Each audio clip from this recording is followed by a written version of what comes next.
In fact, Samadhi, in Samadhi, if you break it down, Adi means the source or the origin, and Sama means oneness, and Samadhi means oneness with the source. And Bhava means emotion or aspect. So when you experience this BHAVASAMADHI Darshan program today, you will literally be experiencing oneness with the source through a certain aspect. And not only that, you will be able to awaken your Kundalini Shakti, the latent potential energy inside of you that awakens and helps you even reverse age and even heal so many of the disorders that we are not finding cures with in today's modern day medicine.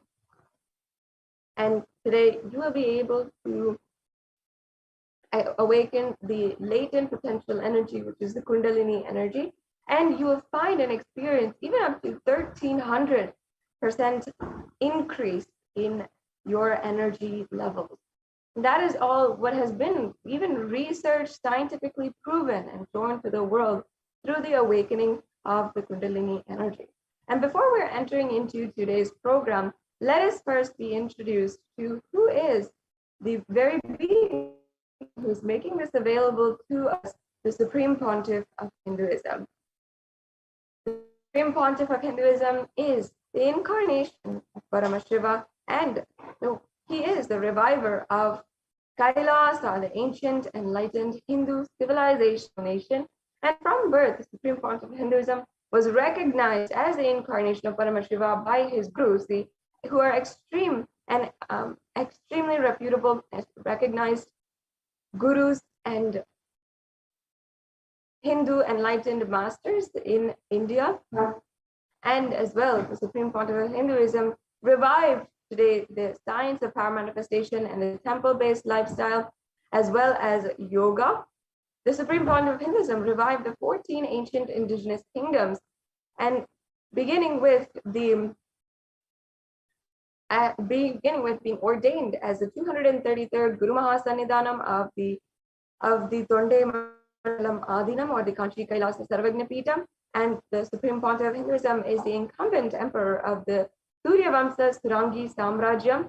As well, the Supreme Pontiff of Hinduism is the 293rd Guru Mahasannidhanam of the Shamala Peetha Sarvagna Peetham, or the Madurai Adinam. As well, the Supreme Pontiff of Hinduism is the Mahamandaleshwar of the Mahanirvani Akada, and the 1008th Acharya Mahamandaleshwar of the Atal Akada. And the Supreme Pontiff of Hinduism is also the 23rd Guru Mahasannidhanam of the Dharma Mukti Swargapuram Adinam. And in 2015, the Supreme Pontiff of Hinduism was elected by a congregation of thousands of Hindu leaders as the Supreme Pontiff of Hinduism.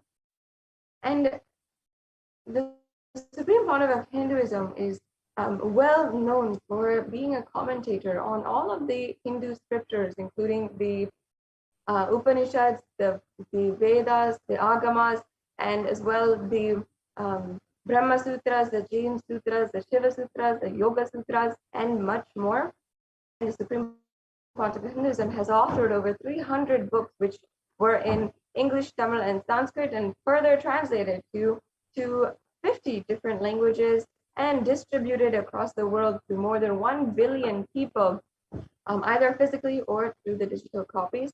And the Supreme Pontiff of Hinduism has revived over 100 Peethas and has revived the sovereign order of Kailasa, the 108 ancient endangered lineages that are fundamental in Hinduism, including the Rudras and Rudrakanyas, the Sannyasis, the Bhairavas, the Bhairavis, the Rishis and Rishikas, and many, many more.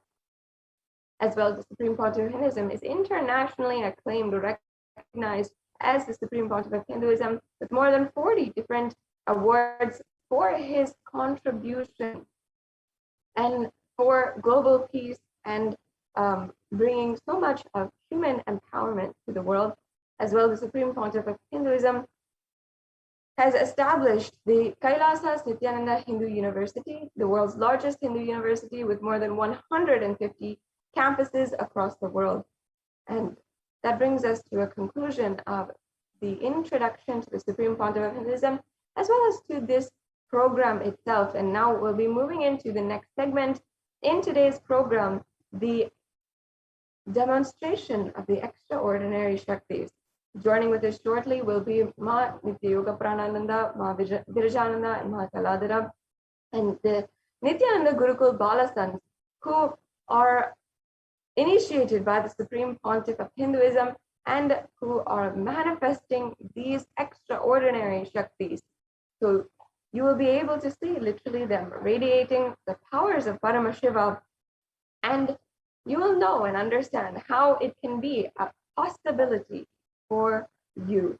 So stay tuned. We'll be starting the demonstration of the extraordinary Shaktis after a very quick break.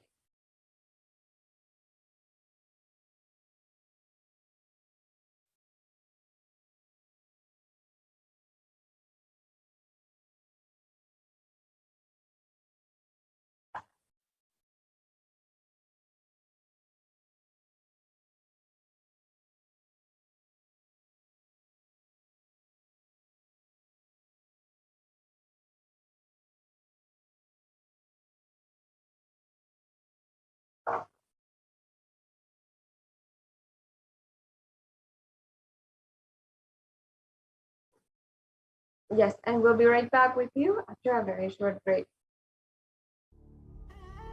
What I mean by the word Kailasa, listen intensely. Enlightenment ecosystem, literally enlightenment itself, in your own home, wherever you are. If you cannot come to Kailasa, it's okay. Kailasa can come to you. Kailasa coming to you is Kailasa.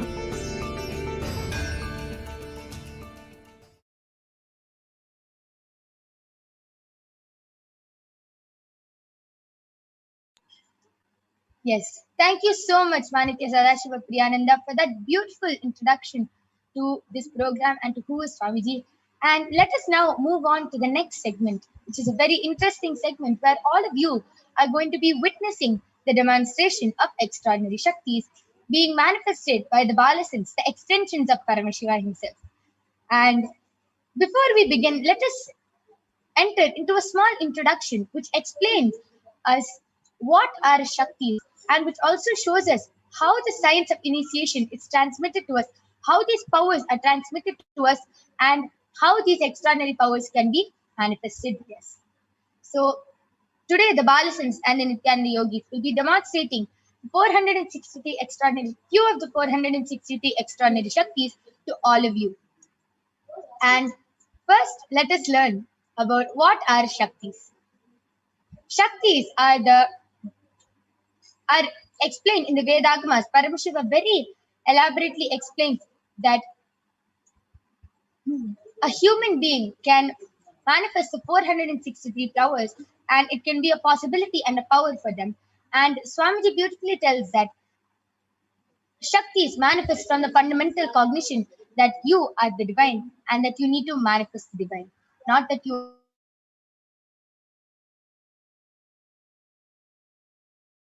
Siddhis. Shaktis are the powers which manifest with deep integrity and high integrity to the Guru. And Shaktis are the source of enlightenment. Siddhis are the powers that manifest from tapas or penance for enlightenment. Siddhis are on the path of enlightenment.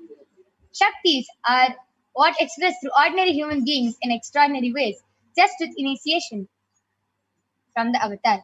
And Shaktis are permanent. Siddhis are not permanent and they may divert you from enlightenment. Paramashiva is the primordial divinity. He is the source of all these Shaktis and Siddhis.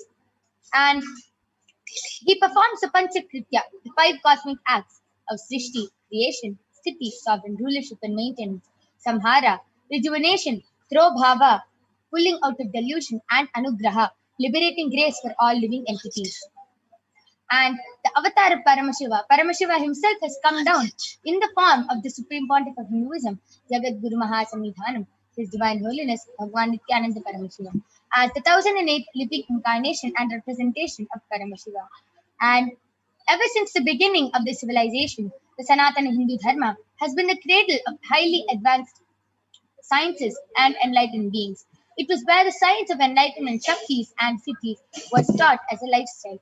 And for the first time in modern day, the Supreme Pontiff of Hinduism is reviving these extraordinary sciences at a record-breaking speed, which was never accomplished before. And the knowledge and the science of manifesting these Shaktis were passed down from one generation to the next, just with Diksha, just through initiation by the enlightened one. The Supreme Pontiff of Hinduism was recognized as an incarnation at a very young age and was trained and taught these sciences just so he can revive these sciences for billions to manifest the science of power manifestation from the disciplines of Vedanta, Tantra, Shri Vidya, Yoga, Yogic powers, Tantra Shastra, Siddha Vidya, the science of Aushadha, Bhakti Yoga, Paramashiva Jnana, and Paramashiva Vijnana. And let us now learn how we awaken these divine Shaktis in us. Every ultimate truth, Jnana, mapped into your consciousness, Prajna, manifests as a possibility and a power of every being, Prajnana.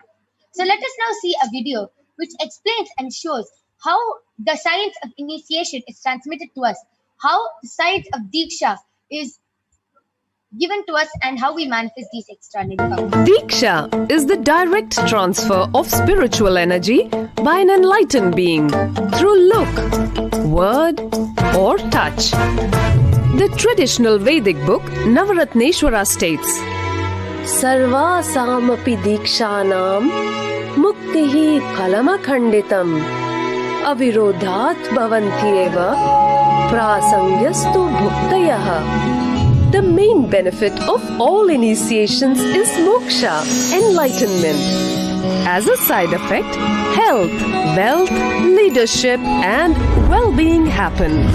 And in Rudrayamala Tantra, Shiva says, Devi Diksha Vihinasya Na Siddhihi Na Cha Sadgatihi Tasmat Sarva Prayatnena Guruna Dikshito Bhavet. The one who is not initiated does not attain liberation nor a better future. So by all efforts, one should get initiated by Guru. What is the science of initiation? Neuroscience has proved that the process of initiation floods the brain with energy. This is the superconscious energy of Kundalini, our own highest inner potential energy. As the Kundalini flows from the thalamus to the cortex, it sets up a powerful energy loop within the brain, which awakens the latent non-mechanical parts which we have never used before. With increasing levels of coherence, the whole brain comes alive, turning into a superconductor of conscious energies that heal, empower, transform our lives, bliss and fulfillment. Initiation creates high awareness, visualization, creativity. It also slows the aging process and improves the immune system. Kundalini awakening, healing experience, levitation, teleportation, materialization. Experience the power of initiation through a range of exclusive programs conducted at the ashram. Nithyananda Dhyanapitham.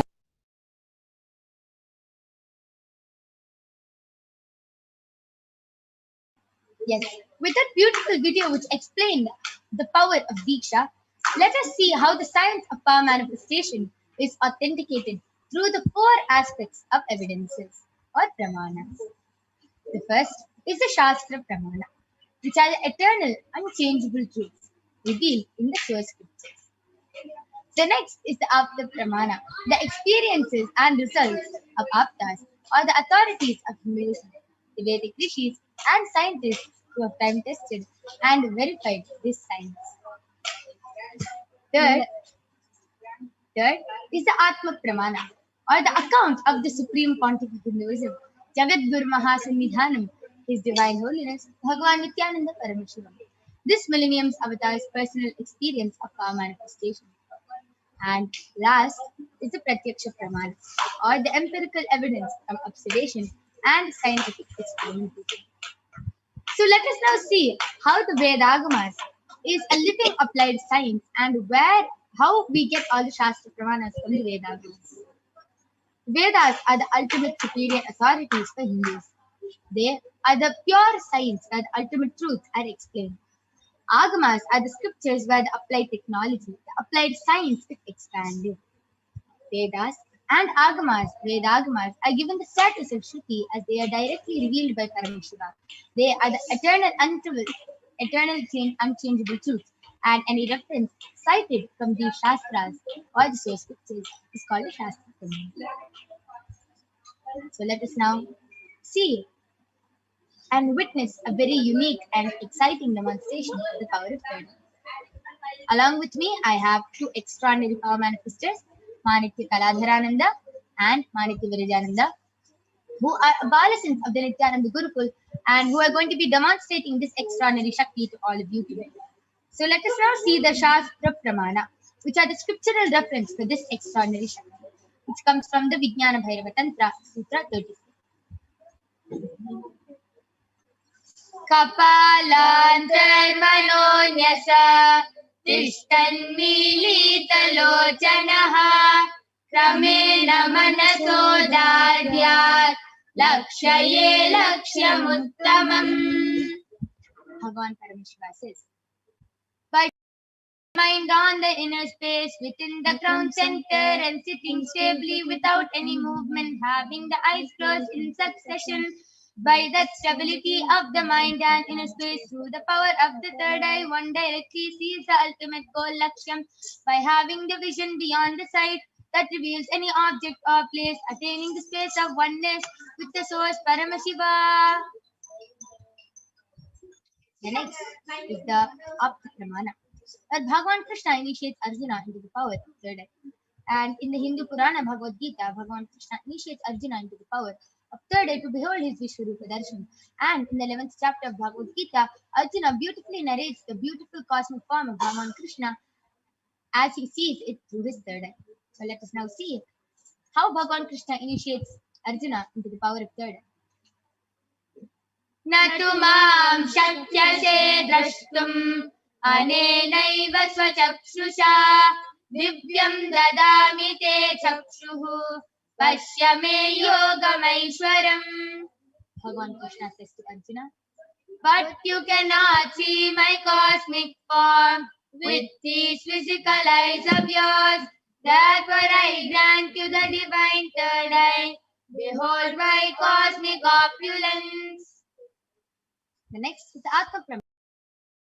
Inside and outside broke. The Atma Pramana. The Swamiji beautifully shares. The first experience is that I was able to see everything around me, above me, the whole 360 degree, 10 direction, below me, everything. I realized not only I was able to see, I was able to feel. Yes, sorry for the technical glitch. Swamiji beautifully shares in his own words. The first experiences that I was able to see everything around me, above me, the whole 360 degree vision, everything, the 10 directions below me, everything. I realized not only I was able to see, I was able to feel and experience all of that as me. And outside broke. The first experience is that I was able to see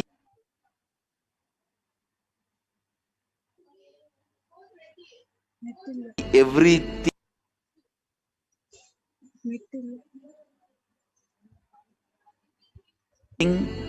around me.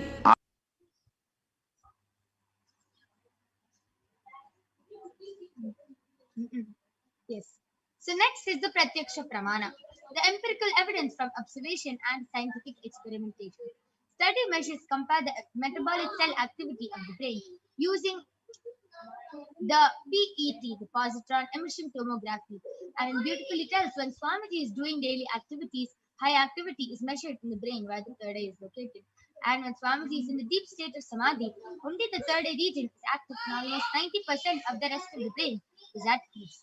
So let us now witness the extraordinary demonstration of the power of third eye. I request the slides to stop being shared. Now we are going to be witnessing the extraordinary demonstration of the power of third eye by the Balasins and the Nithyananda yogis. So along with me, I have, thank you. Along with me, I have two eye bands. In front is a complete opaque sheet. Behind is a thick sponge. Under is a complete, it's completely covered. And you can see that there's no possible way of light entering in this eye band. So these are the two eye bands. This is actually medically tested eye bands tested by one of the top 10 hospitals of India. And we are going to be placing this eye band on Ma Virija and Ma Kaladra's eyes, and it is going to be completely foolproof. Now these are the two eye bands I'll be placing on their eyes. I'm showing the eye band just before it goes. Camera.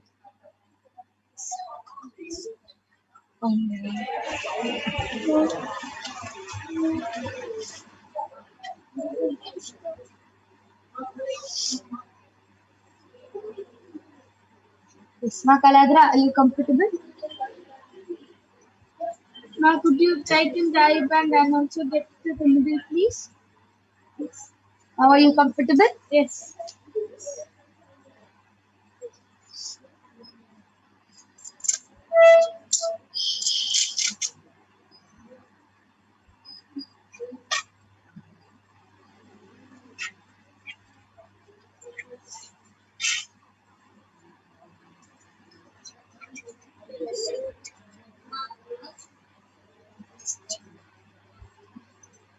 Yes, Ma Virija, are you comfortable? Yes.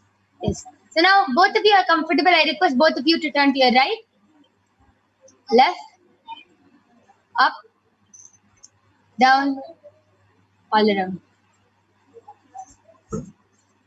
Yes. So now Ma Virija and Ma Kaladra have completely shown their eye bands, and it is completely foolproof. There is no possible way of light entering into the eye band. And let us now, I request the YouTube comments to be projected.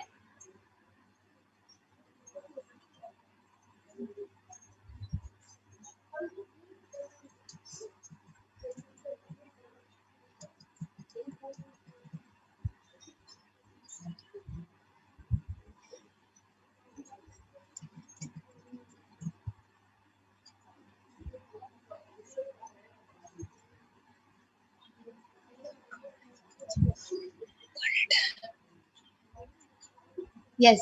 So thank you so much for projecting the comments. Yes. Ma Kaladra and Ma Virija, you can start reading. I request all of you to go ahead. Post your comments on the Kailasa's HDH Nithyananda YouTube channel and the Kailasa's HDH JGM Bhagwan Nithyananda Paramashivam Facebook page. And Ma Kaladra and Ma Virija will be reading out your comments live.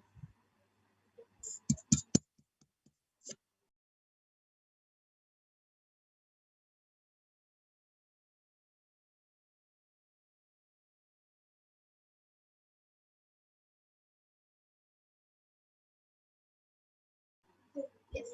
Ma Kaladra, Ma Virija, you can go ahead. Yes. So the latest comment is in YouTube is from PRABHJOTGILL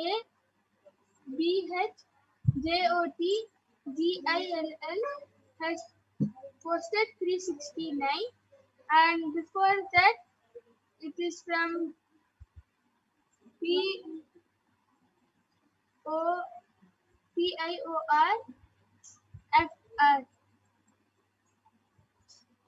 and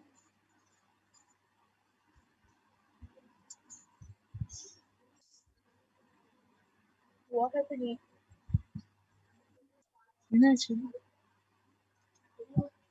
and WAJDA has posted Nithyananda with a Namaste emoji. And again, Prabjot Gilay has posted. Okay, it's actually a comments full of emojis. If possible, I request more to increase the size of the comments.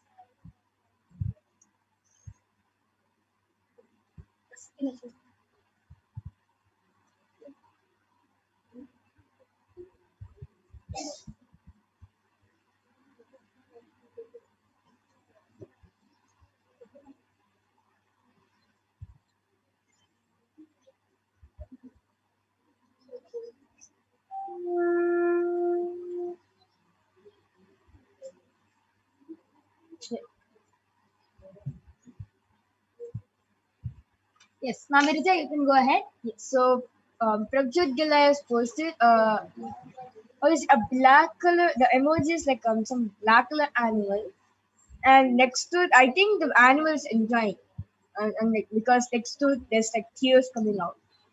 And then next is a fox, orange and white color fox coming out of the box.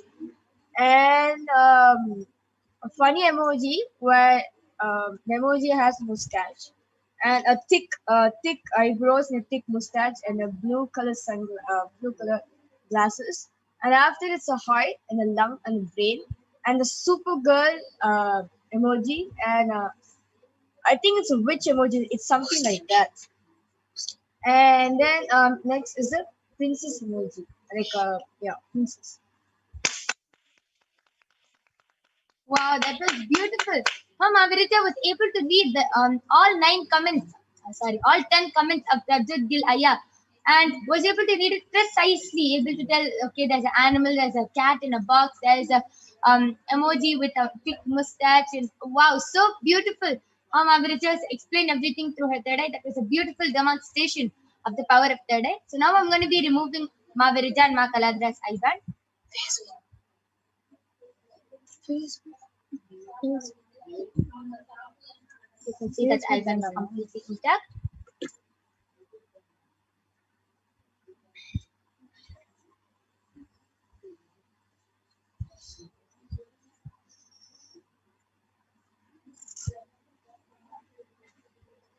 And same with this album. Yes. So that was a beautiful, extraordinary demonstration of the power of third eye. I request all of you to stay tuned. We will be joining with you for the power of body scanning now. Right after the short break.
Yes. So let us now see the pramanas for the power of body scanning. The first is the Shastra Pramana, which is from the Vijnana Bhairava Tantra. स्वदेहे जगतो वापि सूक्ष्म सूक्ष्मतराणि च तत्त्वानि यानि निलयम् यात्वान्ते व्यज्यते परा. Bhagavan Paramashiva says, cognize deeply that from the subtle to the subtlest constitutive principles of your whole body, Swadeha, or of the whole universe, simultaneously consists of the essential reality. They are being absorbed in their source cause, and by the experience of such restful awareness, one becomes complete from all the thoughts and the ultimate universal divine power, Paradevi Adi Shakti, manifests, is revealed and the supreme power manifestation happens. Next is the Apta Pramana from the life of a Siddha named Terayar. Terayar was one of the prominent disciples of Agatya. One day, a man suffering from a severe headache comes to Agatya for healing, and Agatya uses the power of body scanning and identifies the root cause of the headache.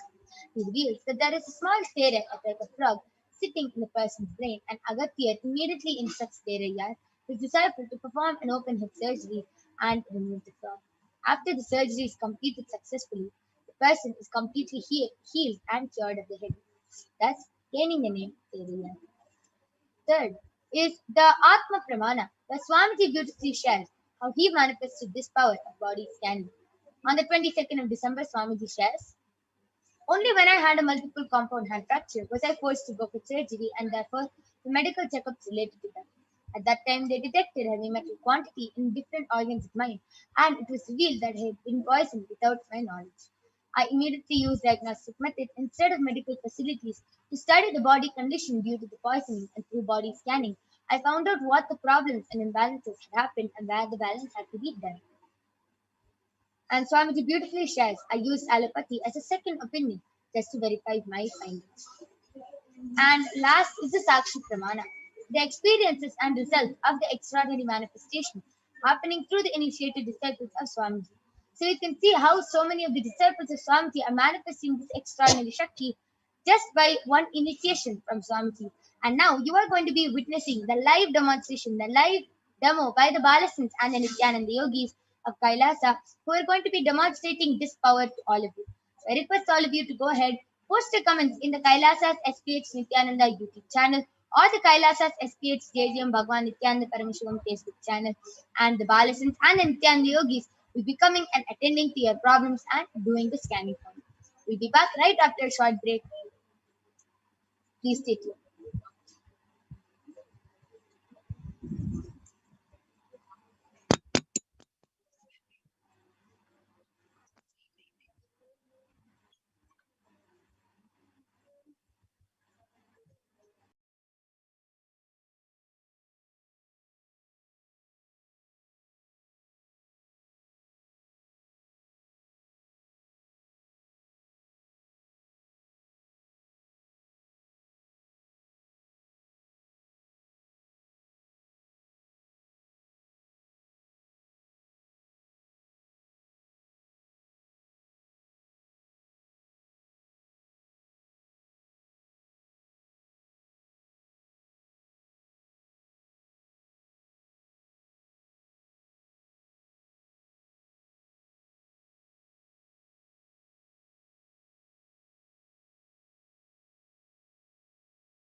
Yes, now I'm back with the Balasants and the Nithyananda yogis.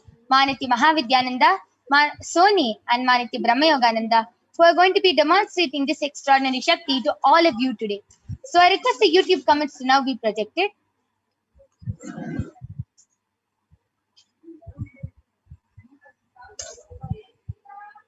Yes. So now I request all of you to go ahead and post your comments, and I request the Facebook comments to be projected.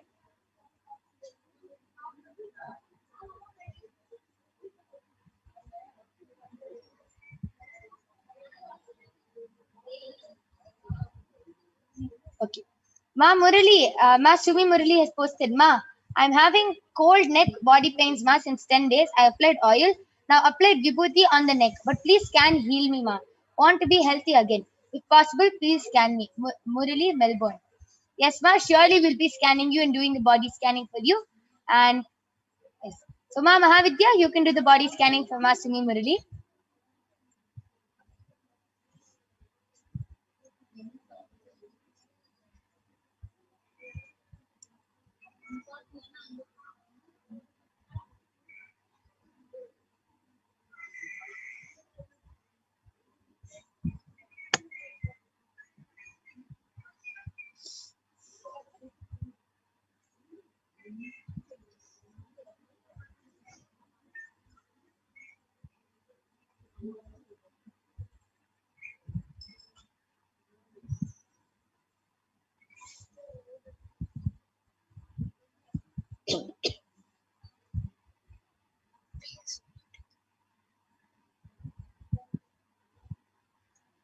I request the YouTube comments to now be projected. Anybody who wants to get a body scanning done by the Balasans and the Nithyananda Yogis, please go ahead, post your request, post your comments, call your family members and friends. Okay. So Prabjot Gill has posted, Ma'am, may I please have a body scan? May you please scan my wealth dimension to see which job I should look for, and is it a good time to work? Thank you very much, Ma. Yes. So, Ma Brahmayoga, you can do the body scanning for Prabjot Gilaya. And Satya Narayan has posted, please scan my son Kavin Mani for physical and mental health. I got his consent. Ma Soni, you can do the body scanning for Satya Narayan Ayya's son.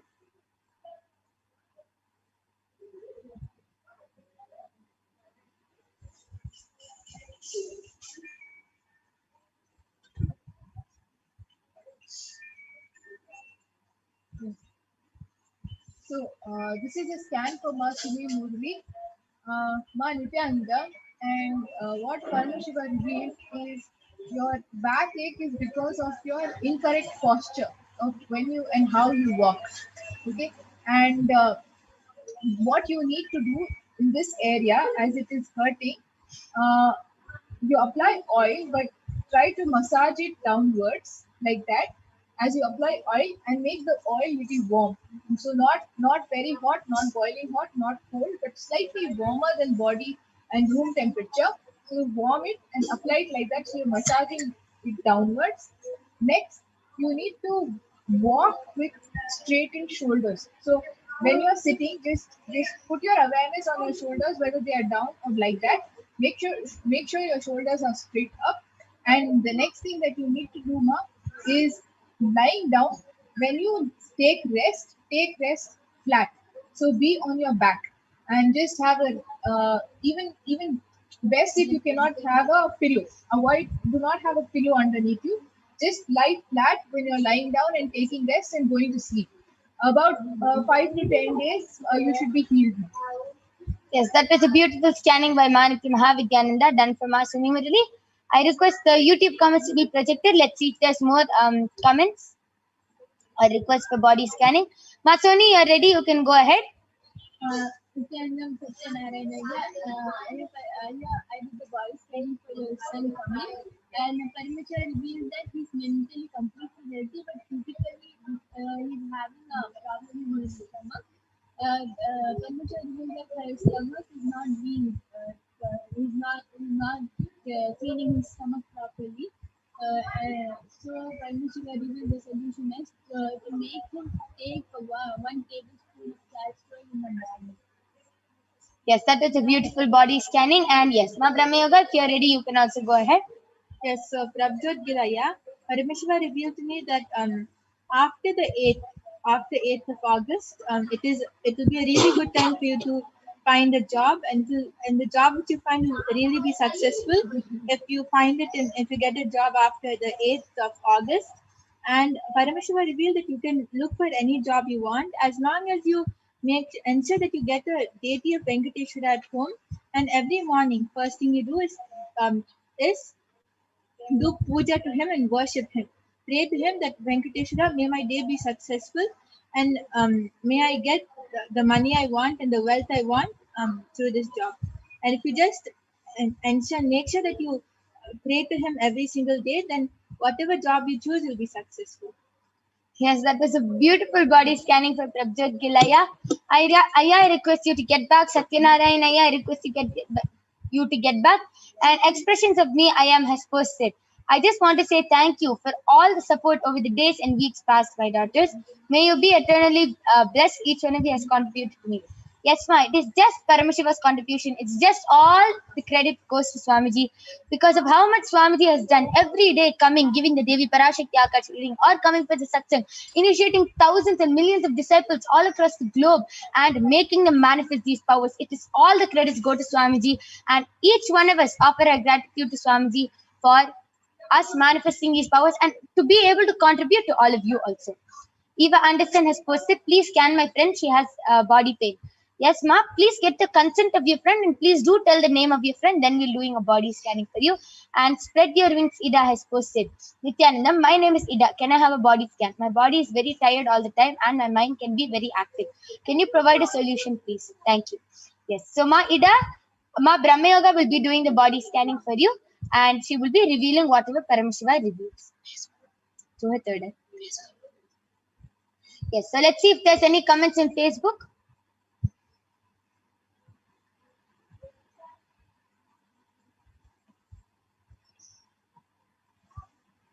I request Facebook comments to be projected. Ma Murali has posted, thank you very much, ma. Yes, thank you so much. And anybody else who wants a body scanning, you can post in the Kailasa's SPH JGM Bhagwan Nithyananda Paramashivam Facebook page or the Kailasa's SPH Nithyananda YouTube page. Please go ahead and post your questions and requests.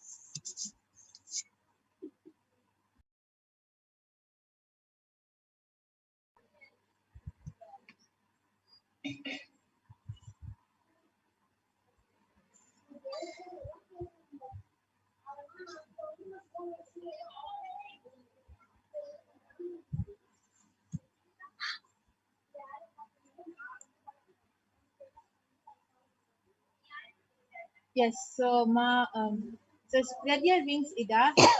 Paramashiva revealed to me that your body can be really active, and you can actually start. You'll even start manifesting a lot of powers if you just start following the spiritual routine. If you do the Prathama Vijnasa, which is the Nityananda Yoga, at 4 o'clock in the morning, and start doing the Pada Puja, Pratyaksha Pada Puja, and Shiva Puja at 6 o'clock. If you just do these two things and listen to satsang, then like you're saying that your mind can be very active and your body is very tired. So your body and mind will align completely to Swamiji, and also you will become really active and you'll never feel tired throughout the day. You'll see that in a few weeks time you'll even start manifesting powers if you just follow the spiritual routine with integrity. So the solution Paramashiva revealed to you for you is that you should just follow the spiritual routine and you'll not feel tired, and even your mind will be aligned completely to Swamiji and it will be really active. Yes, and Paramashiva just revealed one more thing to me, ma. Paramashiva revealed that you also have a lot of heat in your body. So you really need to cool your body down by placing a wet cloth on your head and stomach, because I was able to see a lot of heat. Ma Eva Anderson has posted, name is Roma and she has pain in the spine. Yes, ma, I request you to just get her consent, as it is our individual integrity to always get consent and the permission of the person before doing the body scanning for them. And expressions of me, Ma Mahajalandhar Sitananda has posted. I will share more feedback and testimonials one of the day ahead. Yes, thank you so much, Ma, for joining us almost every day and acknowledging us whenever we ask or anything. Thank you so much. And Yes, Prabjot Gill has gotten back telling, thank you very much. This is a great breakthrough for me. Thank you. And may you please tell me what is my overall body okay? My organs, when I laugh, they hurt in my liver region. Yes. Masoni, would you like to do a body scanning and just do the quick checkup? Yes.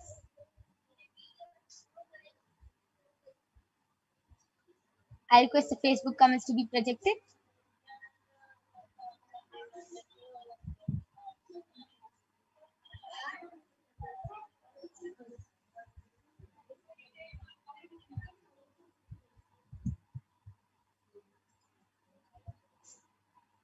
Okay. We can go back to YouTube.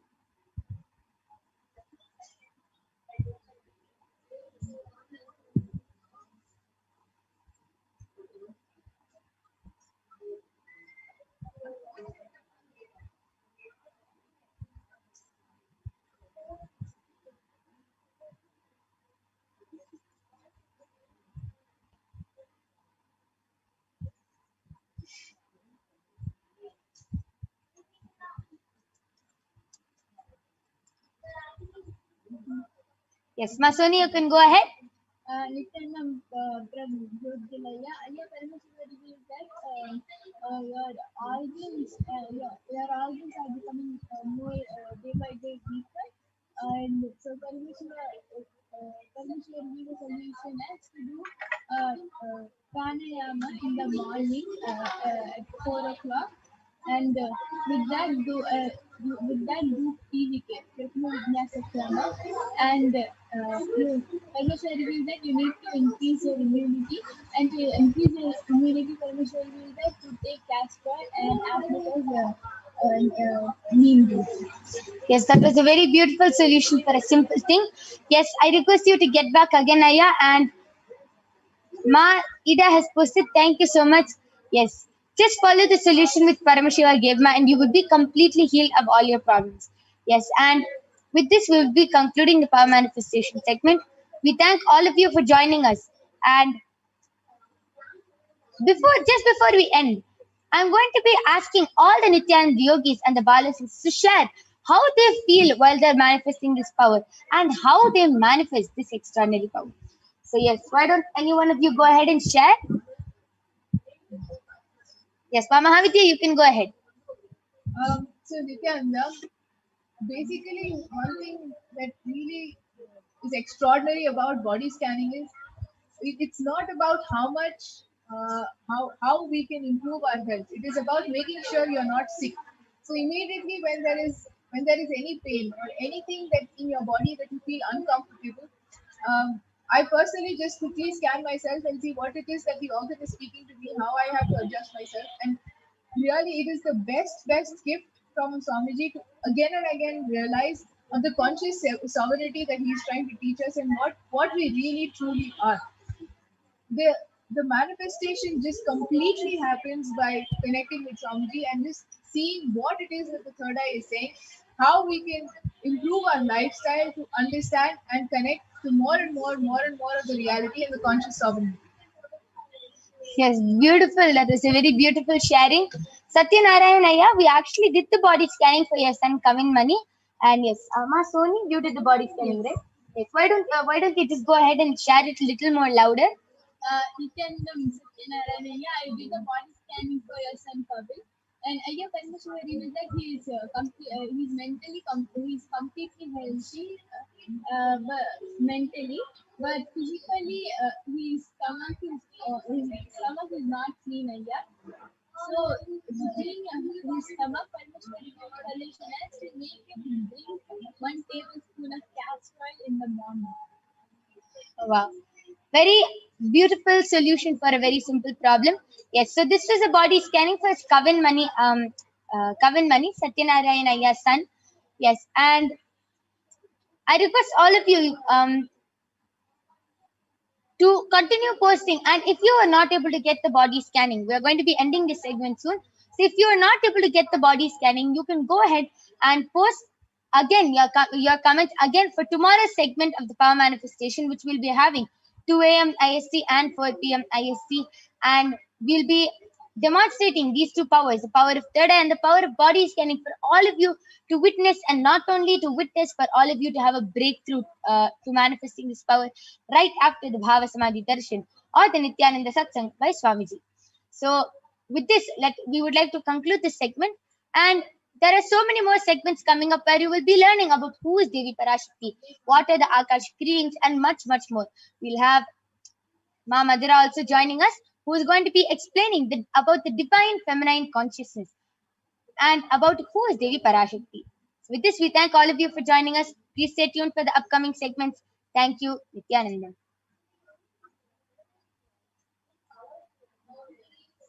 Unmute.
Yes, so now we're going to be having Ma Madhura joining with us and teaching us about who is Devi Parashakti, about the divine feminine consciousness. I mean by the word Kailasa. Listen intensely. Enlightenment ecosystem, literally enlightenment itself, in your own home, wherever you are. If you cannot come to Kailasa, it's okay. Kailasa can come to you. Kailasa coming to you is Kailasa.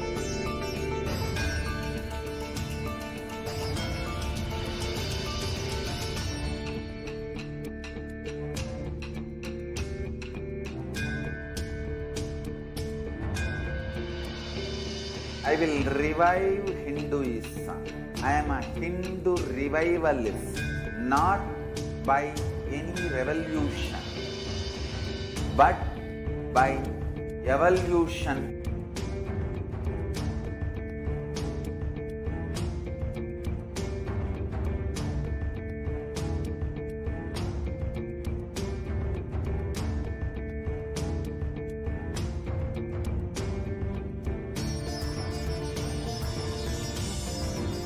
And setting model communities.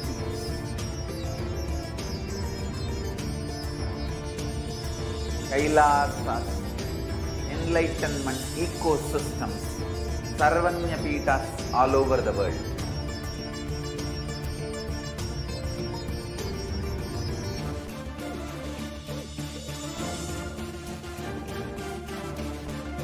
All powerful cognition, knowledge, only when you live, power manifestation and possibilities manifestation happens. It's a fundamental truth.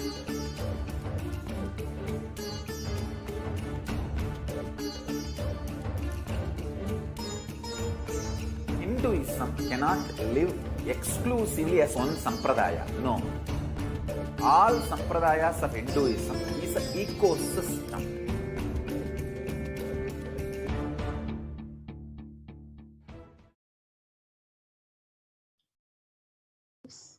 Nithyanandam, everyone. So now we will be getting into the next segment where we will be learning the divine feminine consciousness. So we will be first looking into the Dhyana mantra of Devi Parashakti, which comes from the Lalita Sahasranamam.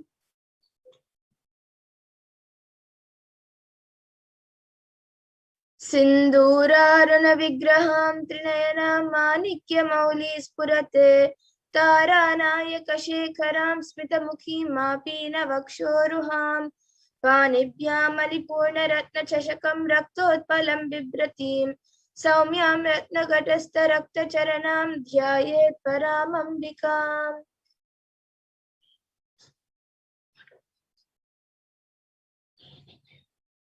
And the meaning of this verse is the Divine Mother is to be meditated upon as shining in a vermilion red body, with a triple eyes, sporting a crown of rubies studded with a crescent moon, a face all smiles, a splendid bust, one hand holding a jewel cup brimming with mead, and the other twirling a red lotus. And the next Dhyana shloka for Devi Parashakti also comes from the Lalita Sahasranam. Arunam karunam tarangatakshim dritapashankusha pushpabana chapam animadibirabritam ayukaihirahamityeva vibhavaye bhavani. And the translation for this verse says, I meditate on the great empress. She is red in color and her eyes are full of compassion, and holds the noose, the good, the bow, and the flowery arrow in her hands. She is surrounded on all sides by powers such as anima, phares, and she is the self within. And Devi Parashakti is the ultimate pure feminine consciousness. Parashakti is the cosmic mother. It is her cosmic womb from which billions and billions of universes come out and go in. And she is the source where the big bang and black holes go on and on. Parashakti is the source Shakti, source energy, and source power from which all of us came, which all of us are in even now, and in which all of us are going to merge into. And out of her extreme love and compassion, Parashakti herself is manifesting through the embodied form as the Nijavatara of the Supreme Pontiff of Hinduism, Jagat Guru Mahasanidanam, His Divine Holiness Bhagavan Nithyananda Paramashivam, gracing us, answering all of our questions, attending to our prayers, giving boons, healing us, revealing our past, present, and future, delivering profound spiritual truths, and ultimately giving us the experience of Paramashivoham itself. And in the words of Devi Parashakti herself, raising as Omkara, expressing as Vedas and Agmas, blossomed as Srimkara, filled as Parashorasi, living in 40 triangles, the Kailasa Swami, who is in Kailasa Shri Pura Chintamani, Parashorasi, sitting as part of Paramashiva, Parameshwari, who rules the world, Paramashakti, Manonmani, Meenakshi, as Nithyananda, I took Nijavatara here, to give good boon to everyone and to bestow all goodness. Hiranyagarbha Surupani, Brahmanda Yoni, Shami, Chandramauli, Rapala, Aparna, Uma, Parvati, Savitri, Navayavana, Samrajya Lakshmi, Parameshwari, Parashodasi, Meenakshi. Taking the form of Nithyananda, I came here as Nijavatara. With great compassion, I am listening. Listen, people, to do good to all of you, I took the form of Nithyananda and came down as Nijavatara.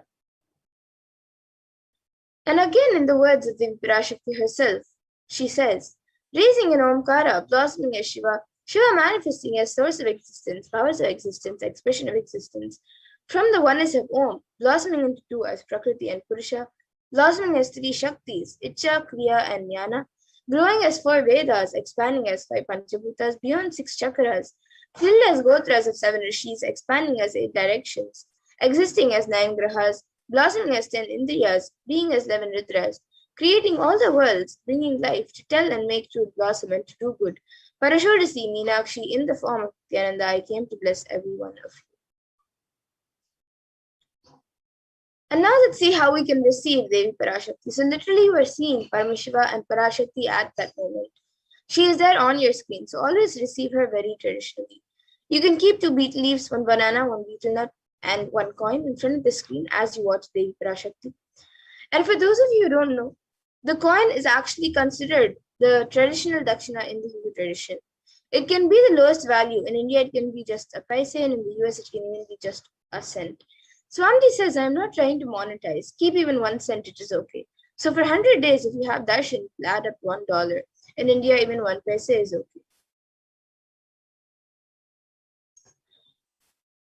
And you can offer that to Devi Parashakti. And once the darshan is over, you can do namaskar and eat the banana, beetle leaf, and beetle nut, taking it as prasadam immediately. And those coins that you collect, you can send it to the LA temple. And some of you might be wondering how this beetle leaf and beetle nut may benefit you. This beetle leaf and beetle nut may look too small, but in a few days, you will see how much it adds to your sentiment, that really she is there. You will not take the Devi Darshan for granted. Rituals will break your monotonous unconscious mentality and lifestyle and remind you to raise you to powerful cognition. It will break your unconscious behavior. And now all of you can also see how you can set up your tambulam. You can set up the 2 beetle leaves, 1 banana, 1 beetle nut, and 1 coin on a plate and keep it in front of the screen. You can keep the beetle nuts on top of the beetle leaves and keep it, and a banana next to it, and a coin. So you can arrange all of this in a plate neatly and keep it in front of the screen. These are the 4 basic items which are kept as part of a tambulam. But if you would like, you can also keep the other additional items such as a coconut, kumkum, red bangles, and some fresh fragrant flowers.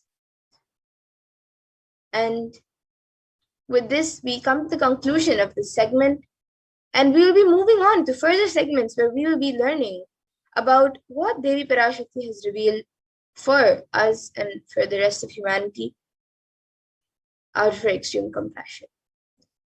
So please stay tuned, and we will be back after a really short break.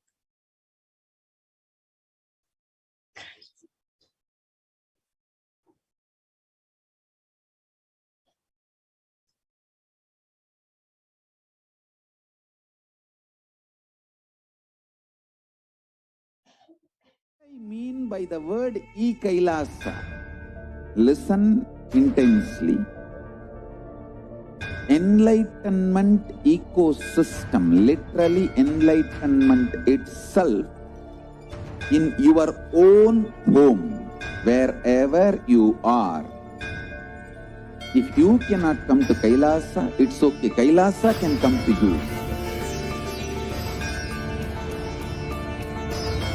Kailasa coming to you is Kailasa.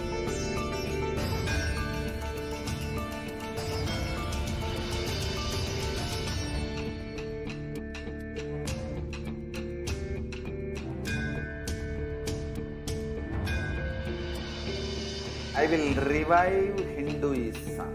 I am a Hindu revivalist, not by any revolution, but by evolution.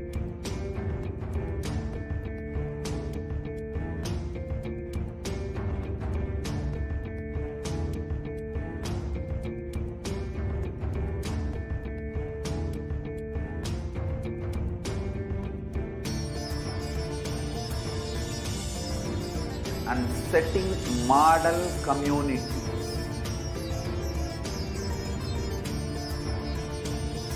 Kailasa, enlightenment ecosystems, Sarvanya Peethas all over the world.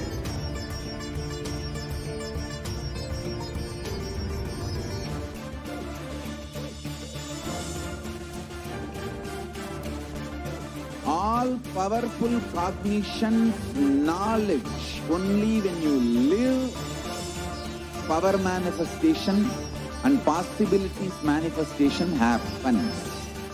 This is a fundamental truth.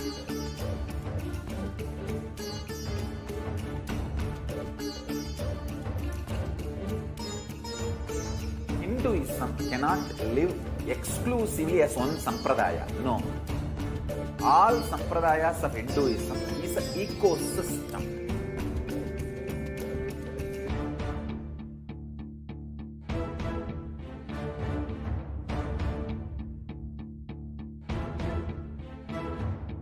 So don't keep quiet thinking that if one sampradaya is attacked, only that sampradaya is going to be affected.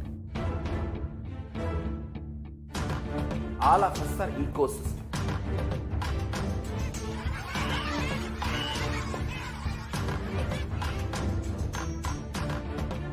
I invite all of you to get involved and enjoy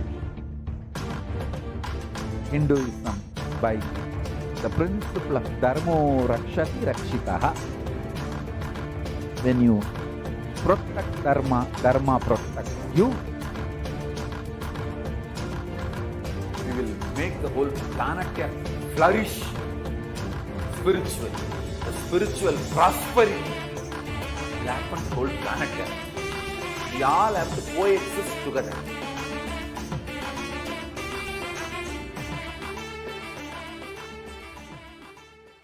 Just be alive for next 3 years. Don't die within next 3 years.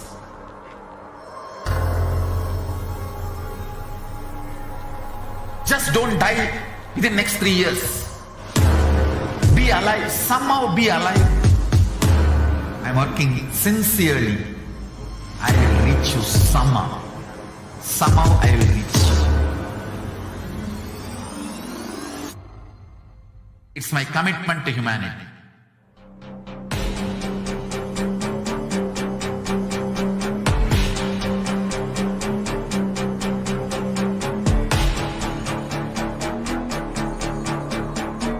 Just don't die within the next 3 years.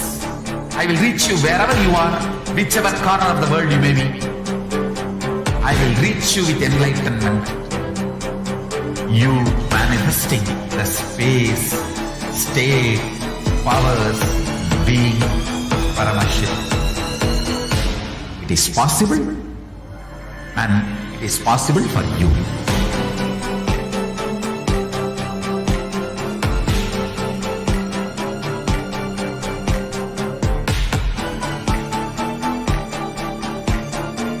Paramashiva will reach you with enlightenment science.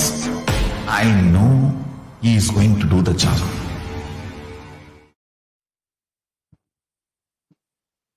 Nithyanandam, welcome back, dear viewers.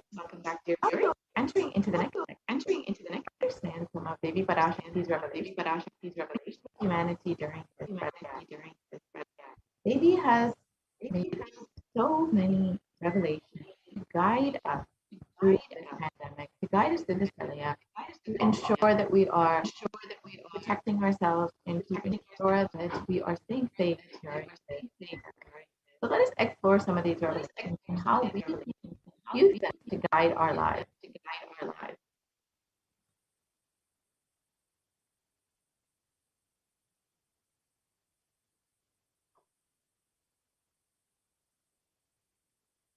So humanity is still undergoing the aftereffects of this Kailasa, thousands of deaths due to the global pandemic and emerging fungal epidemic, along with record numbers have taken a huge toll on humanity, leading to an increase in poverty, malnutrition.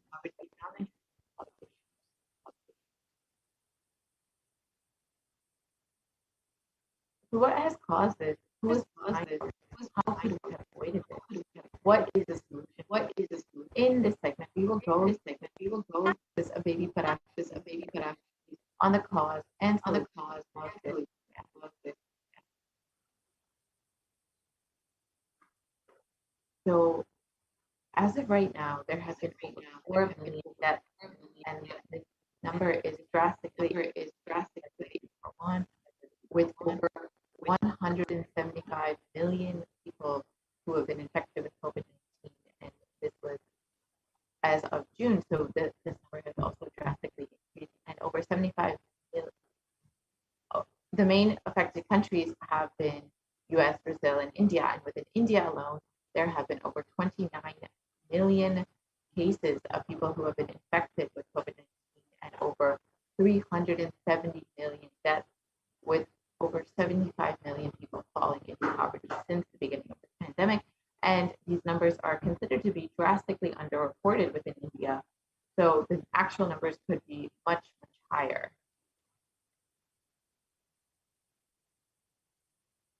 And due to this global pandemic and the Kailasa, the mental health of the country of India has been severely affected. And India is considered to be the sixth most depressed country in the world, with 6.5% of the population suffering from some form of mental illness, and with a suicide rate of 10.9 for every 1 lakh people. Suicide is one of the largest causes of death in the age group of 15 to 24. So India is suffering from this mental health crisis.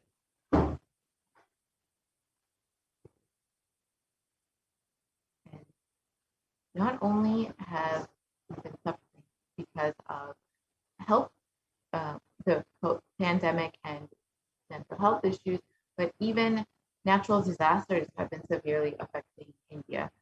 We've seen over the past several months the cyclone in Kerala, the floods in Maharashtra recently, and many other natural disasters that have been affecting the country. And within the next few weeks, we could be experiencing what is the third wave within India. So how could we have prevented this? How could we have stopped?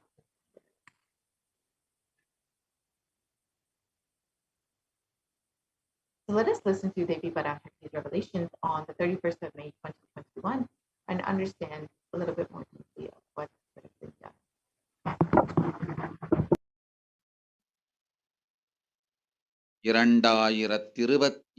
வரை India செல்ல வேண்டாமா என்று கேட்கின்றாய். நன்றாய் தெரிந்துகொள், சொல்வதை புரிந்துகொள். இந்த பெருநரகமான கிருமி போஜனம் இந்தியாவிற்குள் வரக்கூடாது என்பதற்காக 2020 பாரதம் முழுவதும் 12 ஜோதிர்லிங்கமும் பாத யாத்திரை செய்திடவே என் மகன் மூலமாய் திட்டமிட்டிருந்தேன். படுபாவிகள் ஓடத்தின் மாலுமியை ஊர்விட்டு துரத்தினார்கள். என்ன நடக்கிறதென்று பார். முறையாக கைலாய நாட்டின் தலைவனாக நிறை மரியாதையொடு நல் மதிப்பொடு என் நிஜாவதாரம் நித்யானந்தன் திருவடி மீண்டும் பாரதத்தில் பட்டு பாத யாத்திரை செய்த பிறகு மட்டுமே நீ அங்கு செல்ல வேண்டும். அதுவரை உன்னை காத்து செல்லாதே. ஓம் ஓம் ஓம். Let us understand Devi's revelation. For this huge Kidney Bhojanam held not to come to India in 2020 itself, I had planned to do the Padayatra throughout India and the 12 Jyotirlingas through my son, Swamiji. They chased the captain of the ship out of the country. See what is going to happen.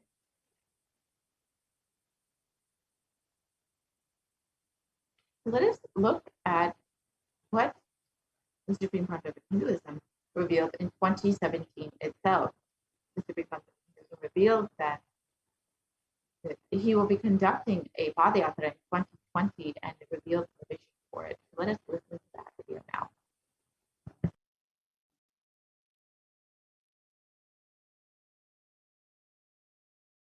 Want to do 1 year Padayatra specially for this purpose in 2020.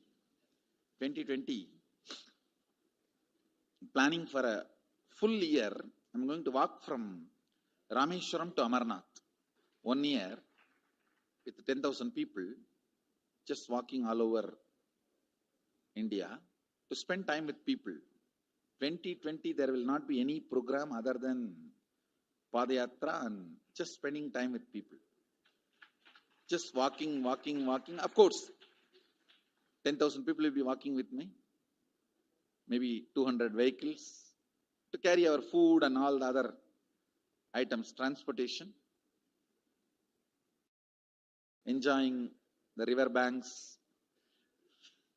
forests, and time with nature. 10,000 people manifesting powers, walking from village to village. What do you think will happen?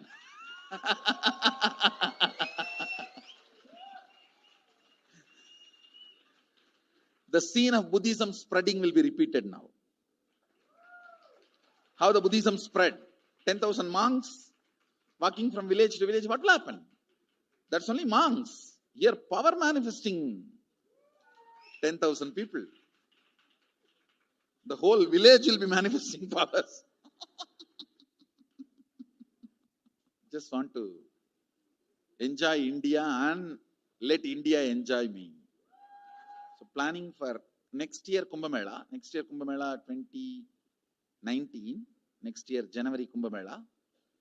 Before that, all the Balalayam, everything. Balalayam is going to be like the same structure outside with one stone tower, gold coated. It will be something like a 40 to 50 feet tall stone tower, and 5 Rajagopurams, which will be something like 120 feet. This will be the Balalayam. And after the Mulalayam is built, this Balalayam will serve as a Utsava Murti Sannidhi, where the Utsava Murtis will be worshipped and where the Archanas. See, in the main temple, there will not be any Archana or anything, because just for Darshan itself, there will not be time. Like Tirupati, you can only have Darshan and Arti, the camp for Arti. No other worship is allowed in the main temple. Because 12 Abhishekam is going to happen. 12 Kala Abhishekams. So continuously the rituals will be going on. People can have only Darshan. They will not be able to involve themselves in any ritual. Other than Darshan, nothing else will be allowed. So all the Archana, all the other offerings, like people will offer the Archanas and other, everything will be done to the Utsava Murti, which will be kept in the Balalayam, the present Balalayam, the present structure. So people can spend time here. That will be more like a main darshan. This will be like energy darshan, where you can give letter, get response. So by next year, the Balalayam will be ready. So 2019 full year, I will be conducting the programs and everything. 2020 will be the one full year Padayatra, walking.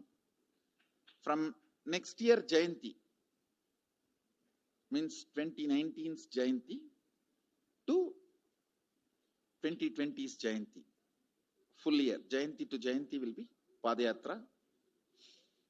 Before that, we will make 10,000 people power manifestors. It will be sannyasi, brahmachari, grihastha, all put together. 10,000 people will be walking. What a scene it will be. I think that is the only way the revival of Sanatana Hindu Dharma can be done. I need to get into the ground where people can see me, where they are living. I can't be waiting for people to come where I am living. Now I am sitting in one place to prepare these 10,000 people and make this science completely user-friendly. For that only I am sitting and working. So I have given 2 years for me now, 2018 and 2019. So 2020, before that 10,000 people will be ready to walk with me, manifesting powers. We will literally solve every person's problem in every village. The way we are walking, the path, route we are taking, physical healing or mental healing, or it's a too big visualization. How will you visualize? What will happen if 10,000 power manifestors enter into a village and ask people, tell me your problem now, come on, let's sort it out. Understand, 1,200 years before in Tiruvannamalai temple carvings, how the baby will be in the womb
So, though the Supreme Pontiff of Buddhism revealed the vision for the Padhyatra in 2017, the Supreme Pontiff of Buddhism has been preparing since the age of 10 for this Padhyatra, has been enriching people and preparing them for this Padhyatra to save them from this Pralaya, as the Supreme Pontiff of Buddhism revealed that during the Padhyatra, you will be meeting people where they are, attending to every problem, giving them a solution for every problem, whether it's mental problem, physical problem, emotional problem, spiritual problem, whatever it may be. The Supreme Pontiff of Hinduism was ready to be on the ground, meeting people where they are and attending to every single person.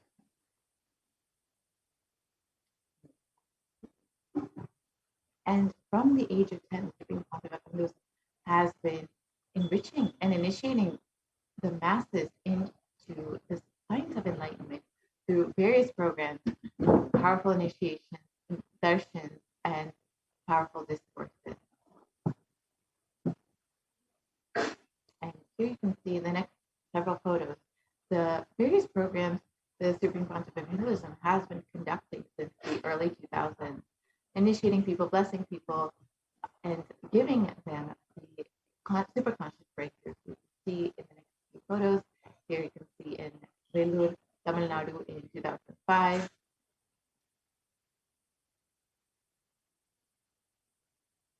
Here again, Tamil Nadu in 2005. You can see how many people are in attendance in all of these programs. Again, Namakkal, Tamil Nadu, 2005. You can just see how many people were blessed to be in the presence of receiving the initiation, blessing, darshan of the other path. The Nithyananda program, Nithyanandam program, the Birth Star celebration in Tirunelveli in 2005. The Jayanti celebration in the Adi Kailasa celebration. Again, the Jayanti celebration in Tirunelveli.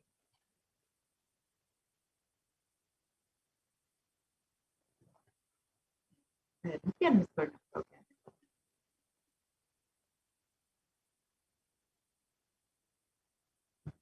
The Guru Purnima celebration celebrated in Adi Kailasa.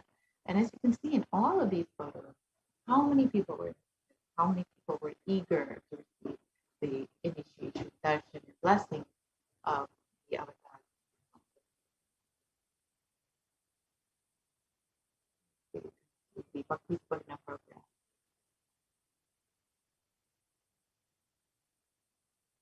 The Jnana Purnima program.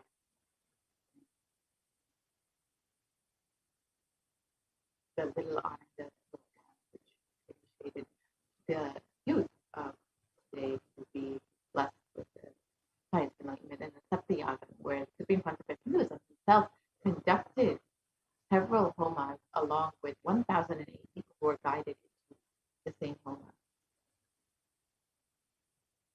You can see the next several photos, the various photos from the Satyagraha, devotees conducting the homa guided by the Supreme Pontiff of Hinduism.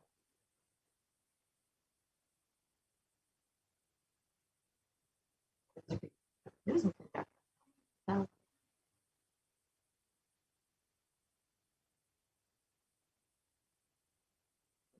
More photos of homas.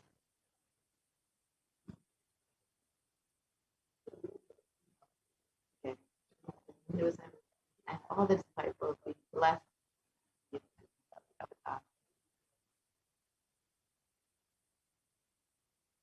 is the Nithyananda program. Adi Kailasa.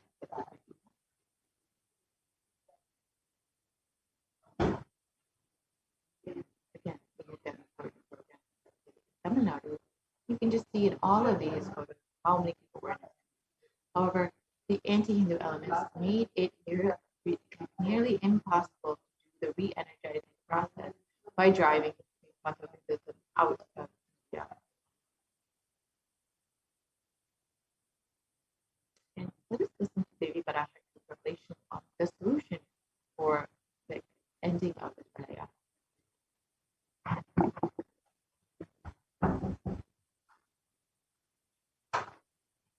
2022 வரை India செல்ல வேண்டாமா என்று கேட்கின்றாய். நன்றாய் தெரிந்து கொள், சொல்வதை புரிந்து கொள்.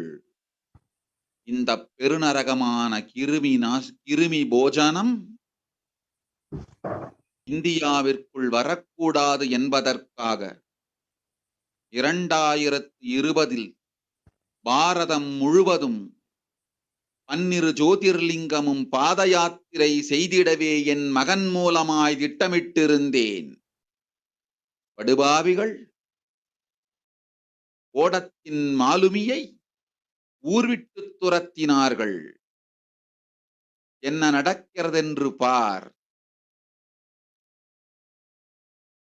முறையாக கைலாய நாட்டின் தலைவனாக நிறை மரியாதையொடு நல் மதிப்பொடு என் நிஜாவதாரம் நித்யானந்தன் திருவடி மீண்டும் பாரதத்தில் பட்டு பாத யாத்திரை செய்த பிறகு மட்டுமே நீ அங்கு செல்ல வேண்டும்.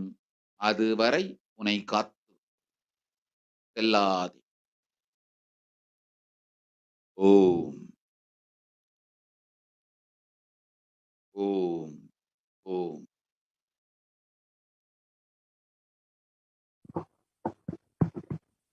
So really revealed that the end of this millennium will only come when the Supreme Pontiff of Hinduism is accepted, received, and revered as the Supreme Pontiff, respected with lots of, is received with lots of respect back into India, and is allowed to conduct this Padayatra and re-energize the 12 Jyotirlingas.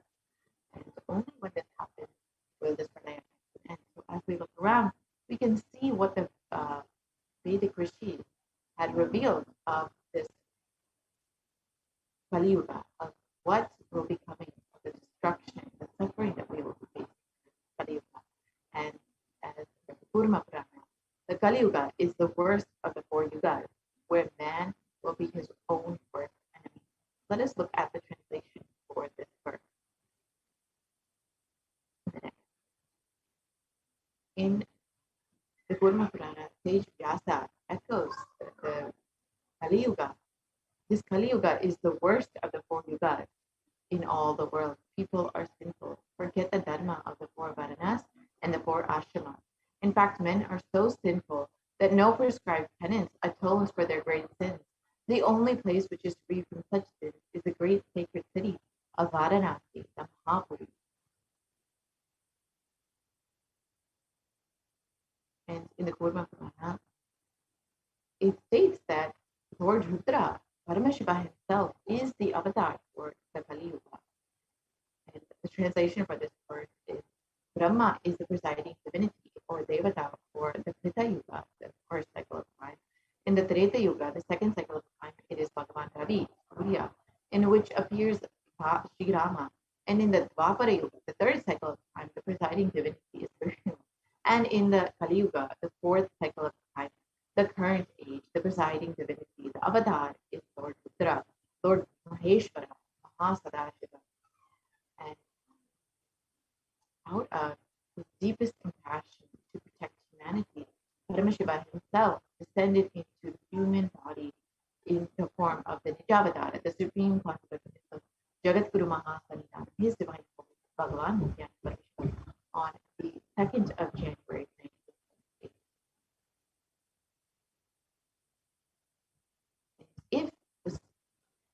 If Paramashiva himself, if the Supreme Pontiff of Hinduism, had waited even just 1 more year to take the human form, it would have been too late. 1979 would have been too late. So let us listen to the Supreme Pontiff of Hinduism revealing about this.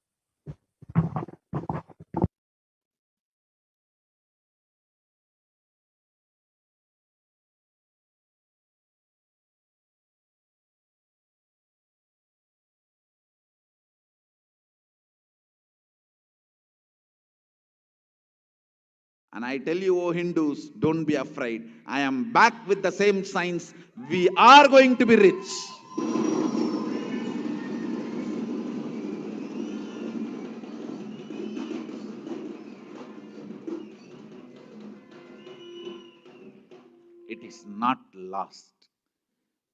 the last minute climax, before it was going to be put off, I have happened.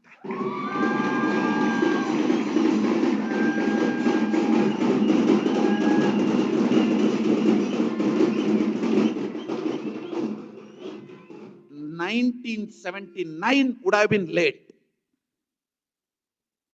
1979 would have been late. If I had time, I would have sent only ambassadors.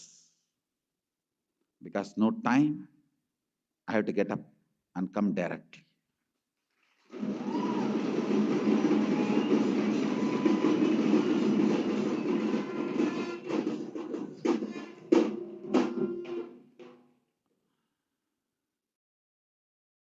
Oh Hindus, feel blessed.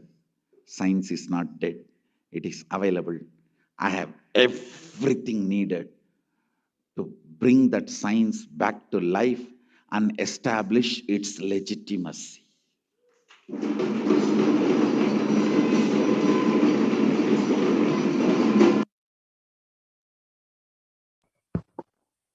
And the other advocate of Earth was to protect humanity from this great cosmic age, to bring them to the new age, the Satyuga, and to bring the superconscious breakthrough.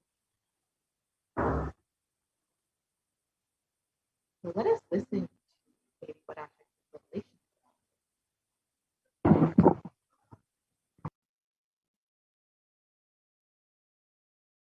ஓம் ஓம் உலக மக்களே கேளுங்கள். கலி முற்றி கலி கழிந்து புதுயுகம் சத்தியயுகம் புறப்பட வேண்டிய காலம் வந்ததனால் வந்திருக்கின்றது இந்த பெரும் பிரளயம்.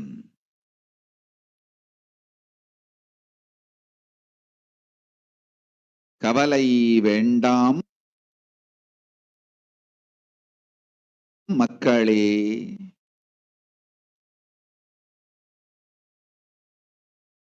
நித்யானந்தன் வடிவம் தாங்கி நாமே இங்கு வந்திருக்கின்றோம். நித்யயுகம் செய்வோம், நித்யயுகம் சத்தியயுகமாய் மலரும் இங்கு. ஆனந்தமாக இருங்கள்.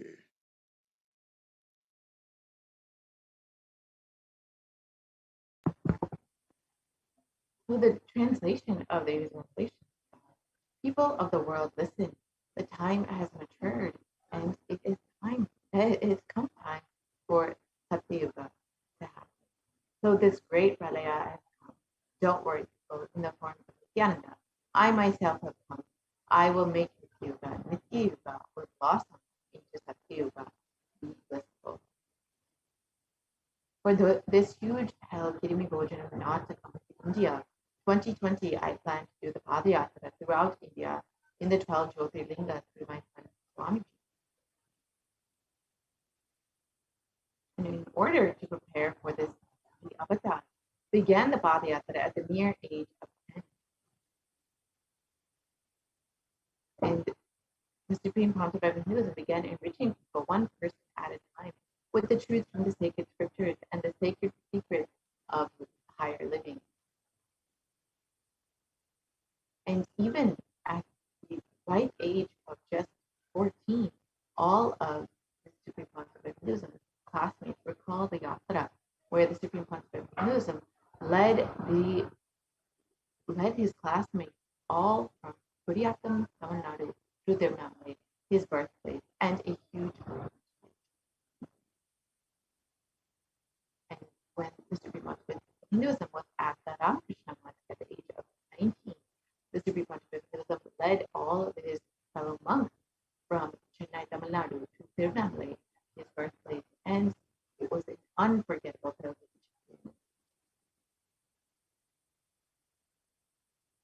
And the Supreme Pontiff of Hinduism continued walking the length and breadth of India, reaching more and more people, preparing each one as though the Supreme Pontiff of Hinduism founded the international mission, the Nithyananda Sangha, to revive Kailasa internationally on the 31st of December, 1999.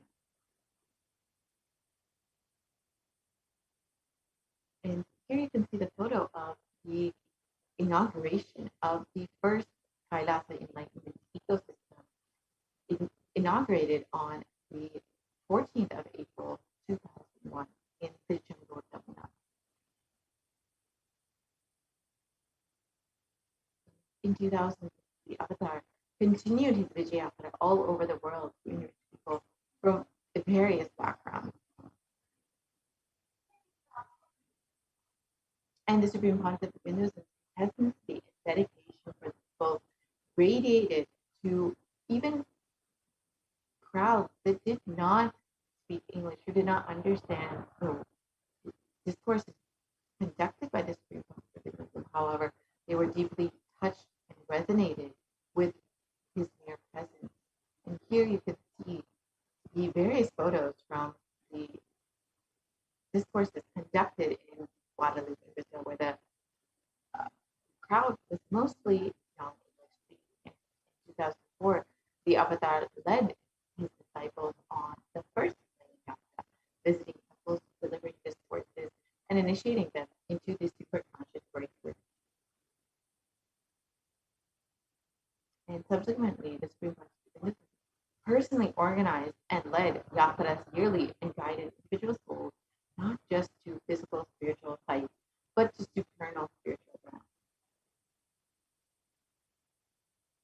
And in 2006, the Supreme Pontiff of Hinduism took Padayatras to the next level with the Kodikan Padayatra, which was conducted throughout Tamil Nadu with chorus participating and impacted by Nithyananda who traveled from city to city and left thousands of people. And you can see a very short clip of the Kodikan Padayatra.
And the Kodikan Padayatra culminated with the consecration and inauguration of the government here, the Sanctorum with Nithyanandeshwara and Nithyanandeshwari and the Swayambhuliga in Indore, South India. And these deities were energized as the avatar, Archavatar, to radiate the energy of Paramashivoham and Parashakti to create the Adi Kailasa Satyapita as a ship to take humanity from this upcoming pralaya. And the Supreme Pontiff of Hinduism created various spiritual energy centers in India as safe havens during this great revolution. And you can see the photos of Kailasa Tiruchendur, the Adi Kailasa Satyapita, and the Kailasa in Hyderabad.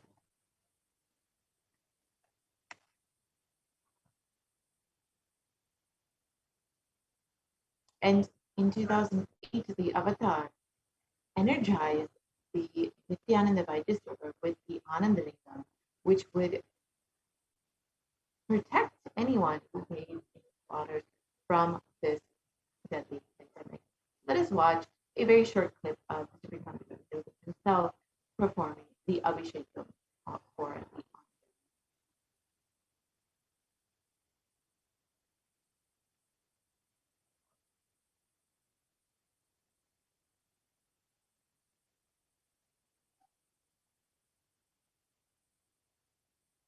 जनमस्सहस्राक्षाय च चतुधन्वने जनमो गिरिशाय विष्टाय जनमो नीरुष्टमाय च शुमते जनमो क्रस्वाय च वामनाय जनमो बृहते च वर्षीयते जनमो वृद्धाय च संवृद्धने जनमो अग्र्याय च प्रथमाय जनम आशवे च जिराय जनम शीघ्रियाय च शीघ्राय च नम ऊर्ण्याय च वस्वन्याय च नम स्रोतस्याय च दीप्याय च नमो ज्येष्ठाय च कनिष्ठाय च नमः पूर्वजाय च परजाय च नमो मध्यमाय च पगल्भाय च नमो च गण्याय च बुद्ध्याय च नमः सोभ्याय च प्रतिसर्याय च नमो याम्याय च क्षेम्याय च नमः उर्वर्याय च खल्याय च नमः श्वेत्याय च वसान्याय च नमो वन्याय च कक्ष्याय च नमः श्रवाय च प्रतिश्रवाय च नमः आशुषेणाय च आशुरथाय च नमः शूराय च वभिन्दते च नमो वर्मिणे च वरुथिने च नमो बिल्मिने च कवचिने च नमः श्रुताय च श्रुतसेनाय च नमो दुन्दुभ्याय च हनन्याय च नमो दुष्टवे च प्रवृषाय च नमो दूताय च प्रहिताय च नमो निषङ्गिने च बुद्धिमते च नमस्तीक्षेषवे च इधिने च नमस्काय उधाय च सुधन्वने च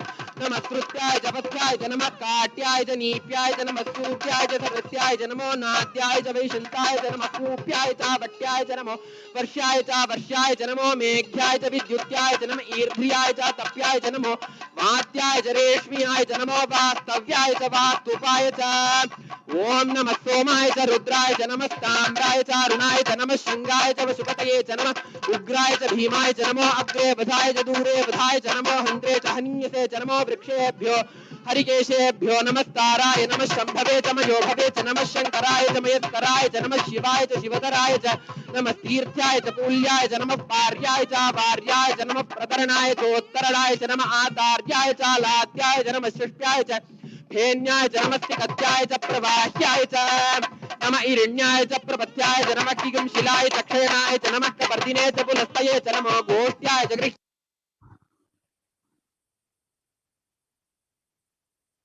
And in 2009, the Avatar held another Kodikan Ratha Yatra, which garnered international attention, creating a movement where lakhs of Hindus were once again embracing Hinduism.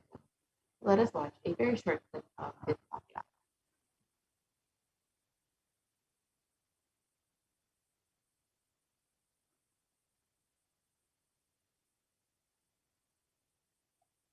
போல நின்பதம் கண்ட என் மனோ நித்ய சத்குரு நித்ய சத்குரு நித்ய சத்குரு நித்யனே நித்ய சத்குரு நித்ய சத்குரு நித்ய சத்குரு நித்யனே நின்முகம் நீனைந்து இங்கு நிர்மலமாகவே ஆனதே இதய சக்கரம் அனகதமும் இனிமையோடு திறந்ததே நித்ய சத்குரு நித்ய சத்குரு நித்ய சத்குரு நித்யனே நித்ய சத்குரு நித்ய சத்குரு நித்ய Sadhguru நித்யனே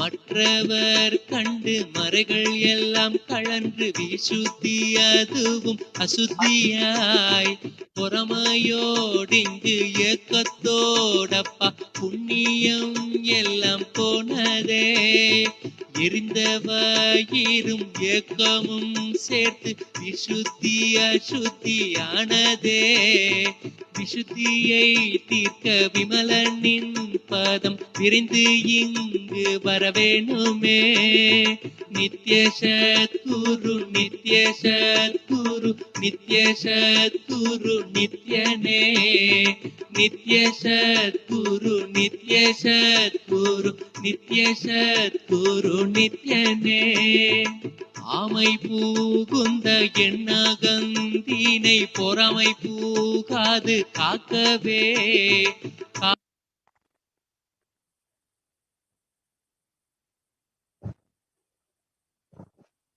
And wherever the avatars' feet have graced the planet Earth, there the seeds of super consciousness have been sown.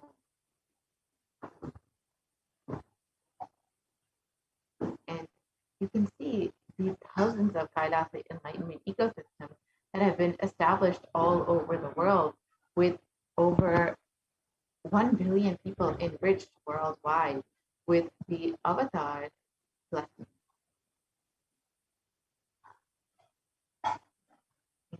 Here are just some of a few of the enlightenment ecosystems established by the Supreme Court of Hinduism. Here you can see Adi Kailasa in Bangalore, the Kailasa in Tiruvannamalai, the Kailasa in Columbus, Ohio, in the US, more photos. The Kailasa in Columbus, and the Kailasa in Los Angeles, which were personally inaugurated by the Supreme Court. Again, more photos of the deities in Kailasa in Los Angeles, and the Kailasa in San Jose. More photos of Kailasa in San Jose, and the Kailasa in Seattle. Kailasa in Seattle again, more photos of the deities and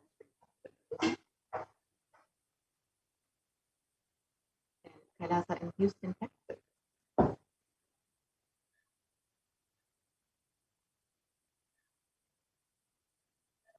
And again, more photos of Kailasa in Houston, and Kailasa in Charlotte. Kailasa in New York.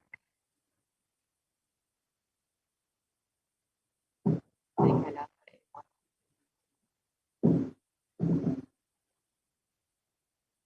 The Kailasa in Toronto, which again was personally established by the people. And more photos of Kailasa in Toronto.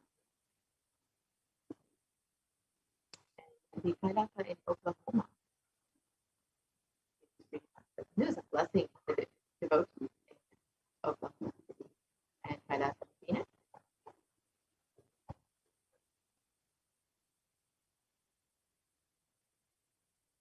Kailasa in St. Louis. Kailasa in Oman.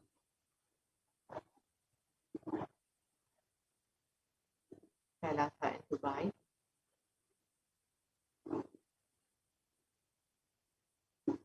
Kailasa in London. Kailasa in Scotland.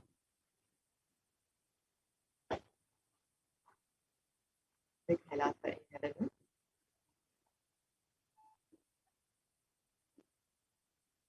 The Kailasa in Slovakia. The Kailasa in Belgium. The Kailasa in Luxembourg. The Kailasa in Austria. The Kailasa in Germany.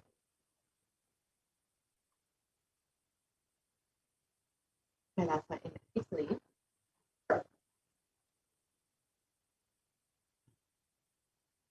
Kailasa in France.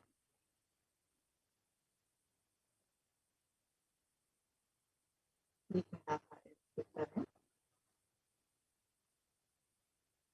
The Kailasa in Mauritius. The Kailasa in South Africa.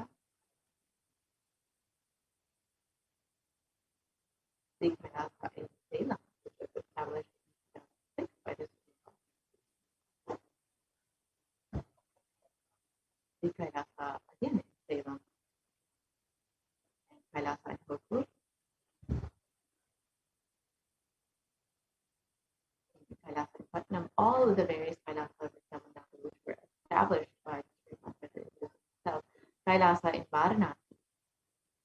Kailasa in Rajabali, which was a very important energy center in Kailasa in Hyderabad, in Kailasa Kerala, Kailasa in Gujarat, the yogis.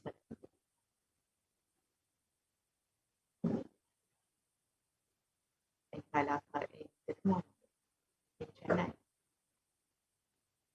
the Kailasa in Alankulam,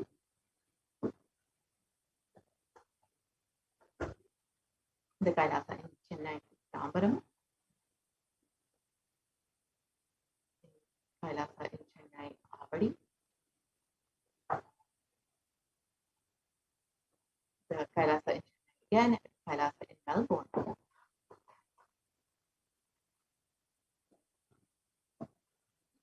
Kailasa in New Zealand,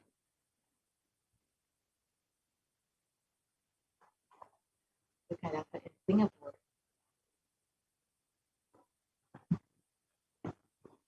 the Kailasa in Kuala Lumpur,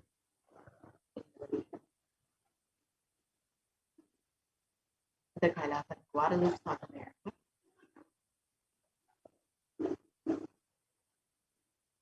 to ensure humanity survives this Kalaya.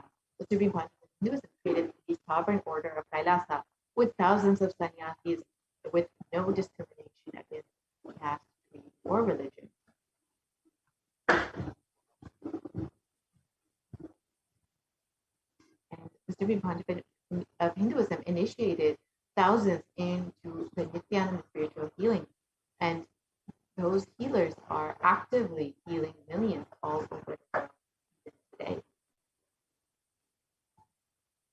And there have been over 2,500 satsang centers that have been established all over the world. This includes home temples, and they all act as de facto spiritual embassies of Kailasa.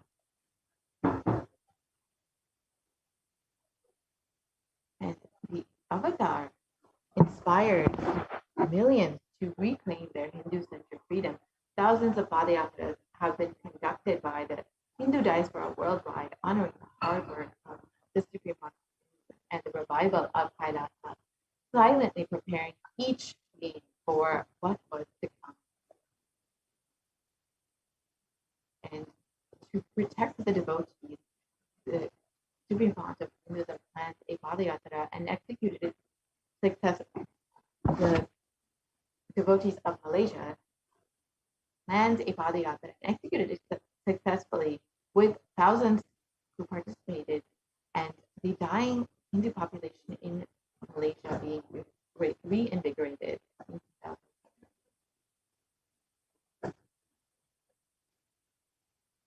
And in every major festival from all over the world, devotees conducted padayatras out of their sincere devotion and love.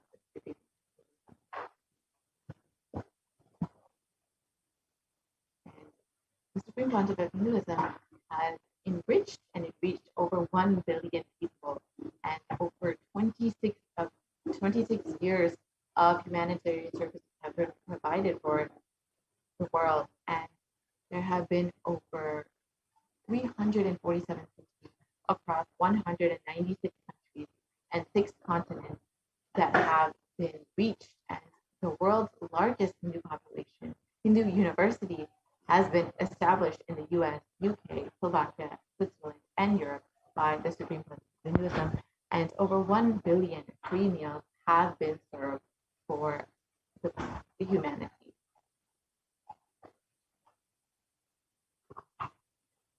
And the Kailasa is the world's greatest digital Hindu nation with over 1 billion views. And you can reach us, you can connect with us on various platforms, including Twitter, Facebook, Instagram, YouTube, WhatsApp, and you can visit our various websites, kailasa.org, nithyananda.org, nithyanadahinduuniversity.org, Kailasa TV, and Nithyananda TV. And you can also use our Enlighten app, our application, which you can download on your phone and be constantly in touch and enriched. And here you can see the various cities and countries across the world that have successfully built communities with e-citizens.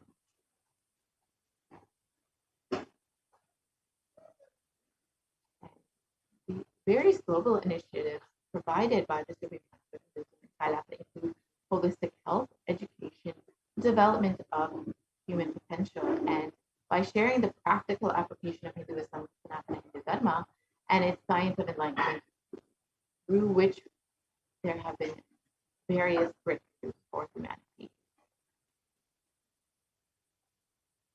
And the Supreme Council of Hinduism in Kailasa has been providing foreign aid through various platforms. And because of the Supreme Council of Hinduism, hard work, tireless hard work in enriching and enriching every being and to protect them from this failure, the Supreme Council of Hinduism has created these various ecosystems and has been compassionate to open up all of the Kailasas within India to prepare and to protect every being who wishes to quarantine themselves during this pandemic, during this pralaya, and to protect themselves in this spiritual womb. So if you are interested in protecting yourself with multi-layer quarantine during this pandemic, you can sign up at kailasa.org/kailasacare and avail this opportunity to protect yourself and your family. And as the Supreme Council of Hinduism has revealed again and again, and the Devi has revealed again and again, during this pandemic, during this pralaya, the only priority is to keep yourself alive. That is the only priority. So do take heed to the words of the Supreme Council of Hinduism and Devi yourself and protect yourself. With this, we will be concluding this segment of the program and be moving into the next segment, where we will learn the various offerings that we can make to Devi Parashakti and how we can show our gratitude for Devi through these various offerings. After receiving so many blessings, boons, and guidance from Devi, let us see how we can connect with her more deeply. We will be right back after a very quick break.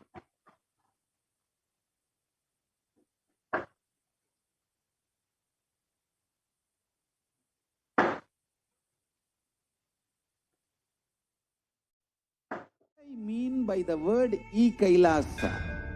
Listen intensely. Enlightenment ecosystem, literally enlightenment itself, in your own home, wherever you are. If you cannot come to Kailasa, it's okay. Kailasa can come to you. Kailasa coming to you is Kailasa.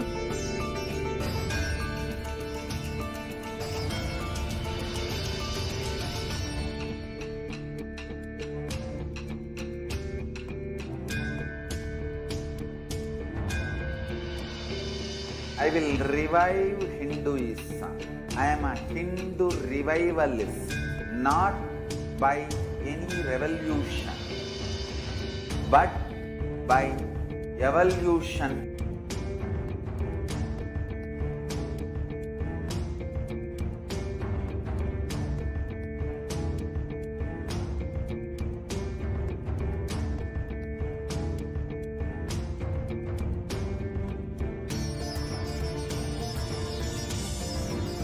And setting model community.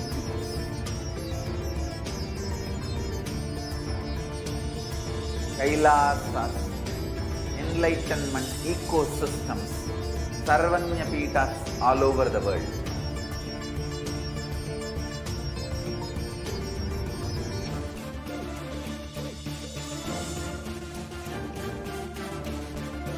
All powerful cognition, knowledge, only when you live, power manifestation and possibilities manifestation happens. It's a fundamental truth.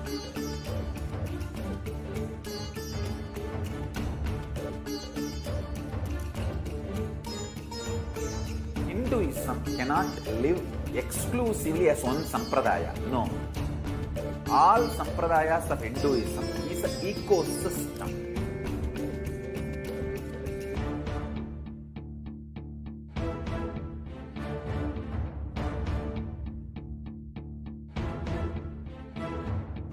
So don't keep quiet thinking that if one sampradaya is attacked, only that sampradaya is going to be affected.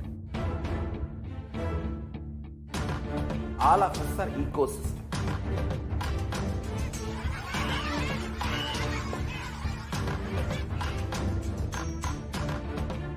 I invite all of you to get involved and enjoy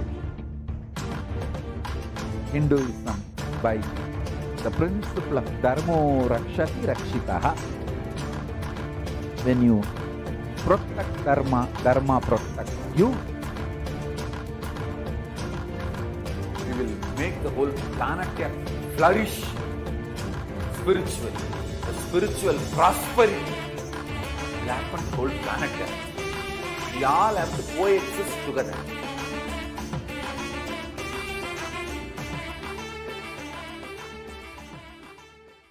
Just be alive for next 3 years. Don't die within next 3 years.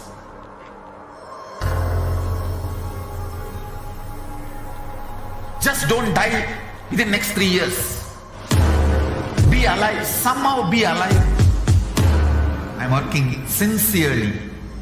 I will reach you somehow. Somehow I will reach you. It's my commitment to humanity.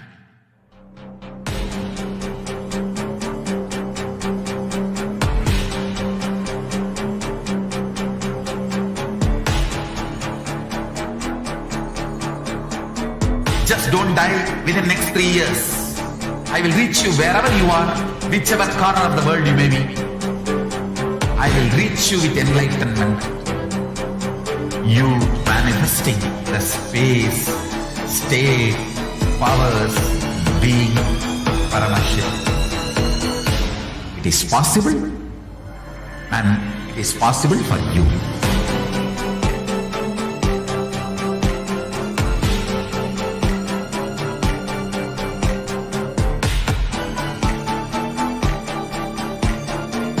Paramashiva will reach you with enlightenment science. I know he is going to do the job. Just be alive for next 3 years. Nothing else.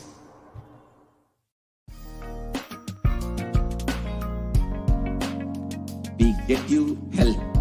We get you ability to build beautiful relationships in your life. We get you direct spiritual support, and we make sure you become wealthy.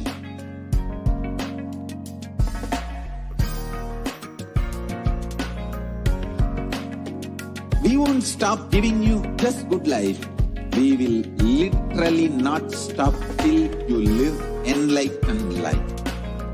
Manifesting the state of Paramashiva, space of Paramashiva, powers of Paramashiva, being of Paramashiva.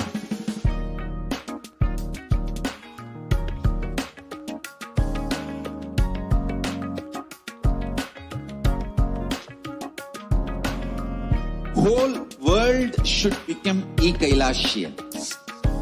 I want the whole world to know Hindus have something great to contribute to the world.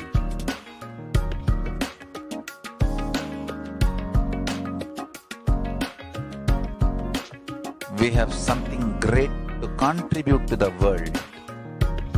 Let us do that.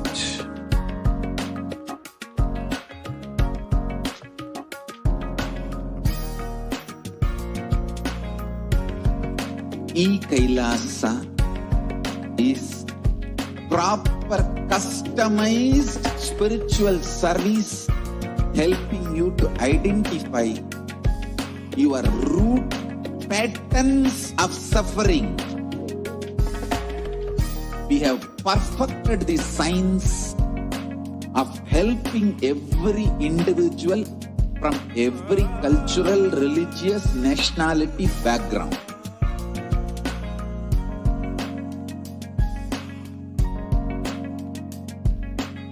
You will have lowest reactionary assumptions, highest awakened response, alive response for life continuously.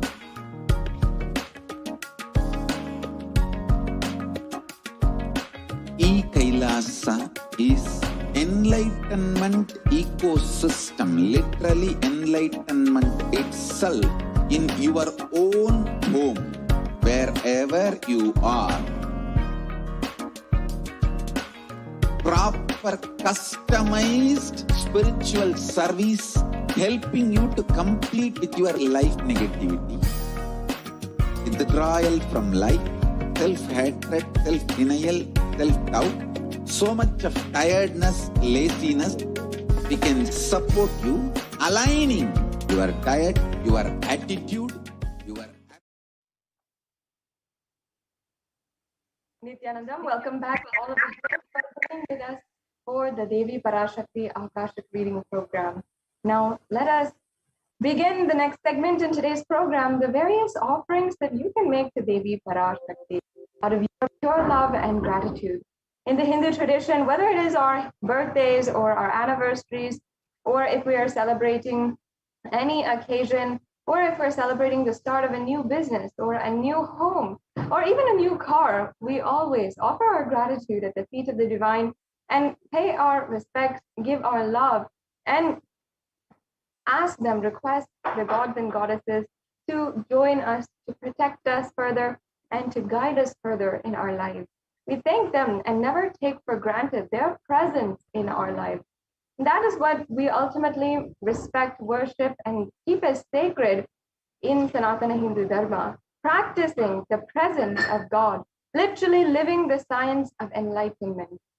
And through these offerings, through the offerings to Devi Parashakti, you can literally manifest that in your life and have that very same beautiful relationship with Devi Parashakti. So we'll have a various array of beautiful different offerings that are available to each and every one of you. And you'll see that you don't have to feel in any sense that you're not capable or they're somehow insufficient in order to make an offering to Devi Parashakti. And you'll see that it is a beautiful way that you can manifest the ultimate oneness in your life. And every single aspect of these offerings have such sacred context, such sacred significance, and each one will be peeling layer by layer and explaining to you so that really you can get down to the beautiful context of each ritual, of each seva, and you'll be able to ultimately understand the significance of these offerings and start to take steps today to manifest those offerings in your life, manifest this ultimate pure relationship with the divine in your life. Now, an offering is a giving of a divine gift of pure love, devotion, and oneness. And it consists of two parts, giving and accepting. Only when the divine accepts what one offers, the offering becomes complete. An offering is not made out of fear or out of greed. It is an offering of pure love and gratitude. And when an avatar descends on the planet Earth, the offerings are purely a part of the grand Leela played out for the only purpose of enlightenment. And Hinduism has beautifully described all of the offerings that are made available through the Nithyananda Paramashiva Devalaya until you can manifest your reality, and your reality manifests as you want it. We will manifest it for you through these offerings. And that is ultimately the context of each and every one of these offerings and what you can manifest in your life. So before entering into the segment today, let me first chant the Dhyana Shloka for Manonmani, who is the very embodiment of compassion and the loving form of Devi Parashakti on the very lap of Paramashiva. Induniva Veda Karavahni Nayanam Syat Pankajavaraabhaya Japaksha Sarayuktam Angahima Bhushana Vichitra Vasanam Syat Tunga Mukutojvala Manonmani Swarupam. And now I'll be describing the English translation. Here it beautifully describes Devi Parashakti, her various grace. It says, the moon-like face, holding the Vedas on hand, fire in eyes, with lotus flower gracing and blessing, and one hand with the Japamala, beautifully decorated with jeweled ornaments and wonderful clothes and shining bright crown, Her name is Manonmani. Once again, this is from the Moolagama, it's the Manonmani Dhyanam. And I'll be chanting the next verse, the next Dhyana Shloka.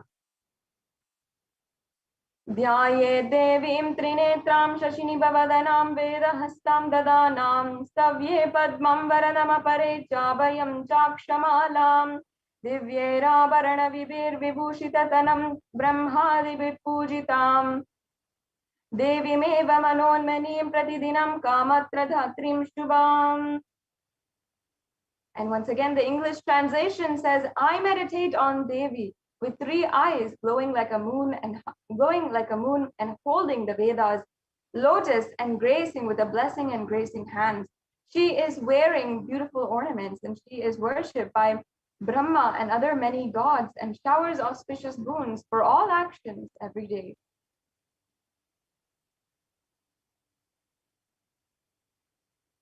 Yes, and now let us enter into the significance of the element gold. Now that we have established and invited the presence of Devi Parashakti amongst us right now,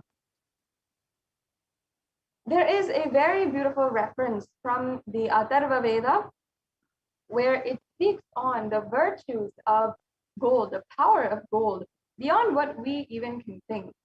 So I'll just be reading out the translation. It says, triply born by birth is this gold. From the atoms of Agni is one. It becomes dearest to Agni. And one fell away from the Soma when it was hurt. One they call the seed of virtuous and powerful Apaha, the watery molecules. Let that triple gold be for your long life. Now, in our day and age, in our society, we always place value in gold. We do have a lot of value in gold, and we always use it to give gifts to our loved ones, especially on Mother's Day, on birthdays, on anniversaries. We give gifts in gold to our significant others, to our mothers, our fathers, everyone whom we have so much of value in that relationship. But we don't understand necessarily the higher significance in offerings and making a gift in gold, and what is actually the significance behind gold. It's not just an economic value, it's not just a precious metal, but it is capable of something called spiritual alchemy. It's a divine element.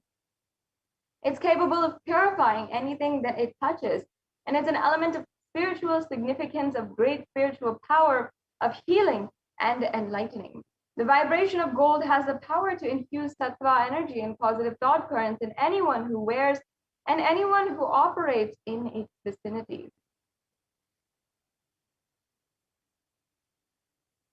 And therefore, having recognized this significance, the Vedic rishis literally used this, the element gold in all different aspects of this civilization, whether it is gold present in the scriptures, the agamas, the Vedas, the Shrutis, the Smritis, the Itihasas and Puranas, and or being abundant and being displayed in all of the various different architecture. The Hindu civilization was literally built in gold, and everything was even exchanged in gold. The ritual fees were offered in gold bricks, and even when one was to be saved from life-threatening diseases and illnesses, gold was used as a ritual fee. Gold was in abundance and used for weighing equivalent amounts of commodities, including cows, and kingdoms were built with huge doors of gold. The streets would have huge columns and huge archways made of gold, and horses and cows were dressed in gold. And each of these sentient beings lived in coexistence in the civilization and were even worshipped and adored as the very embodiments of the pure consciousness, gods and goddesses themselves. So in the Hindu civilization, it thrived on the banks of rivers of gold. In fact, the Indus river was called the Hiranyamayam, the river of gold, and the river Saraswati was called the Hiranyavartani, and this is in the Rig Veda and the Atharva Vedas, respectively. So gold is known and understood as a supreme element for offering gifts to the ones that you love and revere. And now it has a deeper significance. It's not just a element of precious metal that we use for giving gifts, but it has so much of value, the superconscious value that that is associated with it, that our Vedic rishis had literally understood in a very deep and significant way, and that's why it was applied in all different areas of life. And ultimately, this very science is what contributed to the richness of the Hindu civilization, which attracted people from far and wide. We know of all of the different books and magazines, as well as records from various different civilizations of the people who come and are absolutely in awe of the civilization in the Hindu civilization, which was so rich and which had gold in all different directions, and that attracted them ultimately to come and be invited inside of the civilization. And so much that how the entire civilization literally boomed and thrived during this period. And at this time, even the Hindu economy was the most contributing economy to the global economy. And that lasted for 1,000 years until the Mughal and British invasion, at least as per the records that we have right now. So it is established that gold has such extreme significance. It is a very, very, very powerful element. And it has so much of sacredness associated with it, sacredness that it is literally exuberating. Therefore, gold is a very auspicious metal, auspicious offering that you can make to Devi Parashakti today. You'll be able to see how many of the following offerings will be offerings made of gold. And there'll be different ornaments, different jewelry pieces that are also very traditional and very significant in Sanatana Hindu Dharma as well. So let's begin now with the various different offerings that we are having available for you to offer today. The first offering is the E-Hundi offering. All of us Hindus know that it is a part of our Hindu experience, the temple experience. When we go to the temple, we often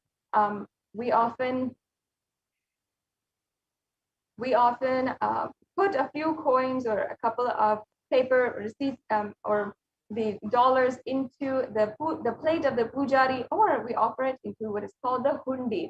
And this is just a general donation we make out of gratitude and to the gods and goddesses for making themselves available and putting in so much in order to make for thousands and thousands of years.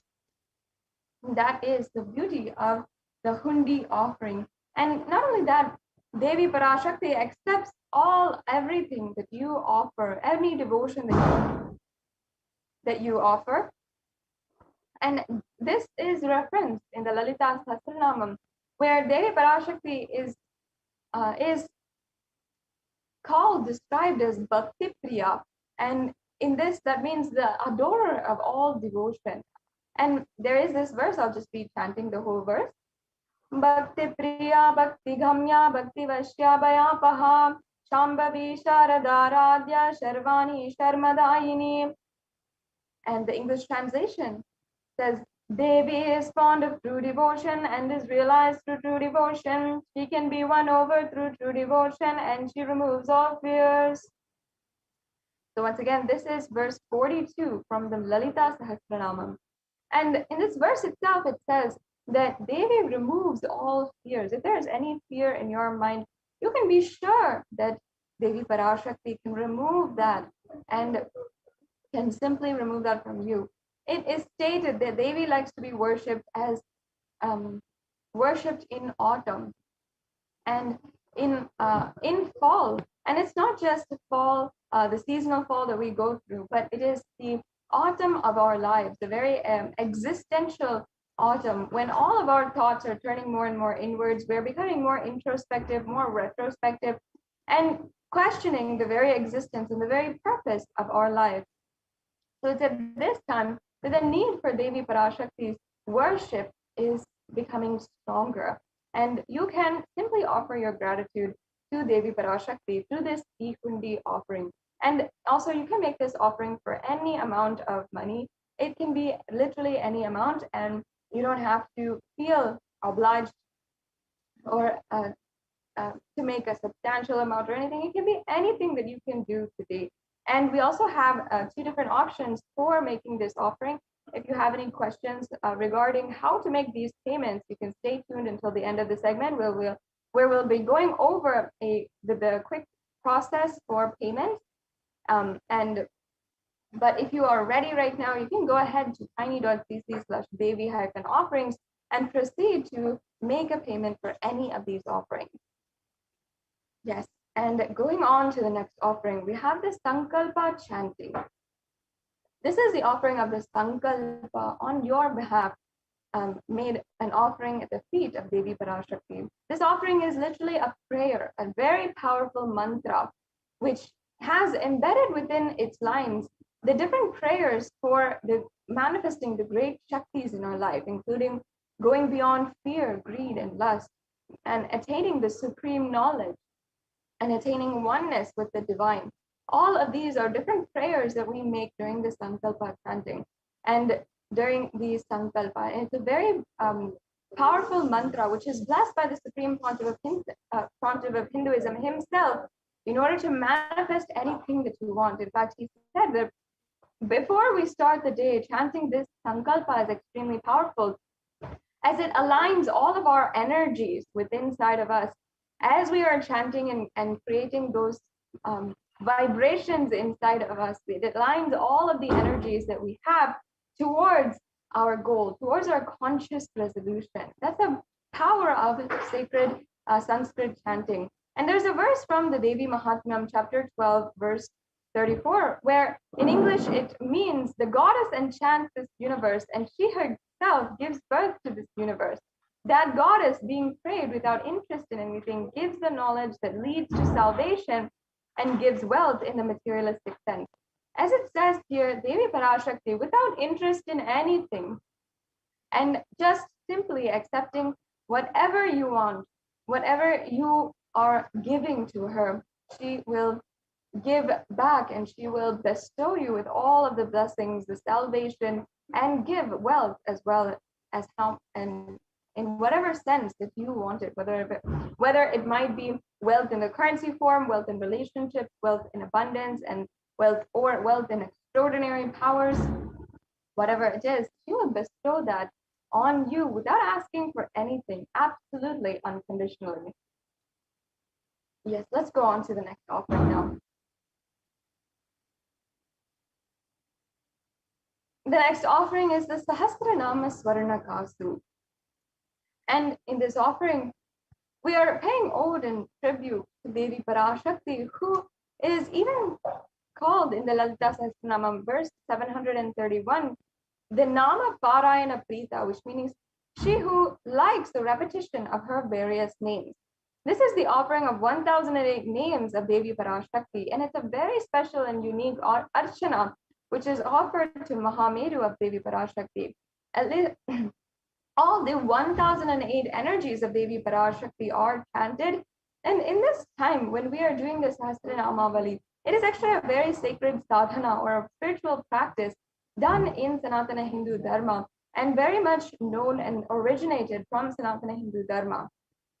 And the chanting of the name of and all of the different names of the gods and goddesses that we worship is a sacred spiritual practice that we practice because it literally, we are cherishing the divine energies inside of our inner space. And the truth is that even if we cherish suffering or cherish any kinds of bad thought currents or negative thought currents, that is what is going to manifest in reality. If you are continuously anxious about something, exactly that will manifest in reality, and you will see that you will not be able to handle that. And exactly that will manifest and become your reality. In the same way, if we cherish positive thought currents, powerful cognitions, and the most powerful cognitions, the names and descriptions of the divine, that itself will manifest into reality. And by that, I mean, you will literally experience oneness in your life with Devi Parashakti. So in this offering, you can offer a gold coin inscribed with each and every one of the 1008 names to receive the blessings Ananta Kalyana Gunyas, all the divine qualities of Devi Parashakti. Yes, let's go on to the next slide. The next offering is the Mukta Anguti, and this is the finger ring with a pearl. And beautifully, Devi Parashakti, in her form as the incarnation, Devi Meenakshi, is as described as being adorned with pearls. And I'll now be chanting the verse from the Meenakshi Pancharatnam as a description of Devi Meenakshi. Muktaharanalasatkiritaruchiram purnendu vaktraprabham Chinjannu puri kinkani manidharam padma prabhavasuram Sarvabhita palapradam girisutam vani rama sevitam Meenakshim pranatosmi santatamaham karunyavaram nidhim. The English translation goes, I bow down to the goddess Meenakshi, whose crown has garlands of pearls and face shining like the full moon, who wears anklets and is studded with gemstones and small bells, who is shining like the splendor of a lotus, who grants all the wishes and is the daughter of the mountain, who is worshipped by goddess Vani and Rama. And I remain bowing to that goddess Meenakshi, the ocean of compassion. Yes, we can go on to the next slide. The pearl is actually associated with compassion. It's a symbol of compassion. And Devi Meenakshi, out of her compassion for the entire humanity, she is the one who incarnated on planet Earth, and out of her compassion literally revived Kailasa on planet Earth. And it's at this time when human beings were all in 56 independent tribes and tribal nations around the world. And Meenakshi is the one who literally brought all of the 56 kingdoms under one rule. And she became she literally conquered all the 8 directions and then conquered Kailasa itself and had married Paramashiva, and both Paramashiva and Parashakti manifested as Lord Sundareshwara and Devi Meenakshi and ruled Madurai together. This was the very first civilization that literally united and transcended human civilization to the next breakthrough of the whole humanity. And Devi Meenakshi literally had that ambition to manifest a breakthrough for the whole humanity, and that is the compassion that she had for the whole humanity. So literally that compassion that she had is what will be bestowed on you to experience and manifest the ultimate success in all of your endeavors and all of your ambitions with this offering of the Mukta Anguti. Let's go on to the next offering. This offering is the golden lotus, the Swarna Padma Pushpa. In the Kamikagama, it is described how all the kalashas should be wound around with a suitable thread and covered with new cloth.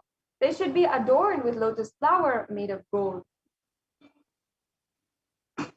And there are hundreds of scriptural references for the lotus in Sanatana Hindu Dharma, and you can see it even in all of the arts and architecture. All the 7 chakras of the body are all different lotuses that when open, when they bloom, they radiate specific energies and positive energies and powers. And even the Shakti of Paramashiva is described as a lotus. The base of the Paramashiva Linga is a lotus. And even the devotees of Paramashiva are all described as lotuses which are about to bloom. And the lotus has a divine quality because in any kind of waters, in polluted waters, or even in very little water, the lotus will bloom and still radiate that elegance and that resilience that we all know and adore in the lotus. We can go on to the next slide now. So in that, you will be able to see how the lotus has such deep significance, and it is actually a representation of Devi Parashakti herself. And with this offering of the golden lotus, you can be blessed to have and radiate the state, space, powers, and being of Devi Parashakti in your inner space in any adverse situation in your life. Yes, the next slide, please. So this next offering is the Swarna Meti, the golden toe ring. And the toe ring actually originates from the Hindu scriptures, and the oldest reference for the toe ring is from the Hindu scriptures in the descriptions of Devi Parashakti. And today, even Hindu women are invoked as Devi Parashakti, and during their marriage ceremony, they literally are adorned with this toe ring because their very toes are worshipped as Devi Parashakti. And all of that goes back to the Hindu scriptures, to this very verse, which I'll now be chanting. Nakhadiriti samchana namajjana tamo guna padadvaya prabhajala parakrita saroruha. And the meaning goes, you whose brightness from toenails destroys the darkness of ignorance from the minds of your devotees, you who prostrate at your feet, you whose brightness from your 2 feet overpowers that of the lotus flower. So as you can see, literally Devi Parashakti's very feet have the power to literally remove all darkness and ignorance from you and liberate you entirely. And that is why her feet are adorned with the toe ring. So you can offer this toe ring and adorn the feet of Devi Parashakti and be in constant gratitude for receiving her blessings, even in the most difficult aspects of your life.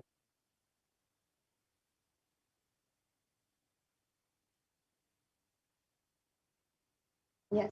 The next offering is the Swarna Mangtika, which has reference from the Lalita Sahasranamam once again, where Devi Parashakti is described as Shuddha Sarvi Varshani, meaning she who makes the nectar flow from our nerves from the Sahasrara, and she who gives a very pleasant experience of the ultimate.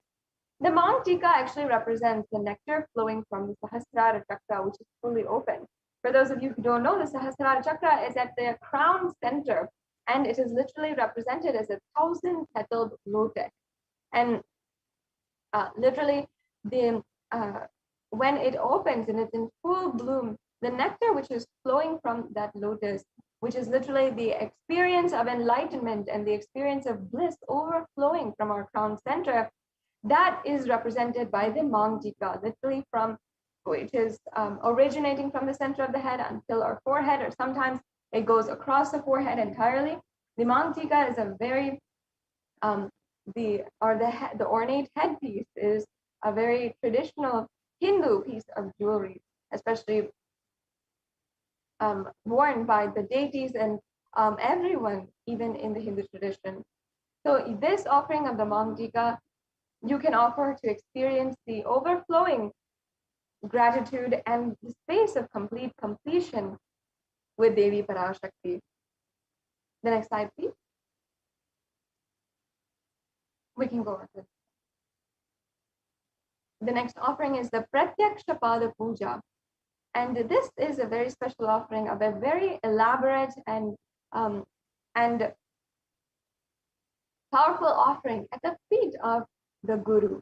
And there are so many references, either from the Guru Gita or the Guru Paduka Stotram, about the power of the Guru's Paduka and how offering your and surrendering, offering everything that you have and surrendering at the feet of the Guru is extremely powerful today. And you can offer this Pratyaksha Pada Puja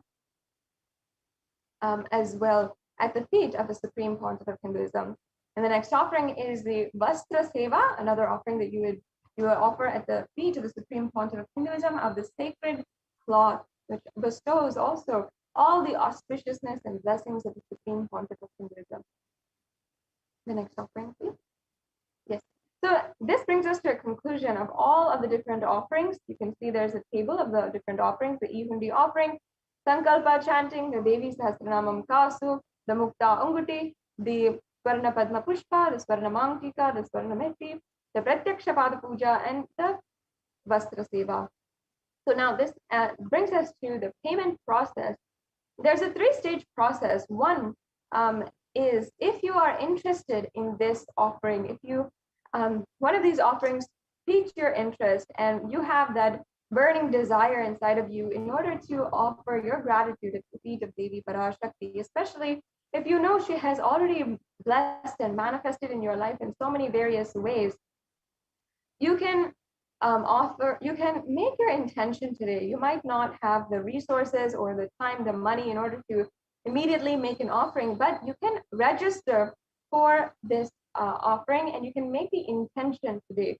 You can go to the tiny.cc/BHAVASAMADHI form, and in this form you can just fill that out and you'll be able to get more information about these offerings and get the details you need in order to make this offering.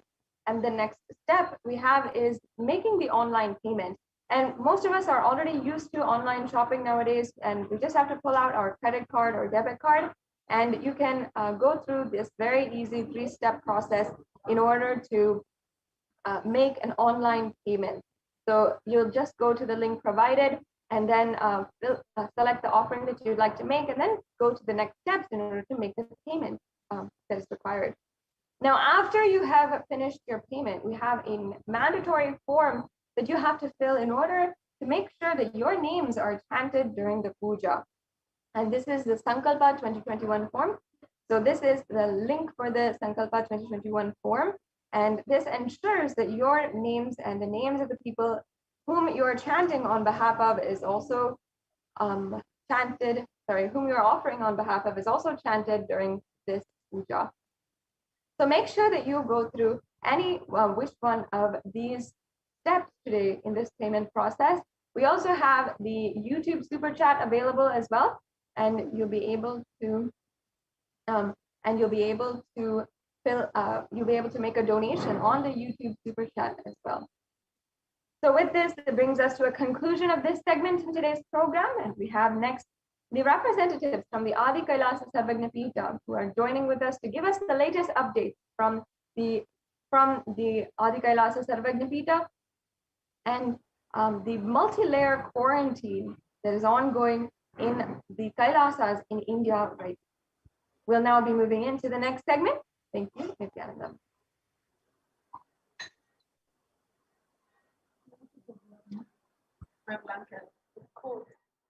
I mean by the word Kailasa.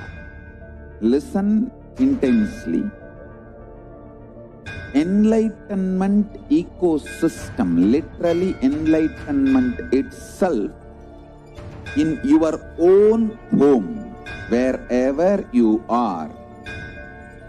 If you cannot come to Kailasa, it's okay. Kailasa can come to you.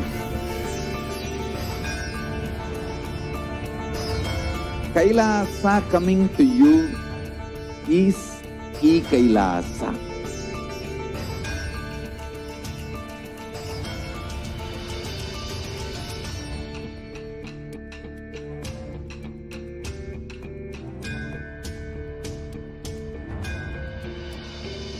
I will revive Hinduism.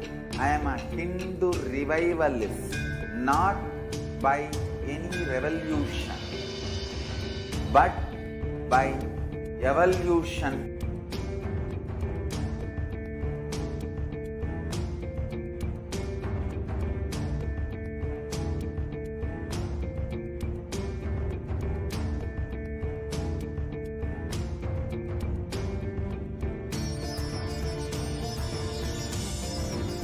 And setting model community.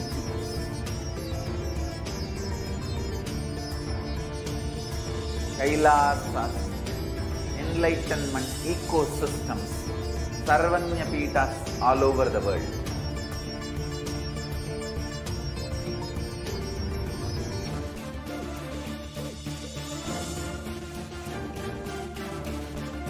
All powerful cognition, knowledge, only when you live, power manifestation and possibilities manifestation happens. This is a fundamental truth.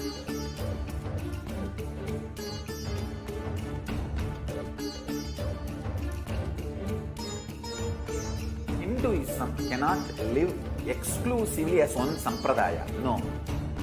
All sampradayas of Hinduism is an ecosystem.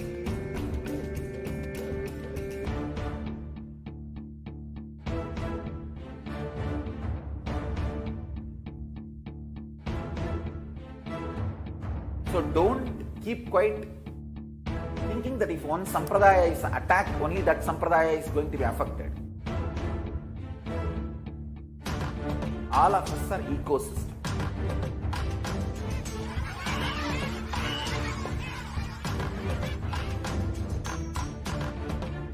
I invite all of you to get involved and enjoy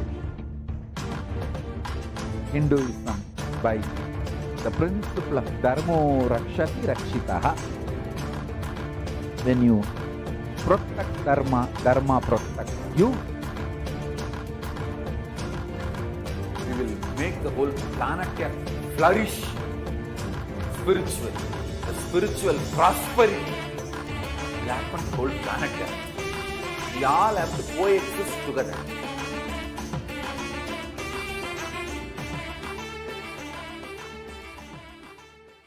Just be alive for next 3 years. Don't die within next 3 years.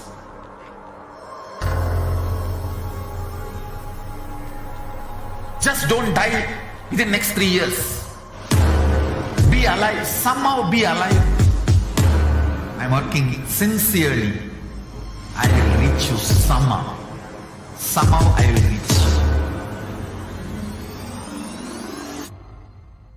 It's my commitment to humanity.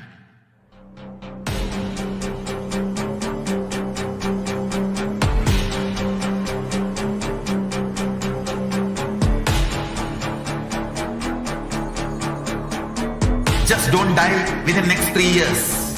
I will reach you wherever you are, whichever corner of the world you may be. I will reach you with enlightenment. You manifesting the space, state, powers, being Paramashivoham.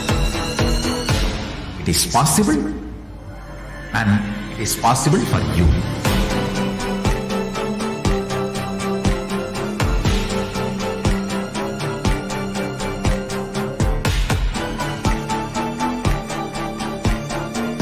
Paramashivoham will reach you with enlightenment science. I know he is going to do the job. Just be alive for next 3 years. Nothing else.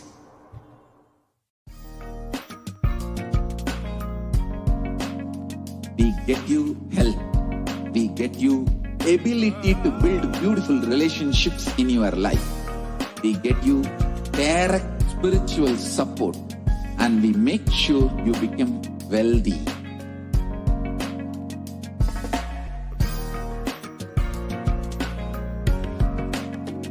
We won't stop giving you just good life. We will literally not stop till you live enlightened life. Manifesting the state of Paramashiva, space of Paramashiva, powers of Paramashiva, being of Paramashiva.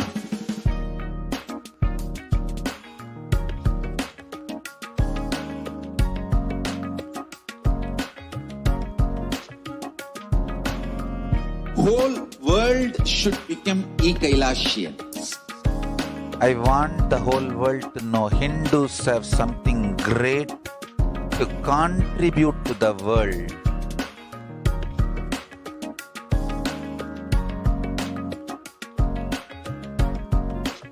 We have something great to contribute to the world. Let us do that.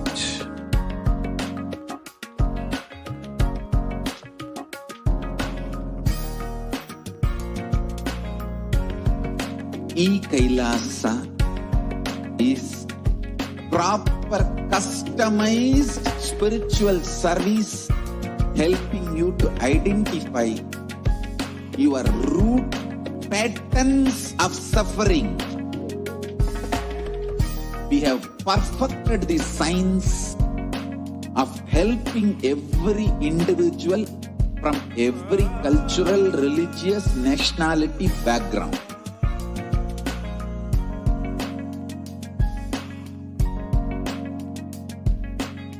You will have lowest reactionary assumptions, highest awakened response, alive response.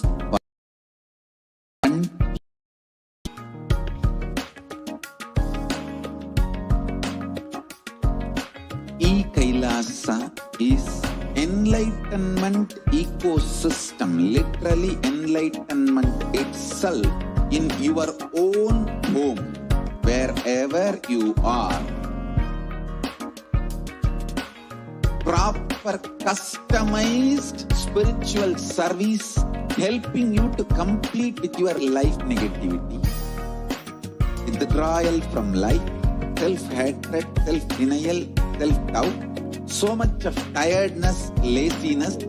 We can support you, aligning your diet, your attitude, your aptitude, your understanding about life. We can help you with everything.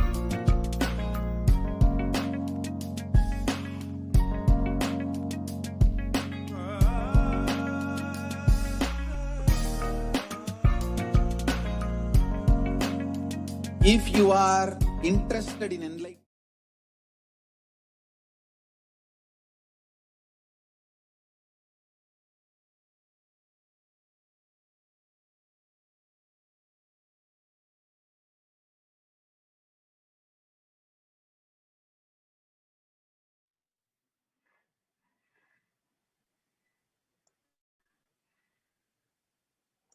Nithyanandam, welcome back. Welcome back to the segment of the Kailasa's multi-layered quarantine opportunity for India during COVID-19 as a practical solution resulting in health, joy, and bliss. And the great news is it's successfully implemented by the Supreme Pontiff of Hinduism, and it is recognized by the United Nations. So let us start our session with the Supreme Pontiff of Hinduism, Jagadguru Mahasannidhanam, His Divine Holiness Bhagavan Nithyananda Paramashivan's blessings. Let's start with the Sadguru Vandanam.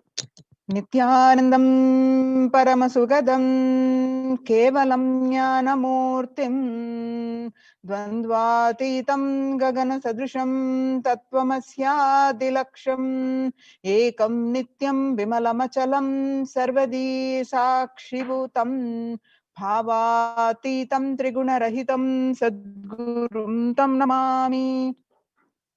Yes. So, Akashic readings from the Devi Parashakti on June 6th, 2021. What Devi revealed and what the state of the world statistics has proved to be revealed. Let us see in some details. The revelations to the world by Devi Parashakti on 5th June 2021. Devi Parashakti revealed through the Supreme Pontiff of Hinduism that not only people dying in crores, financial and mental retardedness, you will also see minds getting collapsed. Freedom from all this suffering is the life of living enlightenment. First, prevent yourself from this deadly corona. Oh people, do the job of saving your life as first priority. Listen properly, people. The only way to protect yourself from this overflowing cosmic pralaya and from the demonic people who search for destruction for themselves and for others because of pralaya, go to Adi Kailasa, getting shelter at the feet of Paramashiva. Save yourself from corona and death, economic crisis and mental collapse that is formed because of corona. Save yourself and move towards living enlightenment. Move towards Paramashiva, Parampurul, doing yoga and tapas, doing seva to all the devotees of Paramashiva and live a good life. Just for that, I have opened the doors of Adi Kailasa. For all those in the universe, not only human beings, as even Siddhas, Jnanis and Yogis have come and are doing penance in Adi Kailasa. For everyone who come, goodness, prosperity, Jnanam and Yogam will overflow. Do not have fear, bliss is there. Do not have worry, I will protect with goodness. Just for that, I have opened the doors of Adi Kailasa. For all those in the universe, not only human beings, as even Siddhas, Jnanis, and Yogis have come and are doing penance in Adi Kailasa. For everyone who come, goodness, prosperity, Jnanam, and Yogam will overflow. Do not have fear, bliss is there. Do not have worry, I will protect with goodness. Happiness is there, enlightenment is there. Do not have fear, bliss is there. I am solving sufferings. Samaya, I am Samayapuratu Kanatal who comes and helps at the right time. Revelations about the mental health issues by Devi Parashakti, we just saw now, and the media articles confirming the same on 6th June 2021. The global news, the psychiatric symptoms like depression, anxiety exhibited by the COVID-19 patients, a study, according to the new study, neurological symptoms like depression and anxiety are also showing to be common in those who have contracted COVID-19 even more in mild cases. The BMC Psychology on the media article confirming the same on 8th June 2021 when Devi revealed the same on 5th June 2021. The BMC Psychology published online article, The Impact of COVID-19 on the Mental Health of US College Students. The results indicate that the students closer to graduating faced increases in anxiety, which is 60.8%, feeling loneliness, which is 54.1%, and depression, 59.8%. Many reported worries for the health of loved ones most impacted their mental health status, which is 20%. And the need to take care of family most affected current and future plans, that is 31.8%. Almost one half of the students took to exercising and other remedies. The revelations about the mental health issues by the Devi Parashakti on 5th June 2021 and the research confirming the same on 10th June 2021. The rates of anxiety and depression among college students continue to soar, researchers say. The researchers at the Dartmouth College, who have tracked the moods and behaviors of about 200 college students for 4 years, say stress levels are at their highest. Dartmouth College researchers began tracking 217 students who, when they entered the school as freshmen in 2017, in the hopes of understanding how they behave. They have seen students' stress levels rise and fall, usually in tandem with midterm and final exams. But since the onset of the coronavirus pandemic, rates of depression and anxiety have soared and have showed no signs of coming down, said Andrew Campbell, a researcher and computer science professor. The Psychology Today on the coronavirus, the psychological trauma and PTSD event. Much has been said about the mental health crisis that is occurring related to the coronavirus pandemic. Much of this information has focused on the all-consuming anxiety, panic, and fear that many are experiencing. While this is important and needs to be at the forefront of discussions, something that has not been discussed is the psychologically traumatic nature of what our nation and our world is experiencing. The revelations to the world by the Devi Parashakti, the increased, which is confirmed by the various world reports, the status of the world across the reports. The increased prevalence post-traumatic stress disorder is expected to emerge as a primary factor driving the growth of the global post-traumatic stress disorder, PTSD, therapeutic market over the periods of assessment. what it used to be 2019, and this estimated increase in 11.91 by 2027. The CNN reports the coronavirus pandemic's impact on global mental health is already extremely concerning. The United Nations report that there is a high prevalence mental distress in countries across the globe due to the coronavirus pandemic, especially among healthcare workers and children. According to the United Nations and the World Health Organization, the impact of the pandemic on people's mental health is already extremely concerning. The World Health Organization's Director General Tedros Adhanom says in a news release recently. The United Nations says the coronavirus pandemic impact on global mental health is already extremely concerning. It is now crystal clear that mental health needs must be treated as a core element of our response to and recovery from the COVID-19 pandemic, the Tedros added. Yoga greatly improves mental, spiritual, and physical health.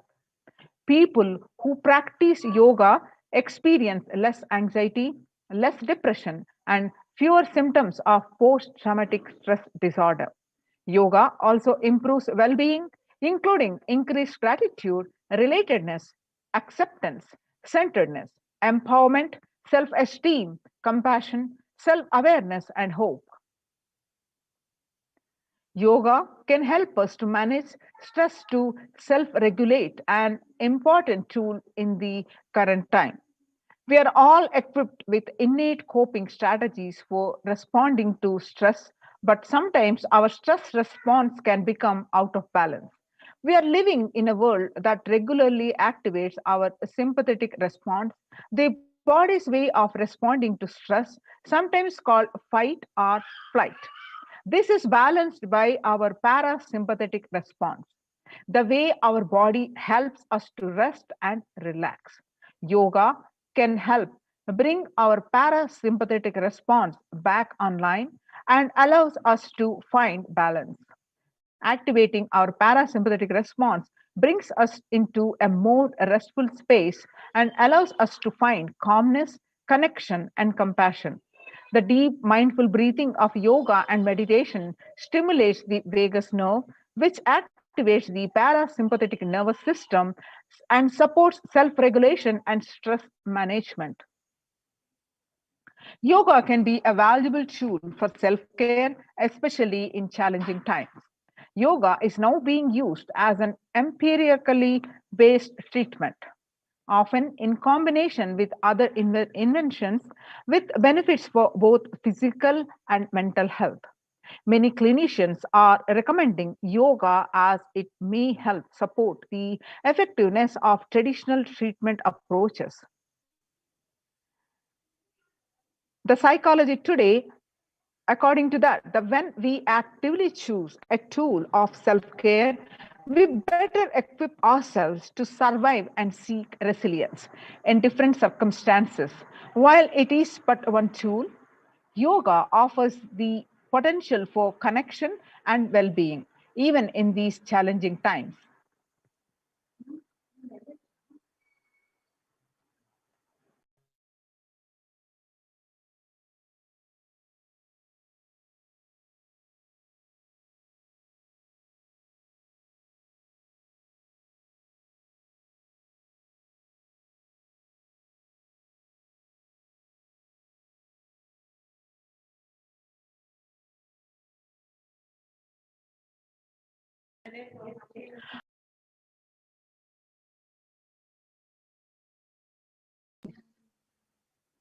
Researchers spirituality benefits mental health.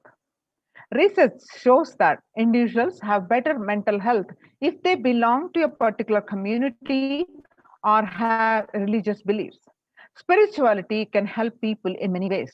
First and foremost, spirituality or religion can help people find meaning in their lives, which is instrumental in improving one's mental health. Spirituality can perhaps help you connect with your divine self. In addition to endowing meaning to your life, it has the potential to improve mental, physical, and emotional well being as well. It has been a source of relief and comfort from various challenging issues for thousands of years. Revelations to the world by the Supreme Pontiff of Hinduism, Jagadguru Mahasannidhanam, His Divine Holiness Bhagwan Nithyananda Paramashivam, revealed on 22nd May 2021 that Paramashiva is very clear. Focus on making your body alive, a life alive. Mind is obsessive compulsive reaction. It is nothing but a bunch of unconscious reactions. Do not try to sympathize with the mind. Make your body and life alive. That is the only priority for all of you. I am talking to everyone who has a little love and sympathy for me. For all of you, take this as a guru walk. Make your body consciously strong. Gym will build muscles, make you look a very nice in the outside, but only yoga and Ayurvedic lifestyle will make your body conscious. Just see all over the world. All the gym bodies are just dropping dead. Only yoga will make your internal organs strong and your ability to manifest consciousness strong. Let me give you the solution from Paramashiva to protect yourself from this whole pralaya, not just from corona. The amount of depression, mental suffering, the way the whole world is suffering, the kind of poverty happening, people losing their jobs, income, having insecurity, comforts being lost, so much. Just make your life extremely strong.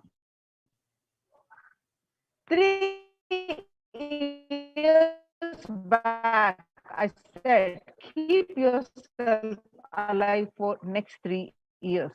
I have enough evidence that 3 years back, I trained the Kailasa Vasis inside the Sangha and physically, mentally, psychologically, or consciously for quarantine lifestyle.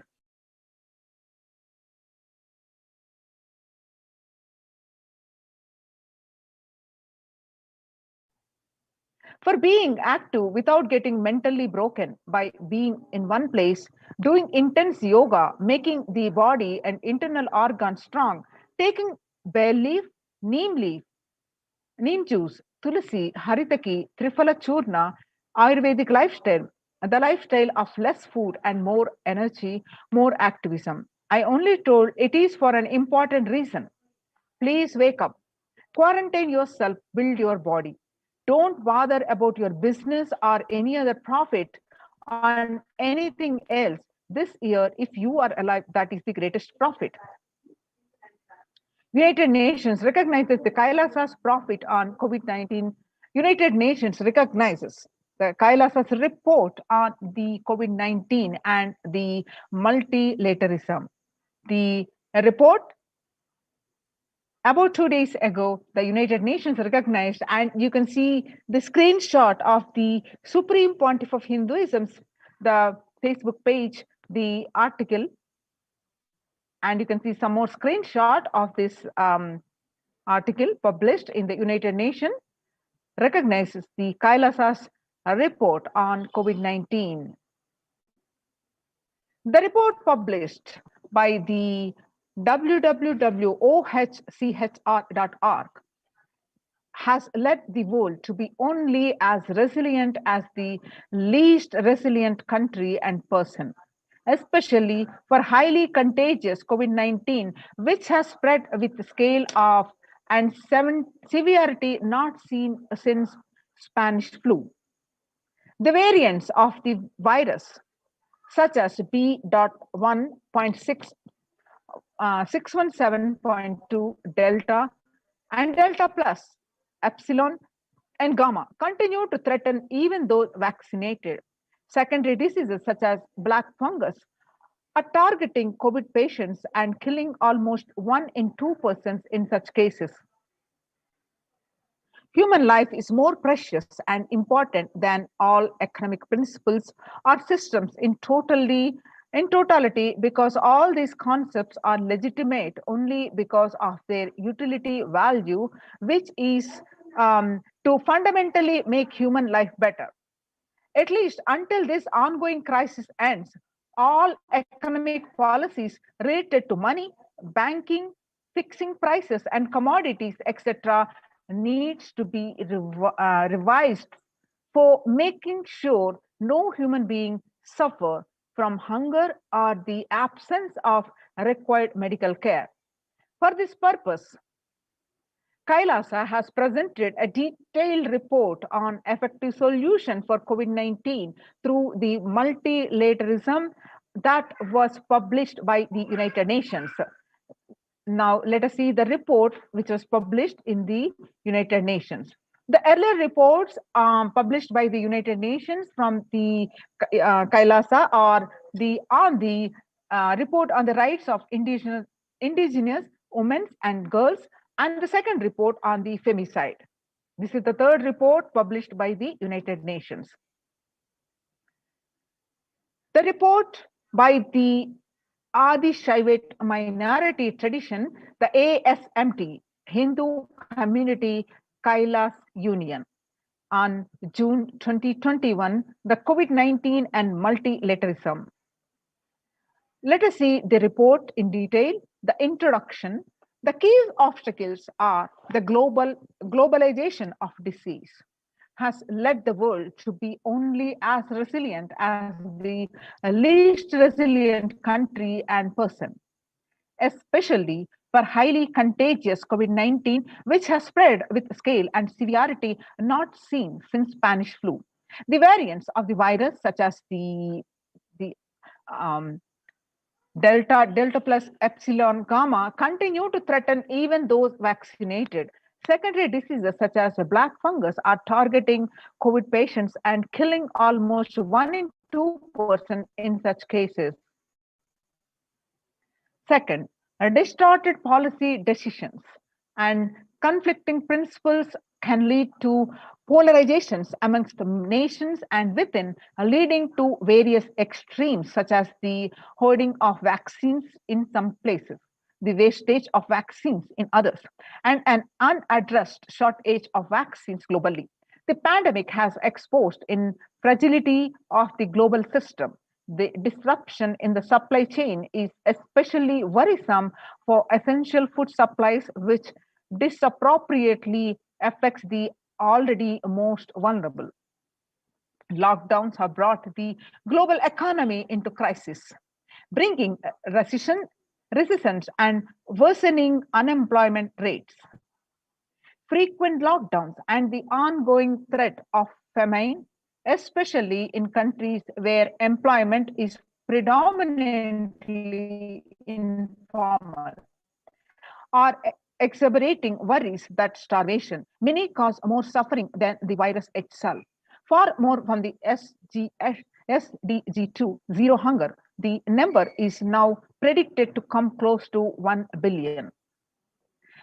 In the report, the concerning related supporting articles are projected now. Some more articles which are published in the supporting websites and articles, online platforms. Now, the second, solutions. First, revised economic policies.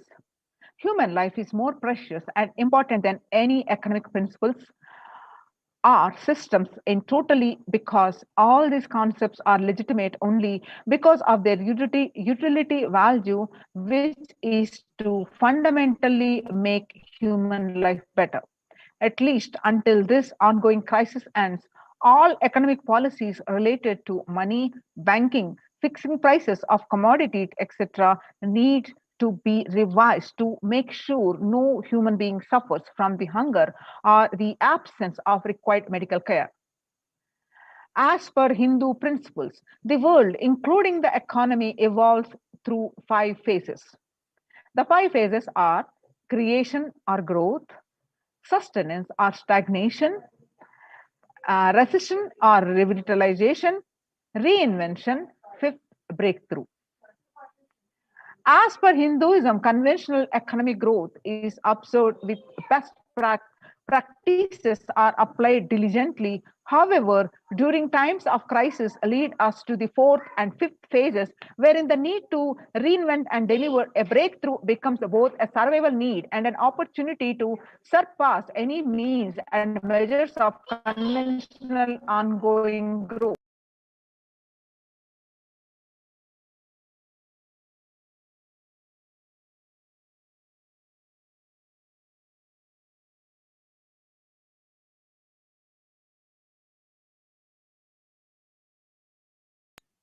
According to the Keynesians, increased public expenditure during the Great Depression of 1929 improved economy. However, the government never completely gave up trying to balance the budget, which resulted in it never spending enough to bring the economy out of recession until the Second World War.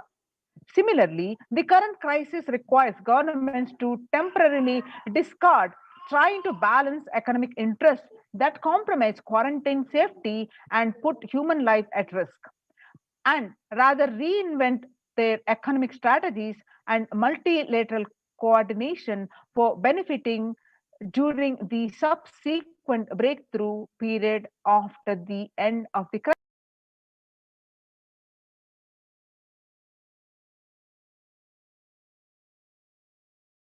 Now you can see the supporting documents supporting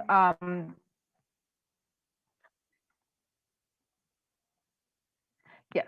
So Hindu multilateralism, there is an immense inequality in the capacities of governments, organizations, and people on two groups.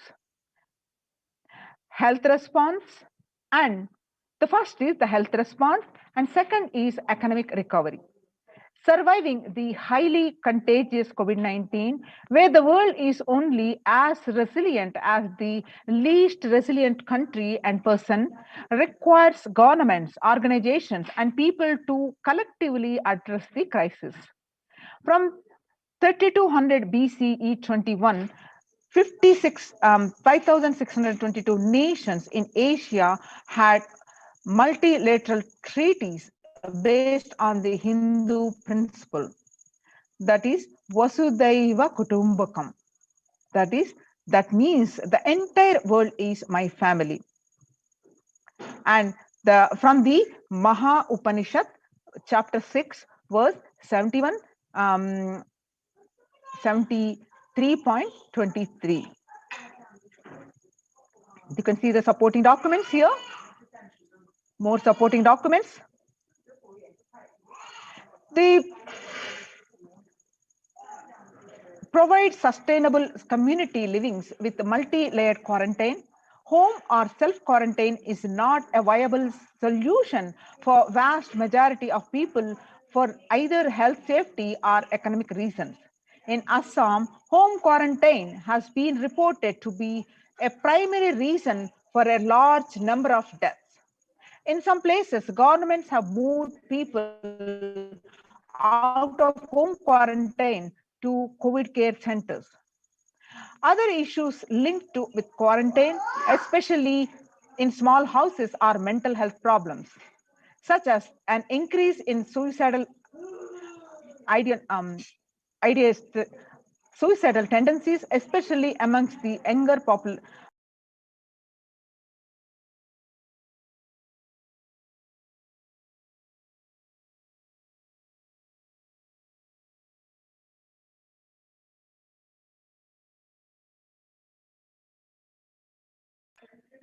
This requires friendly quarantine setups which are self-sustained and sufficient in terms of food stock and supplies, recreation, employment, education, etc. In India, state governments have attempted to provide free and paid solutions, exorbitant pricing. Some facilities have seen challenges related to requests for private accommodation. The experimental townships, such as the Auroville, have demonstrated a fair amount of success in creating a friendly, safe, and compliant quarantine facility. However, solutions such as Auroville are not open to the public.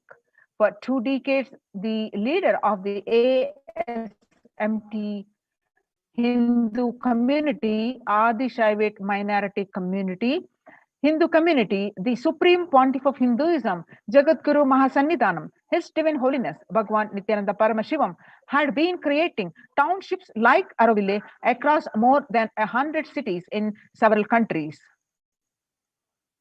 Most of these townships, such as ASMT Monastery, India, Bangalore, have been opened to offer multi-layered quarantine as a free public service with free food accommodation, free internet to work from home or monastery. The ASMT community has seen a fair amount of success in these townships with zero reported cases of COVID infection in the past 2 years and has already saved many lives.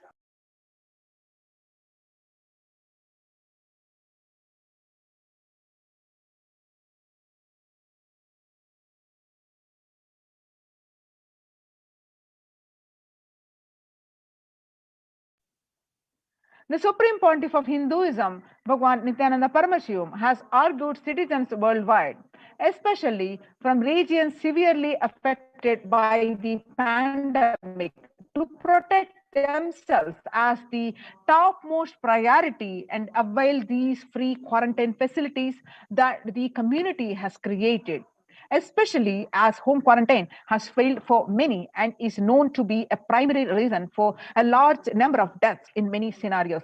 The Supreme Pontiff of Hinduism, Bhagwan Nithyananda Paramashivam, has emphasized the need and argued the government worldwide to provide food, safety, medical care, shelter, and all survival needs to all human beings under their care, with absolute multi-layer quarantine until coronavirus is eliminated from planet Earth, including all different strains of the virus.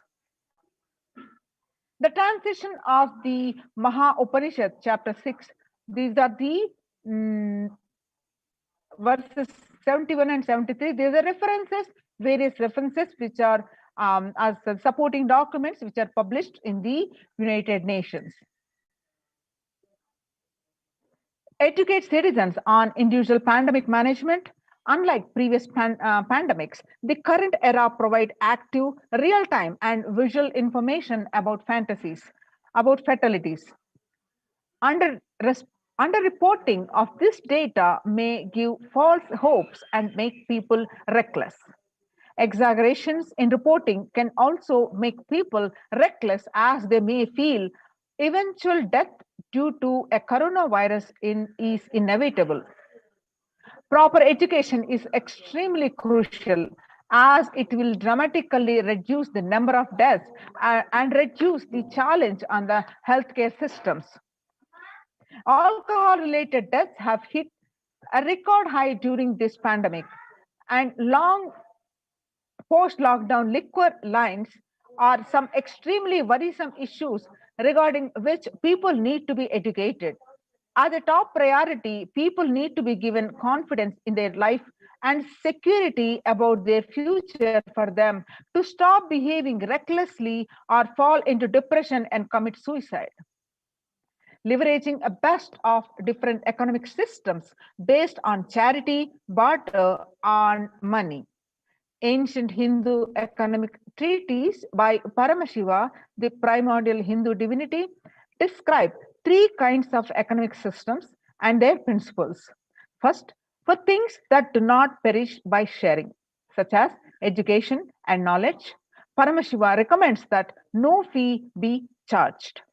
Second, for survival needs, such as food and healthcare, barter and charity are recommended.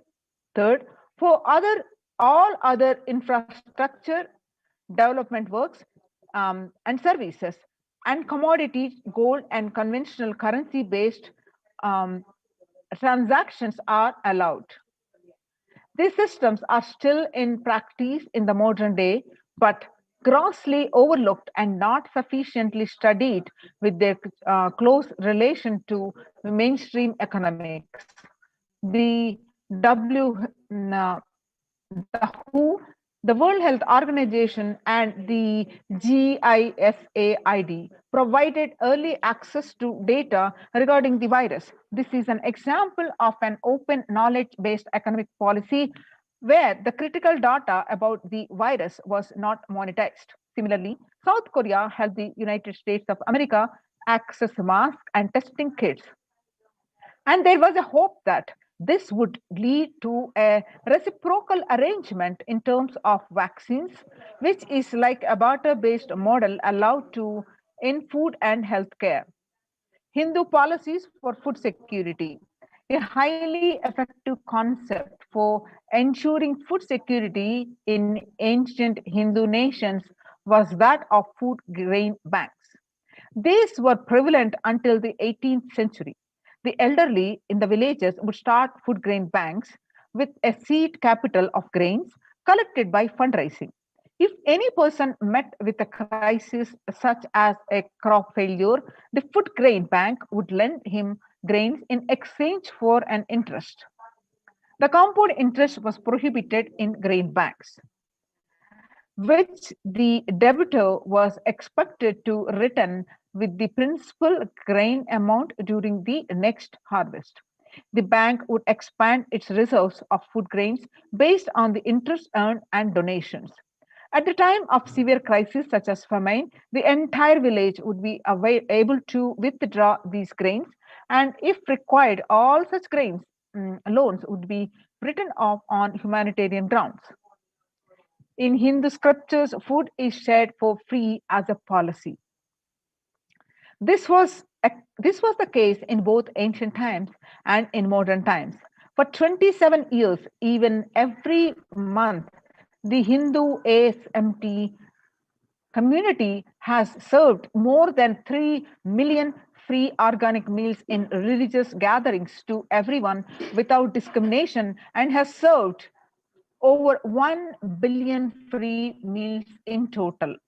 Such private and public efforts are crucial in each the threats of starvation, which is estimated to hit 1 billion people worldwide. Monitor global health. The crisis requires governments to take aggressive, proactive measures to monitoring health. Smartphone applications have been used by the governments that are based on health code color systems that categorize individuals into 3 color groups based on their health status and travel history, and then determine whether they need to be quarantined. Some more supporting articles which are published in the report. Though there were privacy-related concerns associated with these approaches, some of these measures, such as agile daily reporting systems for accounting of newly suspected, diagnosed, asymptomatic cases, number of deaths, and generating area-wise statistics have played an important role in proactively responding to curb the spread of the disease and are being considered for implementation by various countries. You see the supporting documents now. Next is the traditional medicine. In Hinduism, nature and planet Earth are respected as the living divine mother energies capable of providing us with all our survival needs, the food, medicines, etc. Through the traditional medicines such as TCM and Ayurveda are effective in addressing the COVID-related issues. And a few years ago, a Nobel Prize was awarded for scientific work based on traditional medicine. The mainstream Western medicine has chosen to characterize Ayurveda as a pseudo-science and TCM as unscientific. Such demeaning of traditional medicine systems have led nations to consider taking defensive unilateral decisions to protect their interests. The outright rejection of the traditional medicine is not wise, and such policies should be revised, especially as these medicine systems are time tested and have kept people healthy for several generations. Kailas Union recommends governments worldwide provide solutions like Kailasa's Hindu medicinal care, which includes completely free of charge services such as Ayurveda, yoga, Siddha, Western medicine, and multi-layered quarantine for complementing their ongoing public health efforts. You see the supporting documents here.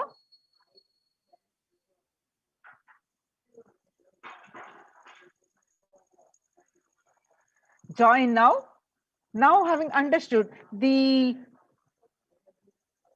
world's statistics, what Devi revealed, what the world statistics and how the Supreme Pontiff of Hinduism successfully implementing these strategies in all his Kailasas ecosystems is now recognized by the United Nations, and you also join now and save your life. Join COVID care protection centers. Register now through the link below, https://kailasa.org/Kailasa care.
When the first world countries closed their borders during a massive global emergency, Kailasa has opened its doors to all without exception. So join Kailasa Protection COVID Care Centers and protect and save your life. Hinduism reveals that at least 6 months back, I became aware that multi-layer quarantine is needed to protect people. If you are in India and you want family, anyone who will listen to you, get them immediately to our campuses. The free COVID care centers open across India are Adi Kailas in Bidadi, Bangalore, Salem Adinam in Tamil Nadu, Tirunnamalai Adinam in Tamil Nadu, Rajapalam Adinam in Tamil Nadu, Puduvai Adinam in Tamil Nadu, Pattanam Adinam in Tamil Nadu, Srirangapadi Adinam in Tamil Nadu, Sripuram Adinam in Hyderabad, Madurai Adinam in Tamil Nadu, Avattipalam Adinam in Erode, Tamil Nadu, Huzur Adinam in Tamil Nadu, Baroda Adinam in Gujarat. Kailasa rushes to help as India finds itself on the verge of COVID-19 third wave. The multiple free COVID care centers open across India. The various social services offered during the pandemic in Nithyananda ashrams across India. The spiritual services offered during pandemic in Nithyananda ashrams across India. The cosmic revelations on global pandemic. The free social services offered during the pandemic in Nithyananda ashrams across India. The medical care, which includes allopathy, Ayurvedic, and Siddha medicine. The fire safety equipment maintenance, infrastructure to accommodate thousands, and accommodation for multi-layered quarantine, emergency ambulances and ICU on wheels, personal protective medical equipment, groceries collected for Annadan, and organic farming. Join now in COVID care protection centers. Register now through the link below, https://kailasa.org/Kailasa care. Now, let us see some of the glimpses from the Kailasa's, the Department of Health on COVID protection for Adi Kailasa Sarvajna Peetham. The immunity boosters and COVID care supplements. The supplements procurement are allopathic immune boosters, which include zinconia, vitamin D, and vitamin C. Through the Ayurvedic medicine, the immunity boosters are being provided to protect all the residents of Adi Kailasa. The steaming once a day with tulsi, eucalyptus, nochi, and turmeric leaves. All these herbal leaves are taken from the healing trees here in Adi Kailasa. Twice a week, consumption of Kabasura Kundanir, a mixture of pepper, ginger, and clove, and other ingredients. Extensively aimed for boosting the lungs, improving the respiratory system, and treating infectious conditions such as cough, cold, and fever. Neelavembu Kundanir to be taken once a week. Agastya Lehyam 5 days a week, 5 days.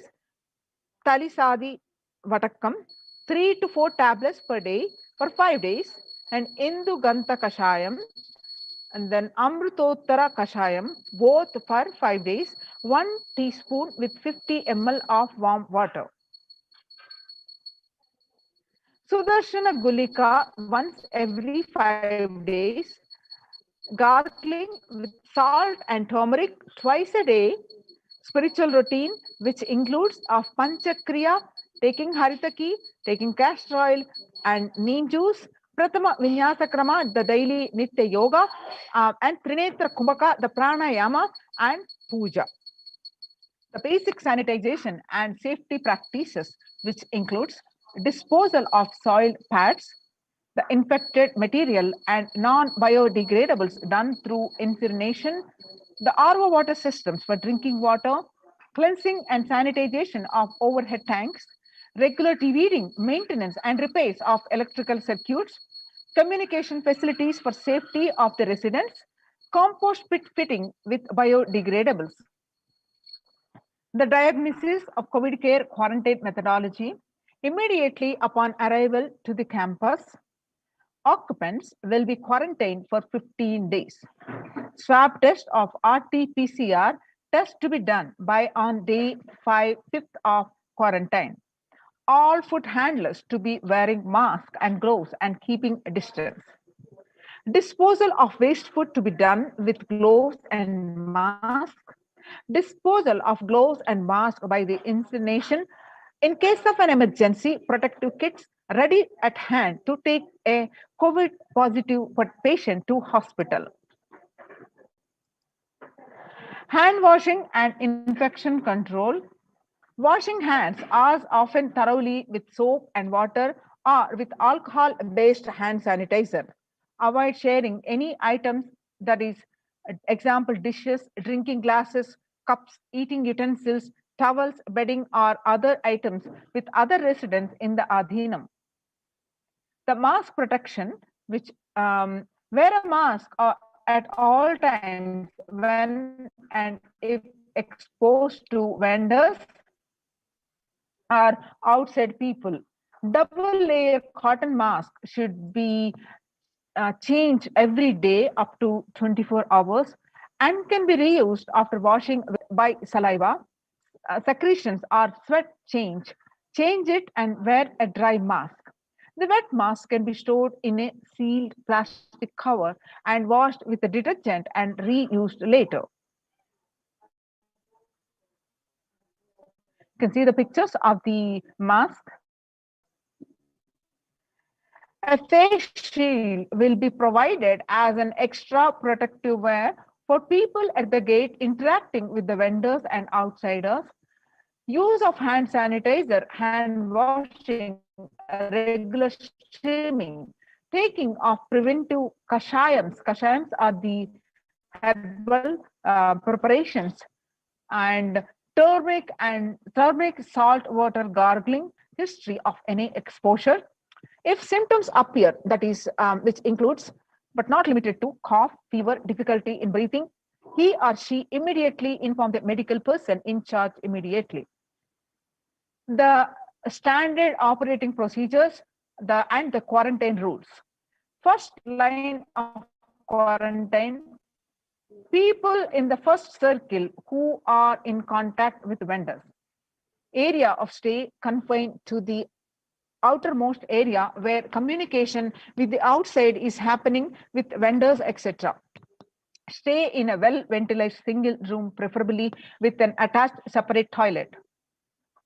Person should not come into contact with inmates of Adhinam, especially elderly people, pregnant women, children, and persons with comorbidities. That is, includes hypertension, diabetics, heart problems, asthma, etc.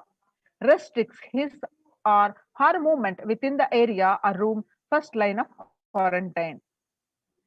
The delivery packages, all parcels received at the gate to be sanitized, spraying with the disinfectant.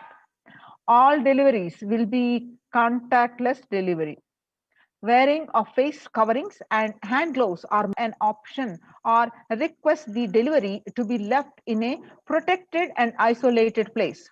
The outer packaging of the item or product will be disposed before it enters the Adhinam. Packages will be quarantined before being delivered. All the delivery bags, boxes, and containers will be thrown away after transferring the items to their respective places. The surfaces of the packages will be cleaned with a simple disinfectant and left to dry. All hand handling the packaging will be thoroughly washed with soap and water and or antibacterial solution frequently. All mail and packaged products that are non-perishable will be left outside for 24 hours before using them. Disinfection, which is sodium hypochlorite, bleach, and chloride, will be used.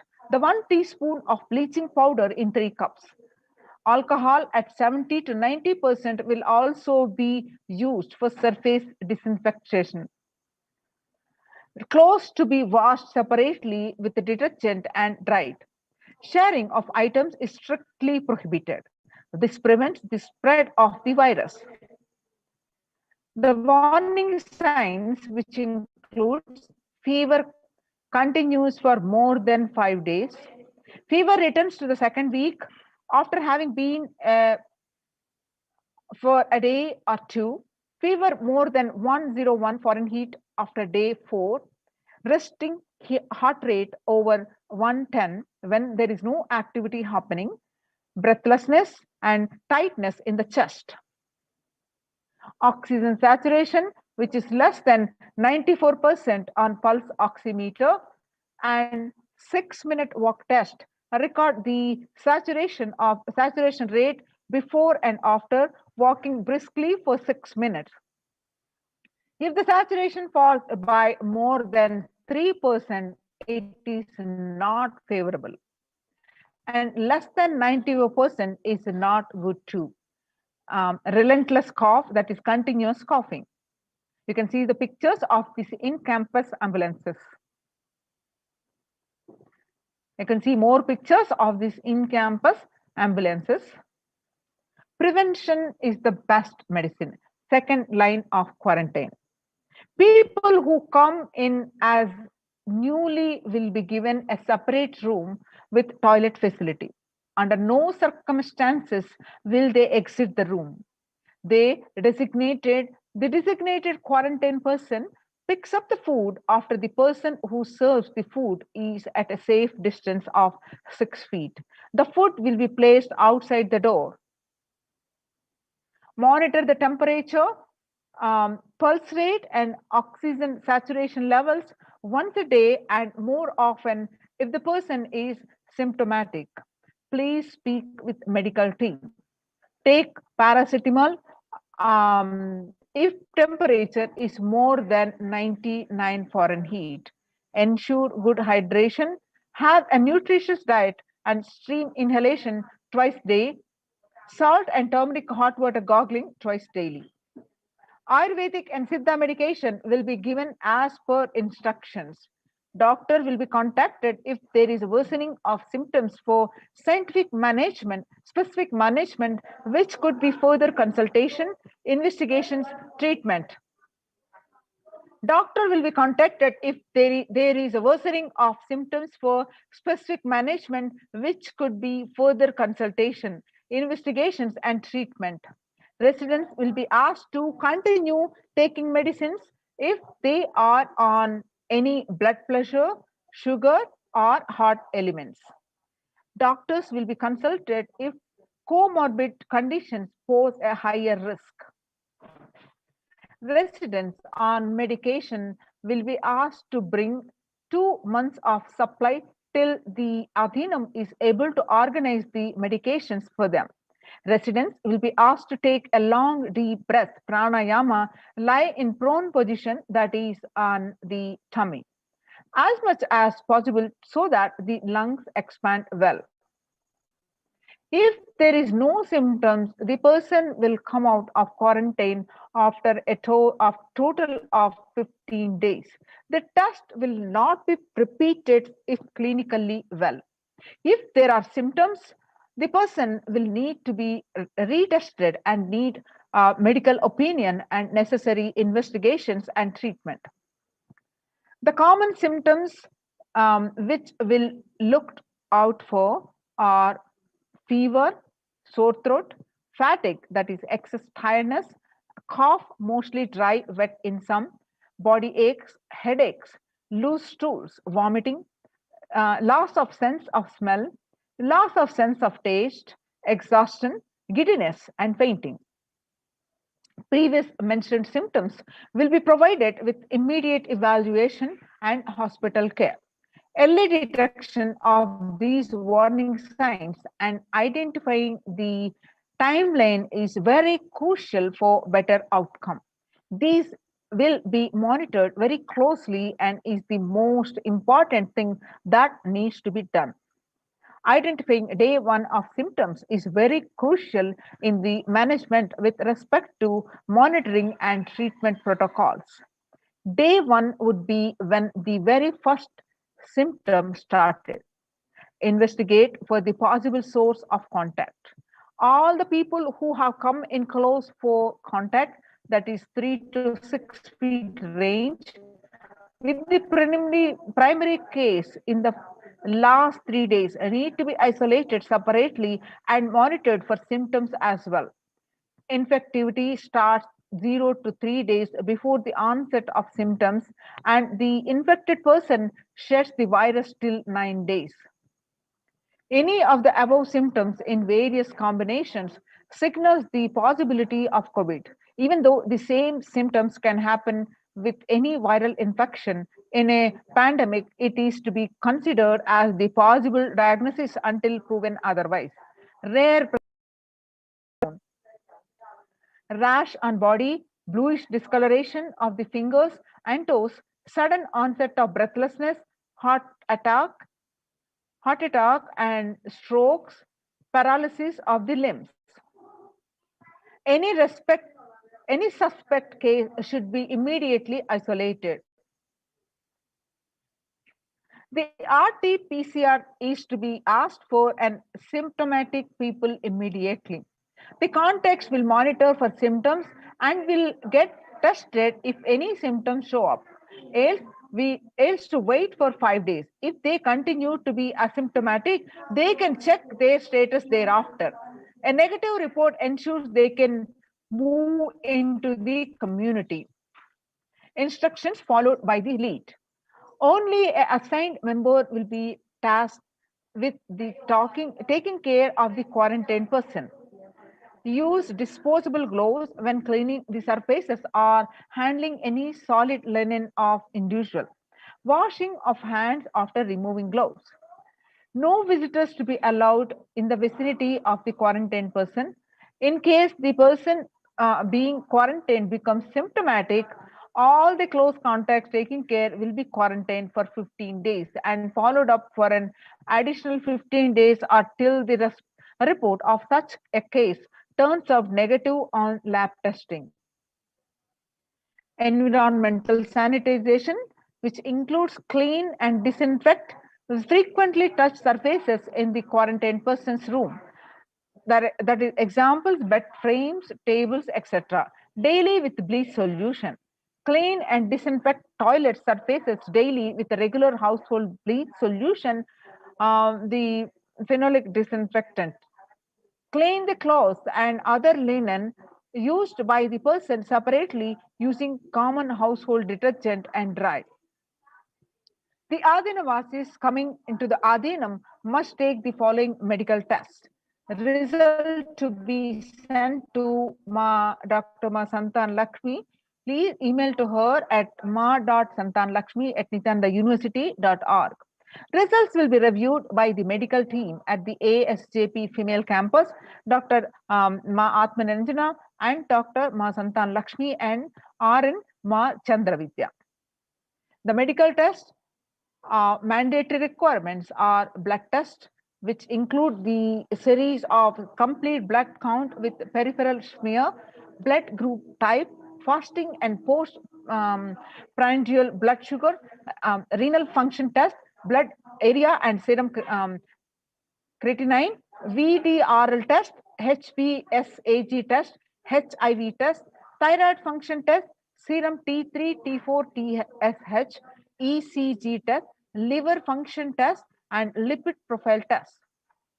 Please get your RT-PCR test for COVID-19 taken 2 days before coming into the Adinam and sent it to the previous mentioned email address to get clearance.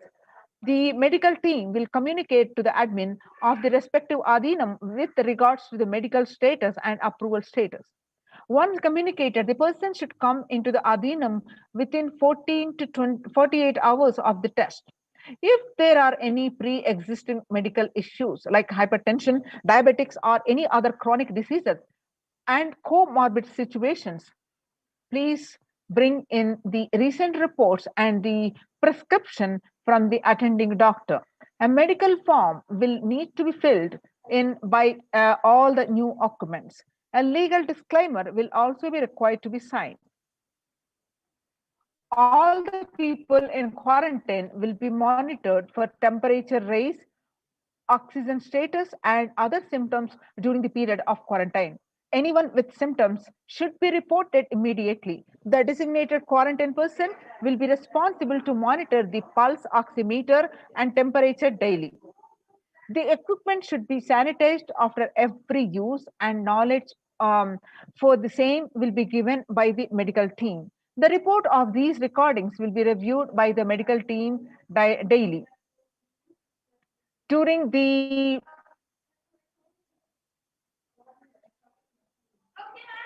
quarantine period, certain Ayurvedic and Siddha preparations, streaming saline and turmeric water gargle and other immune booster will be given by the caregivers, which has to be followed strictly. So with all these rules, so many rules and regulations to take care of the inmates and take care of the maintaining the sanitation of the Adhinam. You can see it now on the screen.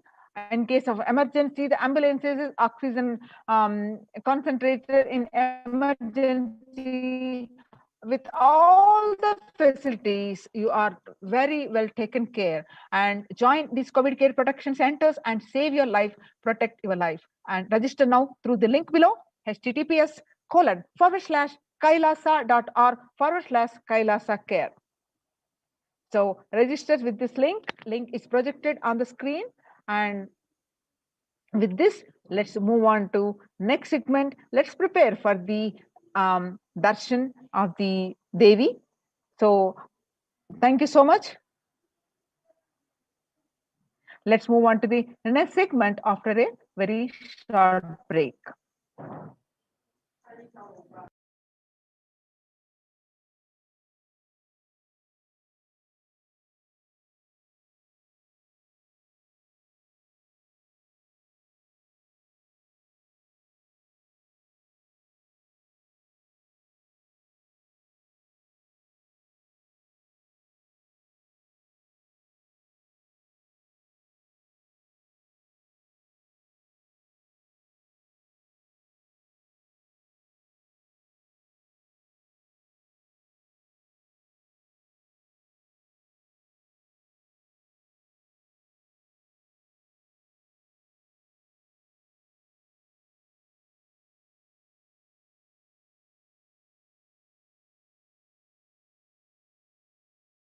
What I mean by the word Kailasa, listen intensely.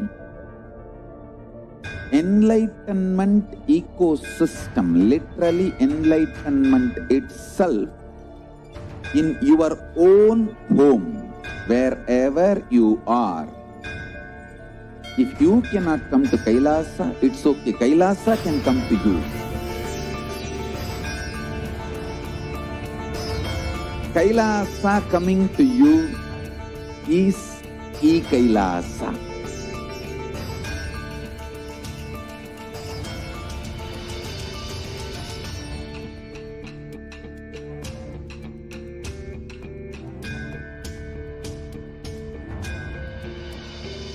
I will revive Hinduism. I am a Hindu revivalist, not by any revolution, but by evolution.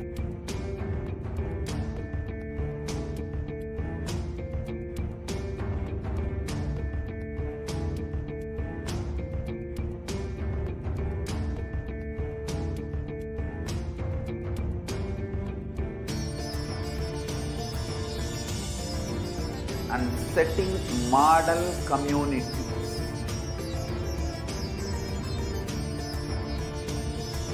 Kailasa, enlightenment ecosystems, Sarvanya Pitas all over the world.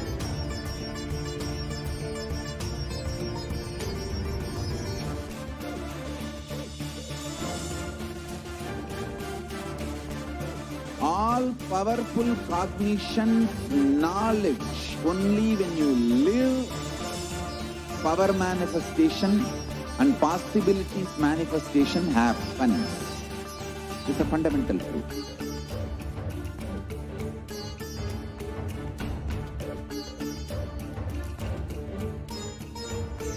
Hinduism cannot live exclusively as one sampradaya. No. All sampradayas of Hinduism is an ecosystem.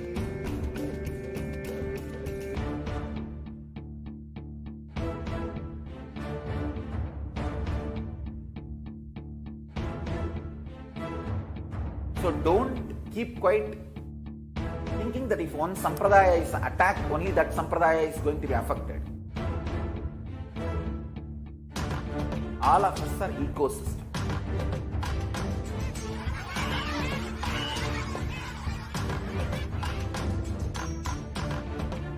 I invite all of you to get involved and enjoy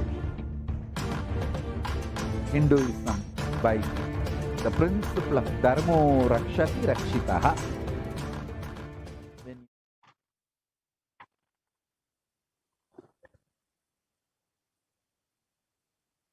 Nithyanandam, welcome back to all of the viewers who are joining with us across the world for this Devi Parashakti Akashic reading program.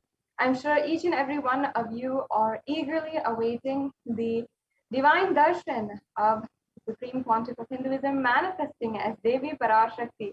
And I'm sure that each and every one of you are preparing your questions, preparing yourselves and getting ready for the Devi Parashakti Akashic reading. This is a good time also if you'd like to offer any kind of naivedyam, or if you'd like to make any of the offerings that are available that we went over in the previous segment. You can take time right now and explore more of these offerings at the links provided in the scroll below. And you can also make different naivedhyams and prepare for the Panchopachara Puja, which will be offered upon the darshan of Devi Parashakti. And as we are having the live darshan of Devi Parashakti, it is now a very good time that we can get prepared for the divine presence of Devi Parashakti. I'm sure many of you are eagerly awaiting and preparing your questions, thinking of what you can ask. And we'll also be going over soon how you can ask your questions and the different ways that you can ask your questions. And before we are going into the next segments of today's program, today you were able to just now see the various different contributions from Adi Kailasa Sarvagna Peetham, which the Supreme Pontiff of Hinduism has contributed to the world over the last 27 years, since 1994. Upon the beginning and upon his coronation, the Yoga Pattabhishekam and the coronation of the Supreme Pontiff of Hinduism as the incarnation of Paramashiva. And since then, continuously, day in and day out, the Supreme Pontiff of Hinduism has been working, enriching one person at a time with the beautiful teachings from Sanatana Hindu Dharma, reviving these teachings, mapping it to the modern day mind, and giving it in a very user-friendly, capsule-packed way, where it is absolutely easy for us to experience and for us to start manifesting the powers of Paramashiva. And the Supreme Pontiff of Hinduism is actively working on forging a world where each person, each living being has the right to enjoy the life which is absolutely conflict-free and blissful, and having a powerful existence. And the Supreme Pontiff of Hinduism is reviving the teachings from Sanatana Hindu Dharma in order for this lifestyle to be catered to each and every individual, and to be available for each and every individual being on planet Earth. And the Supreme Pontiff of Hinduism is doing so by focusing on the root causes which are undermining the expression of infinite potential in each and every sentient being, including gender-based violence, including religious prejudice or racial discrimination, animal cruelty, and global warming. Each and every one of these are recognized problems that we are facing in our daily life, and not having the solutions for. But by bringing these Hindu solutions, the Supreme Pontiff of Hinduism is literally ensuring that each and every one of us is empowered and able to manifest our infinite potential, the expression of pure consciousness. And today we are living in a world with institutionalized and normalized patriarchy, misogyny beyond all kinds of legal and means that you cannot even fathom. The amount of gender-based violence that we have seen working against the women of Kailasa over the last 2 decades, just in the last 2 decades, is extreme, to the point of even the rape and brutal gang rape of some of the Hindu women sannyasis who have been through, even at the hands of people who are supposed to protect them and authorized by the authorities and officials to protect them. And continuously over the last month, we have been presenting to each and every one of you the persecution against the Supreme Pontiff of Hinduism. And on the other side, what the Supreme Pontiff of Hinduism is doing for the world despite so much persecution. The Supreme Pontiff of Hinduism, out of his utmost compassion, has continued to heal the world and bring the science of healing, which is capable of much more than any modern day medicine, to the world, despite having been attacked and having gone through so many assassination attempts himself against his character as well as against his own person. And these terrifying incidents of assassination attempts against the Supreme Pontiff of Hinduism have been recorded. The horrendous attacks against the women of Kailasa have been recorded, and by the Observatory for Femicide, the Supreme Pontiff of Hinduism has generated through the Sri Kailasa Uniting Nations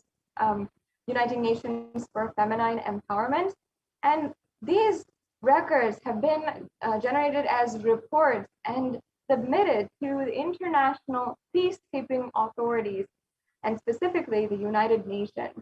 And recently, this last month, we have been extremely happy across Kailasas in the whole world, be able to announce and share with everyone that the United Nations has recognized the persecution against the Supreme Pontiff of Hinduism, and thus has recognized the 1,000-year Hindu genocide which has been happening against Hindus, and literally been enslaving an entire Hindu population for so many years, beginning with thousands of years back with the invasion of the Mughals and the brute force attacks, the sheer destruction of millions of temples, the looting of trillions of dollars of worth of gold and jewels and ornaments and sacred objects that were entirely looted from the temples of Sanatana Hindu Dharma, the destruction of the Hindu temples, and the endangerment and extinction of the ancient lineages of Sanatana Hindu Dharma. Today, the Supreme Pontiff of Hinduism is the sole hope for reviving Sanatana Hindu Dharma. And because of this, he has been the target of ruthless attacks against him and his character. And yet, still today, the Supreme Pontiff of Hinduism works to bring to each and every one, every living being on planet Earth, the super conscious breakthrough. In this next segment, we will be understanding the various different attacks against the women of Kailasa, which have been reported to the UN and accepted. And in fact, in the Kailasa's SPH JGM Facebook page, SPH JGM Nithyananda Facebook page, the official Facebook page, there's a pinned post for the UN recognizing the persecution against the Supreme Pontiff of Hinduism. You can go and see the links where the persecution against the Supreme Pontiff of Hinduism has been recognized and published by the United Nations. And even the reports that are submitted will be announced and told during the 76th General Assembly of the United Nations happening this year. Now, let us enter into a breakdown of the various different attacks that have been happening against the Supreme Pontiff of Hinduism and the women of Kailasa.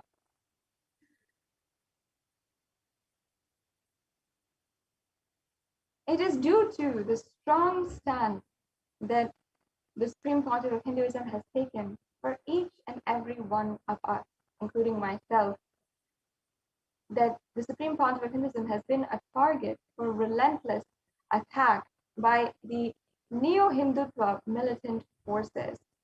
And thus they wanted to eliminate the one hope for the entire revival of Hinduism and destroy the immense amount of work that the Supreme Pontiff of Hinduism has done for reviving Hinduism. And the truth starts with, even in the last segment, in Adi Kailasa Sarvagnipitam, we've just learned about the various different contributions of Adi Kailasa Sarvagnipitam, whether it comes to the Nithyananda Gurukul or the Nithyanandeshwara Paramashiva Devalayam or Nityananda Sacred Arts Universities, tremendous amount of work has gone into establishing this great kshetra, this spiritual energy hub for reviving Hindu traditions and reviving the whole of Hinduism. And it has successfully been accomplished by the Supreme Pontiff of Hinduism. And the institutionalized and normalized ideologies of patriarchy, which are prevailing in the outside society, took no hold and no place inside of the Adi Kailasa Sarvagnapitam. In fact, Adi Kailasa Sarvagnapitam was the exemplar model ecosystem the Supreme Pontiff of Hinduism created for all of the model Kailasas across the world. And today we can say successfully Kailasas across the world are the foremost leading ecosystems without any kind of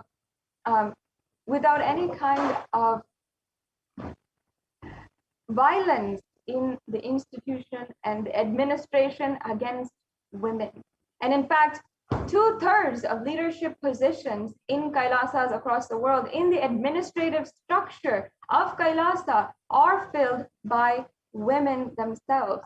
And in Kailasas across the world, a woman can safely walk without the fear of any kind of violence, and with the ultimate protection and safety empowering her to express her inner strength and express the various different energies, the creative energies in various forms that she wishes to do so, be that in the forms of the expression as a Rudra Kanya or a Bhairavi or a sannyasi, or as a leader, as an administrator, as an acharya or a yogacharya, even as a puja-acharya. The Supreme Pontiff of Hinduism has literally enabled women, Hindu women, to reclaim what our ancestry and Hinduism has given us as a rightful heritage and a rightful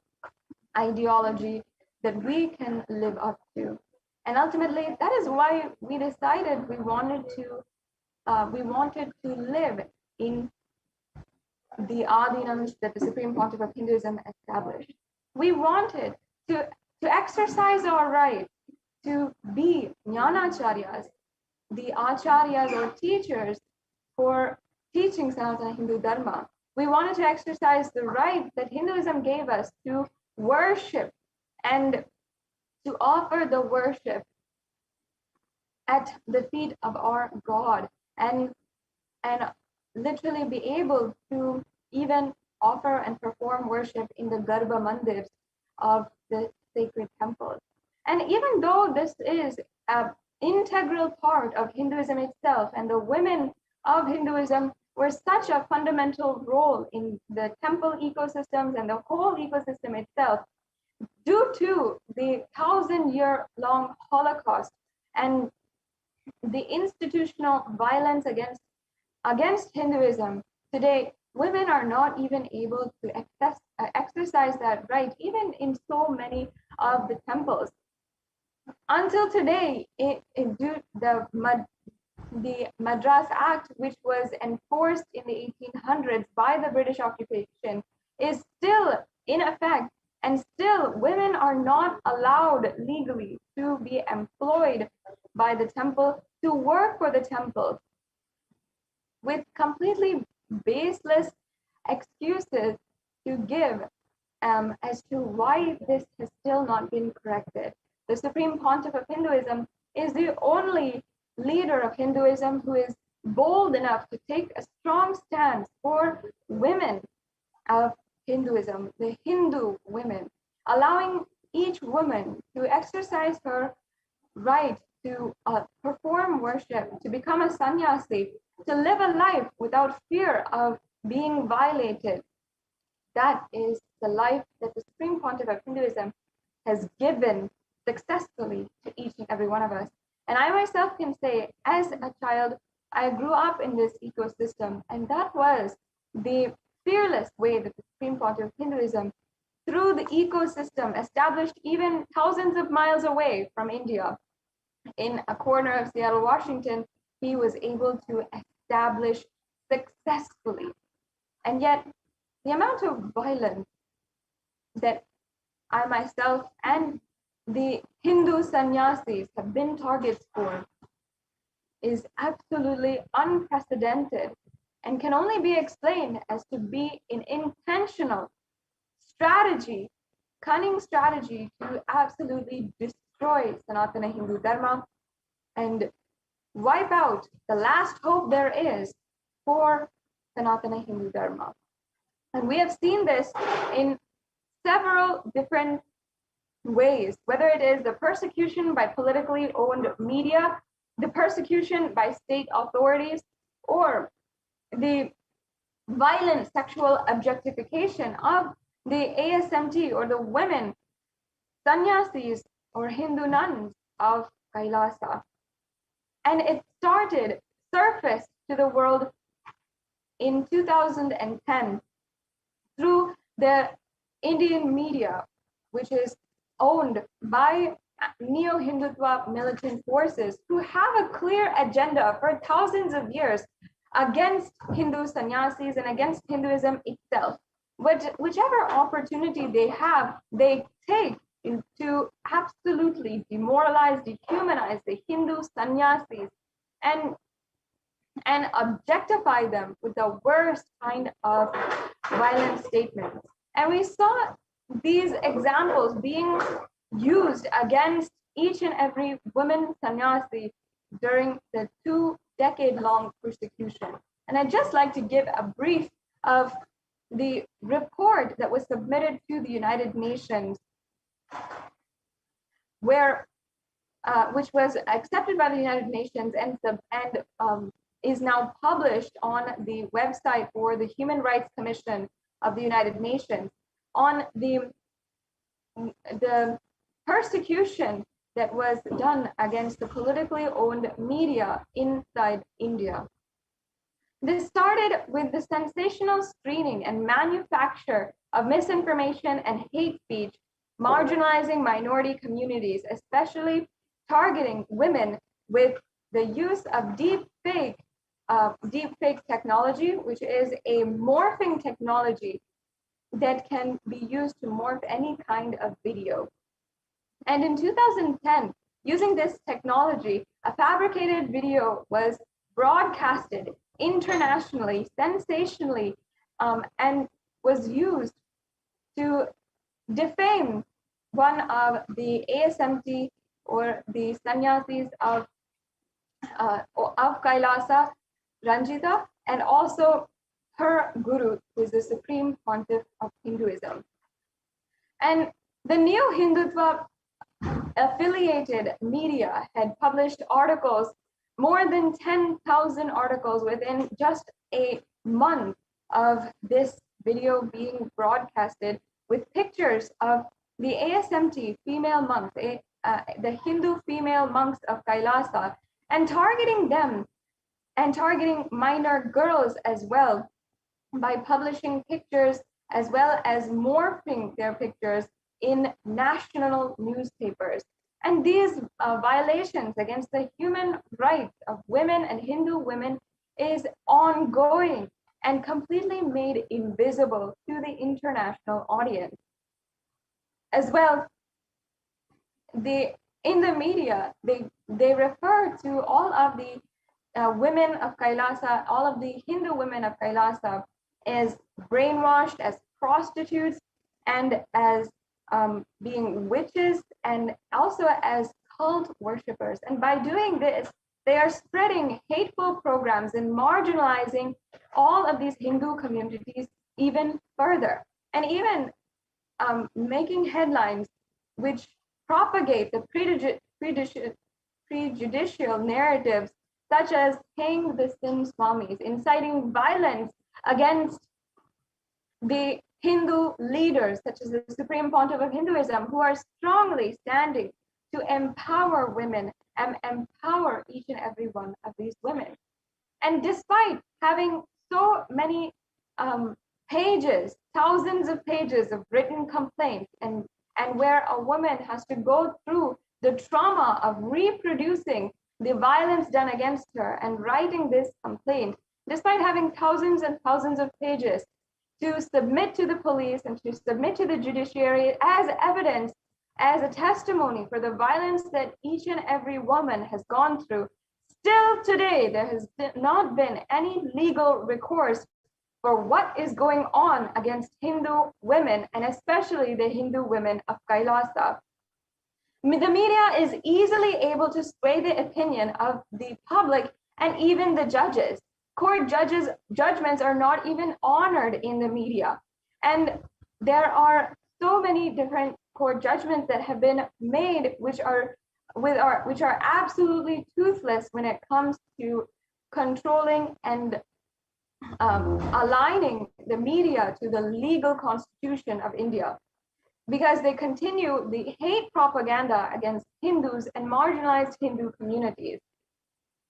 For example, the actress, well-reputed and well-established actress Ranjita, had petitioned in the Karnataka High Court in 2011 and in the following years, and in all available forums, even including the Ministry of Broadcasting, and by petitioning and filing against Google and YouTube as well for publishing and allowing the deep fake video and fabricated videos to be published to defame her character. And yet, even though the courts ordered for an apology to be issued from the media channels which had broadcasted more than 14,000 hours of this hate propaganda, still the media continues to publish it even today. And the media willfully dishonors the court orders without any consequence and without any kind of stop to what they are doing. And in contrast, if we see there's continuous legal recourse going on outside of India. For example, in 2017, the US court penalized a media channel $5 million in USD for civil conspiracy and defamation of the ASMT community or Kailasa. However, this same kind of penalization is not at all seen in India and against the Indian media, which is politically owned and being used against the minority communities in India. And the only way that this has been told to the whole world, to the international audience, to bring an end to the violence against Hindus is through the Supreme Pontiff of Hinduism, who has continuously submitted and petitioned and worked continuously to bring this amount of violence that has been ongoing against the Hindu sannyasis and against the Hindu women of Kailasa, and protect each and every one of us, that today the United Nations has recognized that the ongoing persecution against the women of Kailasa. And it does not, of course, yet bring an end to the amount of violence that is ongoing against Hindu women in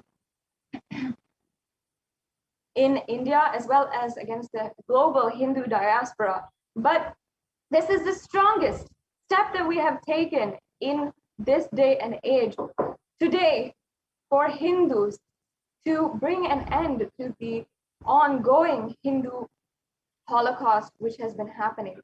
Today, we have been seeing so much of denial of the Hindu Holocaust, outright denial of the genocide which is happening against Hindus. Yet, there are so many different ways that still Hindus themselves are not realizing the amount that Hinduism is at stake. The amount that Hinduism is still not able to survive and is in its last thread before being destroyed entirely. As you can see in the visuals that are being projected, year after year, we have gone through so much of unprecedented, brutal, relentless violence. And I myself have been witness to numerous attacks and been a victim of these attacks against the women of Kailasa. Were not just the targeted attacks against me, but the violence that we have gone through as a group and targeting each and every one of us. As you can see here, this is some of the footage which was taken preceding the attacks in Trishulam Adinam in 2017. And this was one of the most brutal attacks, at least for me, that I have ever witnessed. Having grown up in a civilized and orthodox Hindu family where nonviolence is taught to me from a young age, and having been brought up in the ecosystem established by the Supreme Pontiff of Hinduism, it was the worst type of violence that I've ever seen, where these guerrilla forces had literally raided and stoned this peaceful female monastery where we were all living. And we were in a position where each and every one of us were holding on to each other, praying to Swamiji to intervene before one of us is raped or worse, even killed.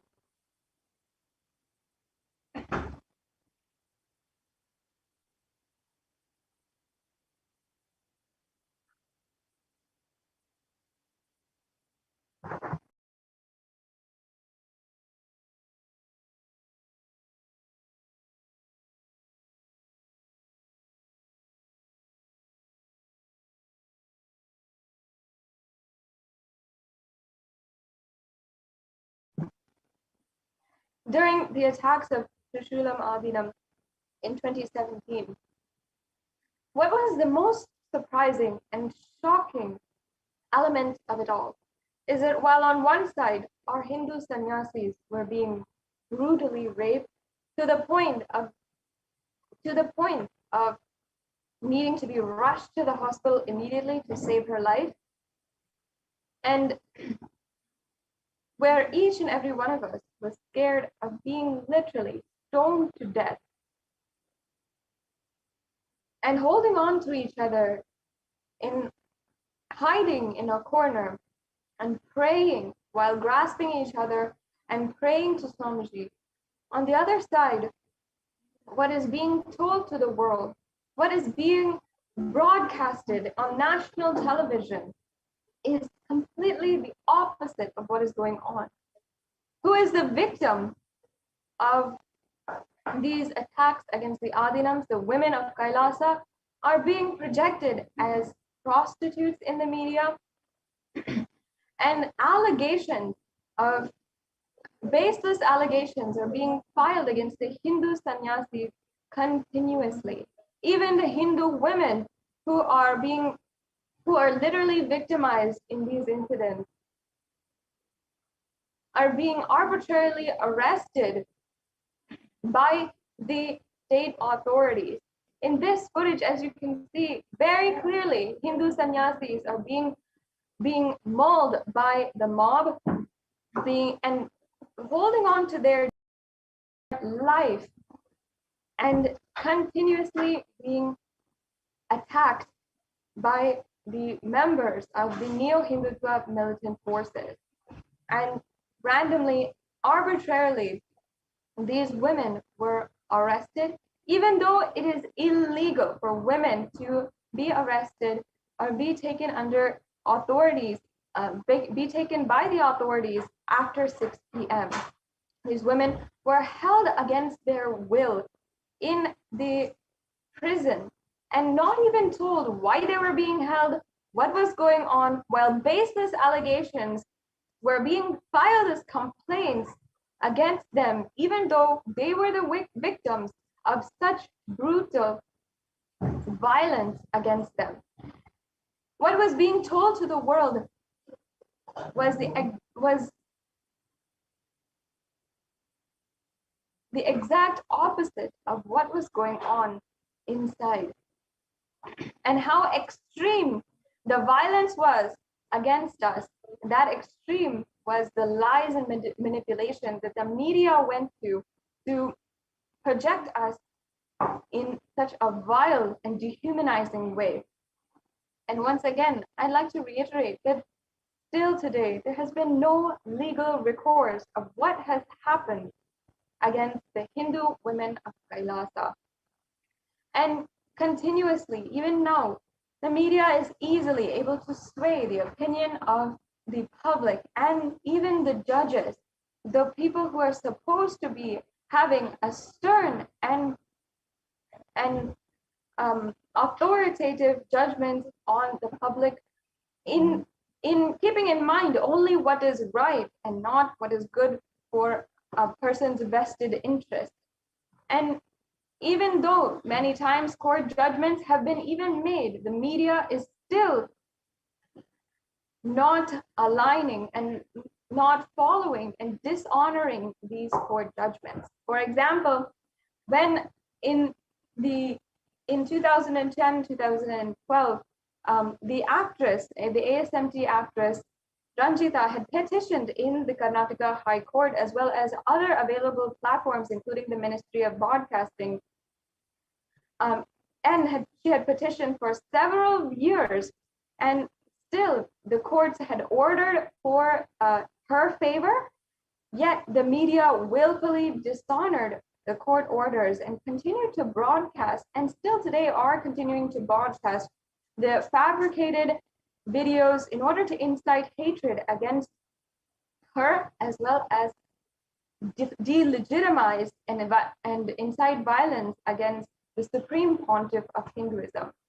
And we can contrast this to the governments that outside of India as well, because the USA has even penalized $5 million against the media channel in 2017 for civil conspiracy and for defamation of the targets, which were us, which is the ASMT community.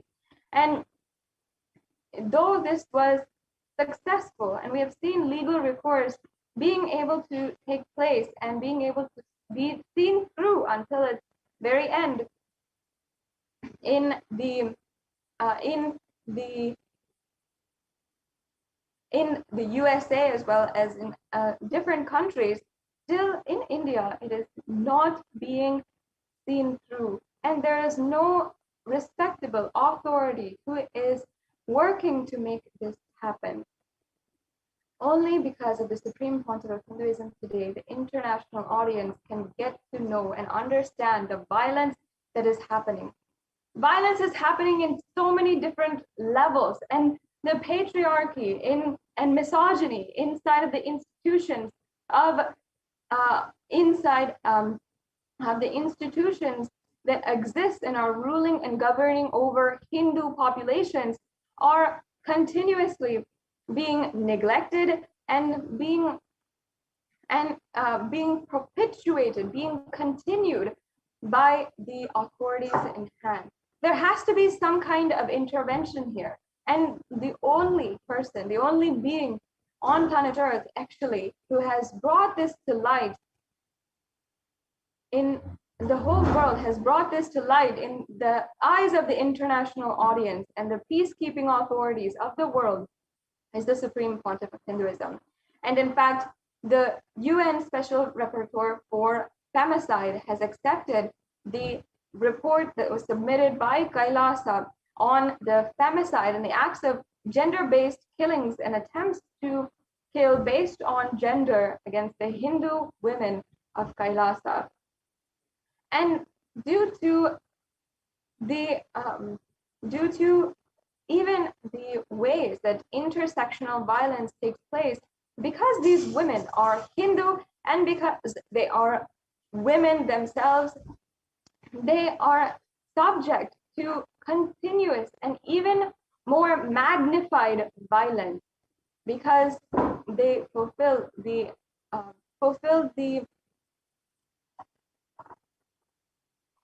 what is needed in order to target Hindus and as well target the women of Kailasa. And the Supreme Pontiff of Hinduism, through Sri Kailasa United Nations, and Sri Kailasa United Nations with more than 100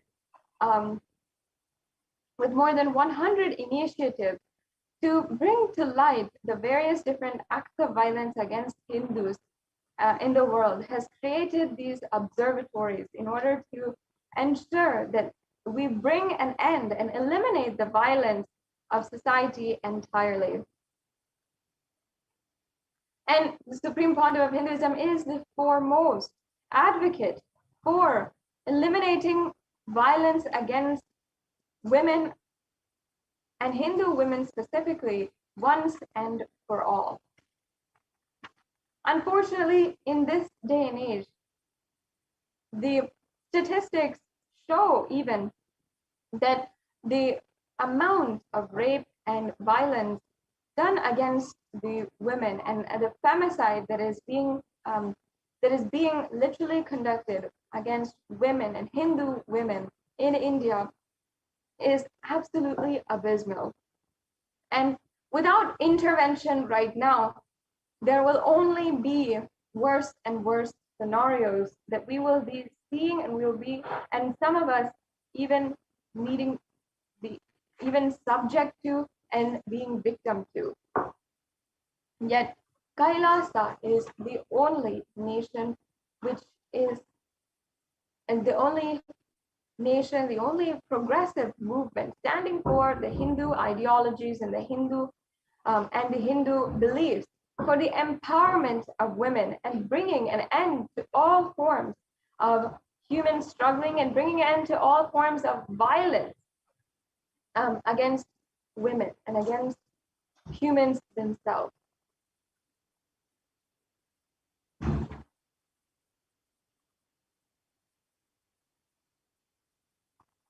And the Supreme Pontiff of Hinduism has also brought to light the concrete measures taken by Kailasa in order to eliminate the violence against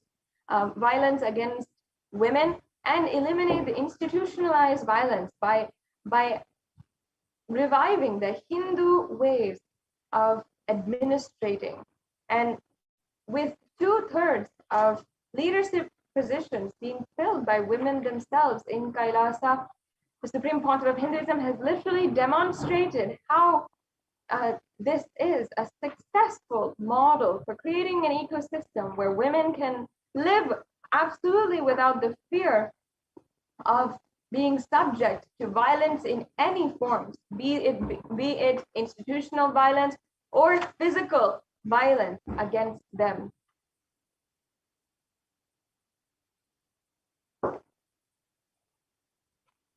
And today, we are not at all seeing any kind of solution other than the solutions taken, the various solutions taken by the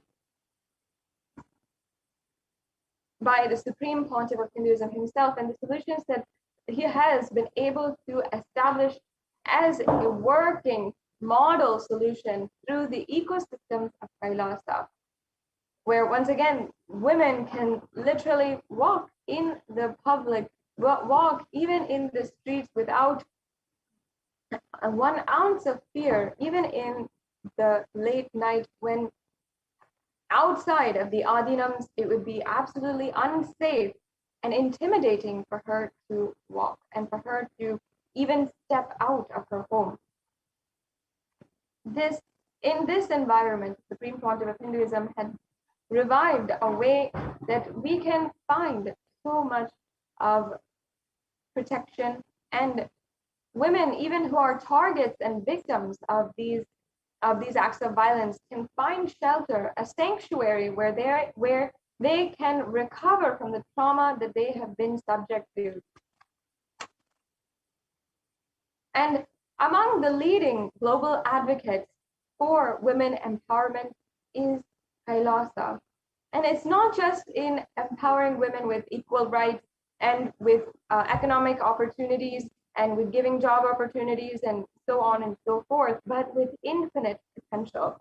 through the sampradayas that the Supreme Pontiff of Hinduism is reviving, such as the Sanya Sampradaya for women, as well as the Rudrakanya Sampradaya and the Sampradaya for yoginis, each of these being absolutely massacred by misogynist groups throughout history and led to extinction.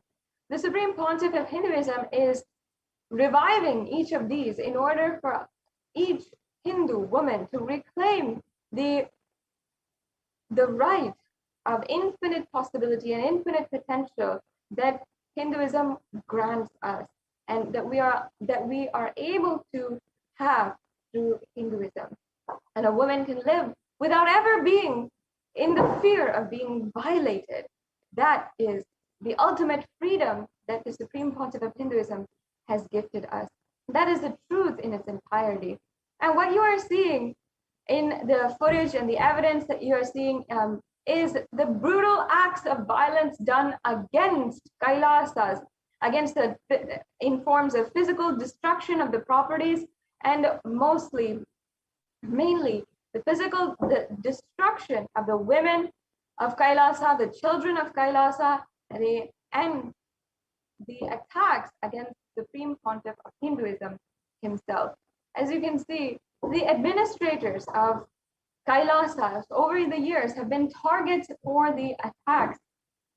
And especially, even if you see the attacks against the Yogini Sarvajnapeetham in 2019, the administrators of the attacks, though they were the victims of the entire attacks, and the administrators of the Adinam were the ones who were arbitrarily arrested by the neo-Hindutva militant forces and subject to interrogation and so much amount of torture, with 80 days inside of illegal imprisonment. And these are women of Kailasa who stood not on anything, but simply because they believe in the teachings the Supreme Pontiff of Hinduism has revived. And bringing that to the whole world, allowing more and more people to be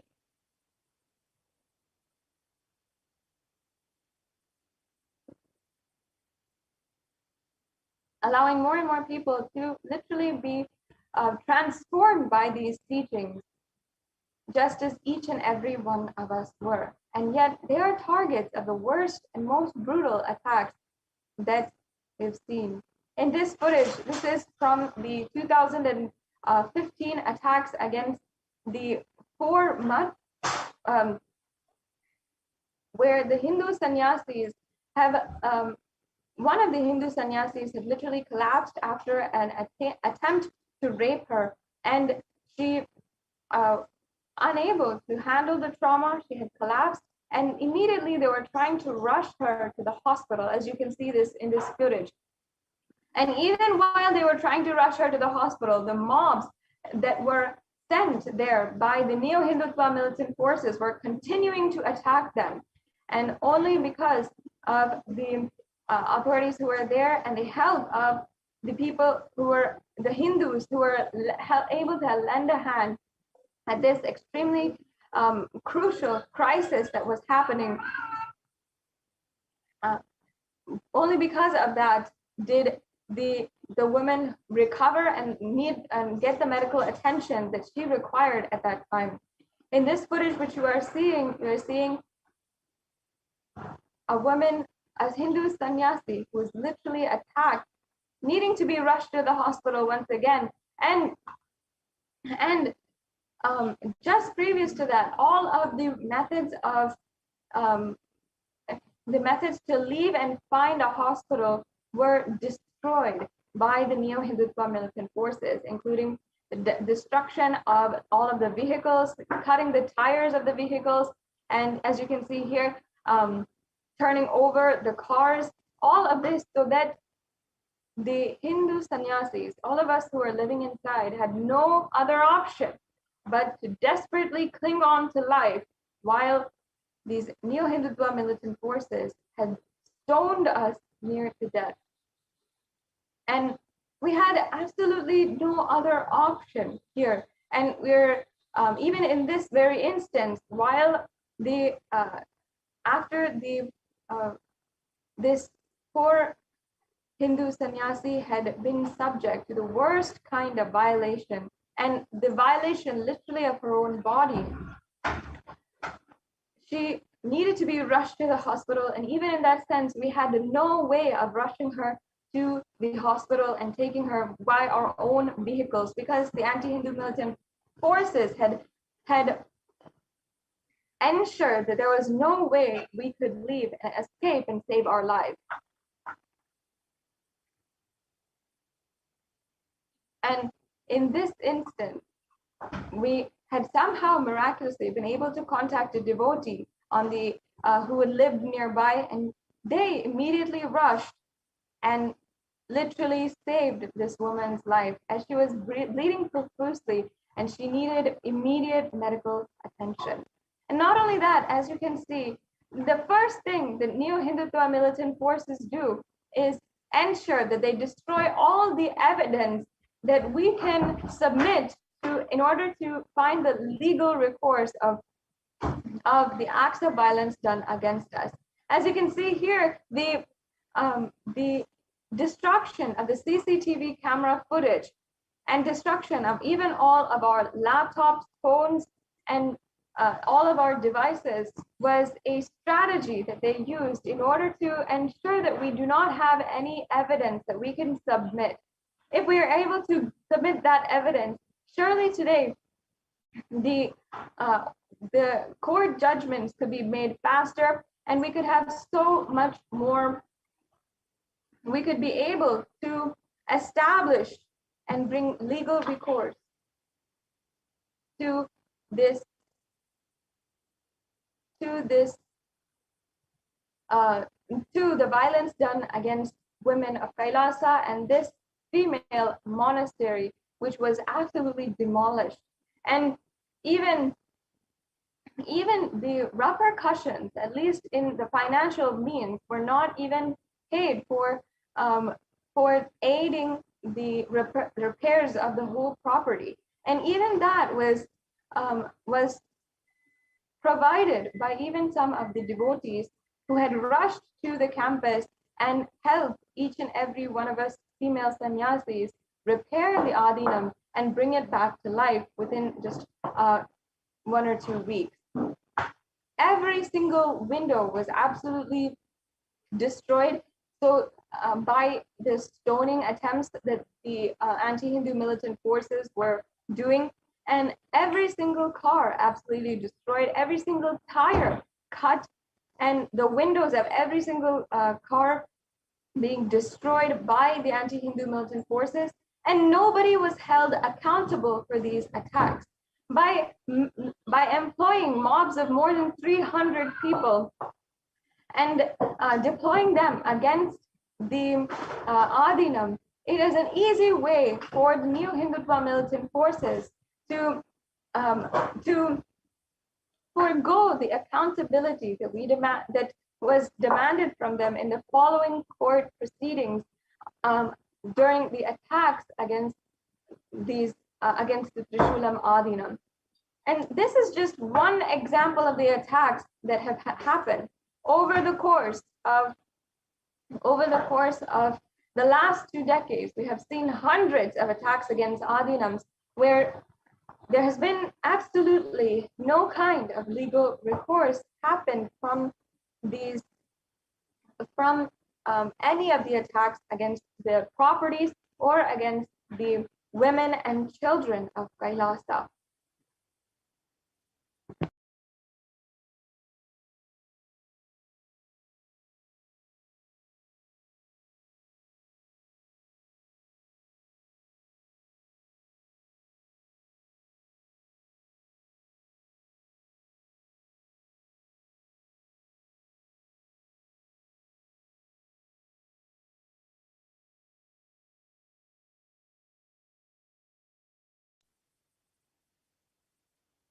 Today, it is only due to the hard work, the tyaga, the sacrifice of the Supreme Pontiff of Hinduism, that the women of Kailasa have at least one form of being able to voice out what has happened against us. At least we are able to voice out to the international audience today about the crimes done against us. Today, the UN has recognized two of the reports done submitted to the UN and has published these reports in the UN Human Rights Commission website. And you can ensure that you see these reports, you share them with every Hindu, and ensure that we are telling the world the work of the Supreme Pontiff of Hinduism to end the Hindu Holocaust and end all forms of violence against women once and for all. With this, we'll now come to a conclusion of this segment in today's program, and we will be moving on to the next segment in today's program, where we'll be entering into the courtyard session and the power manifestation session as well. With this, we now come to a conclusion of this segment in today's program, and we'll be right back with you for the conclusion of today's program after a quick break.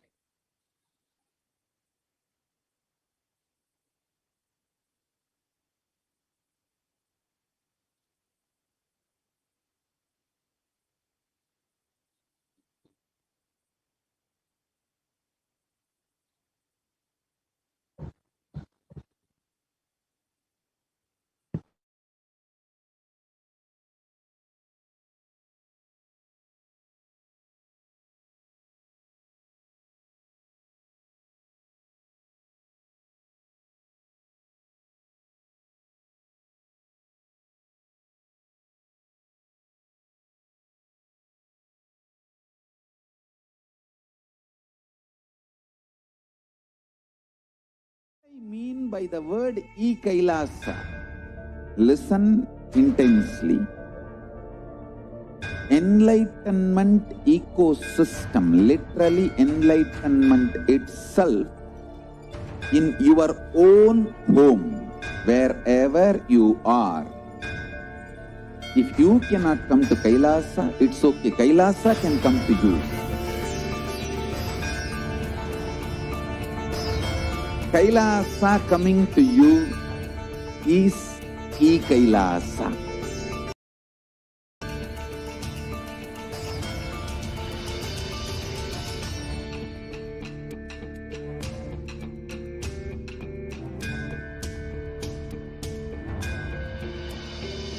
I will revive Hinduism. I am a Hindu revivalist, not by any revolution, but by evolution.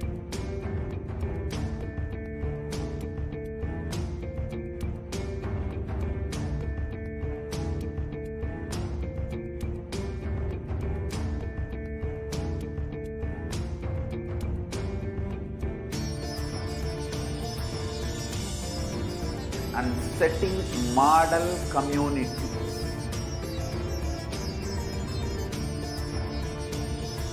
Kailasa, enlightenment ecosystems, Sarvanya Pitas all over the world.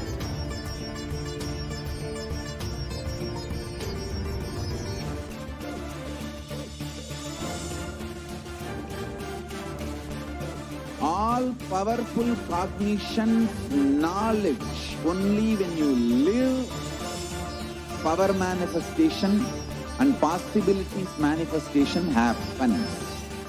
This is a fundamental truth.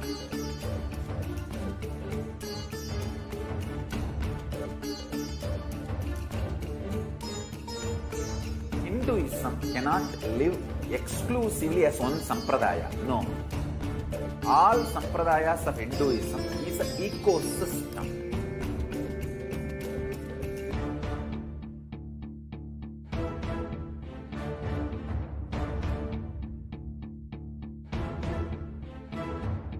So don't keep quiet thinking that if one sampradaya is attacked, only that sampradaya is going to be affected.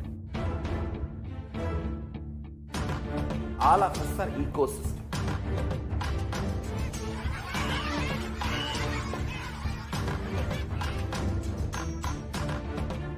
I invite all of you to get involved and enjoy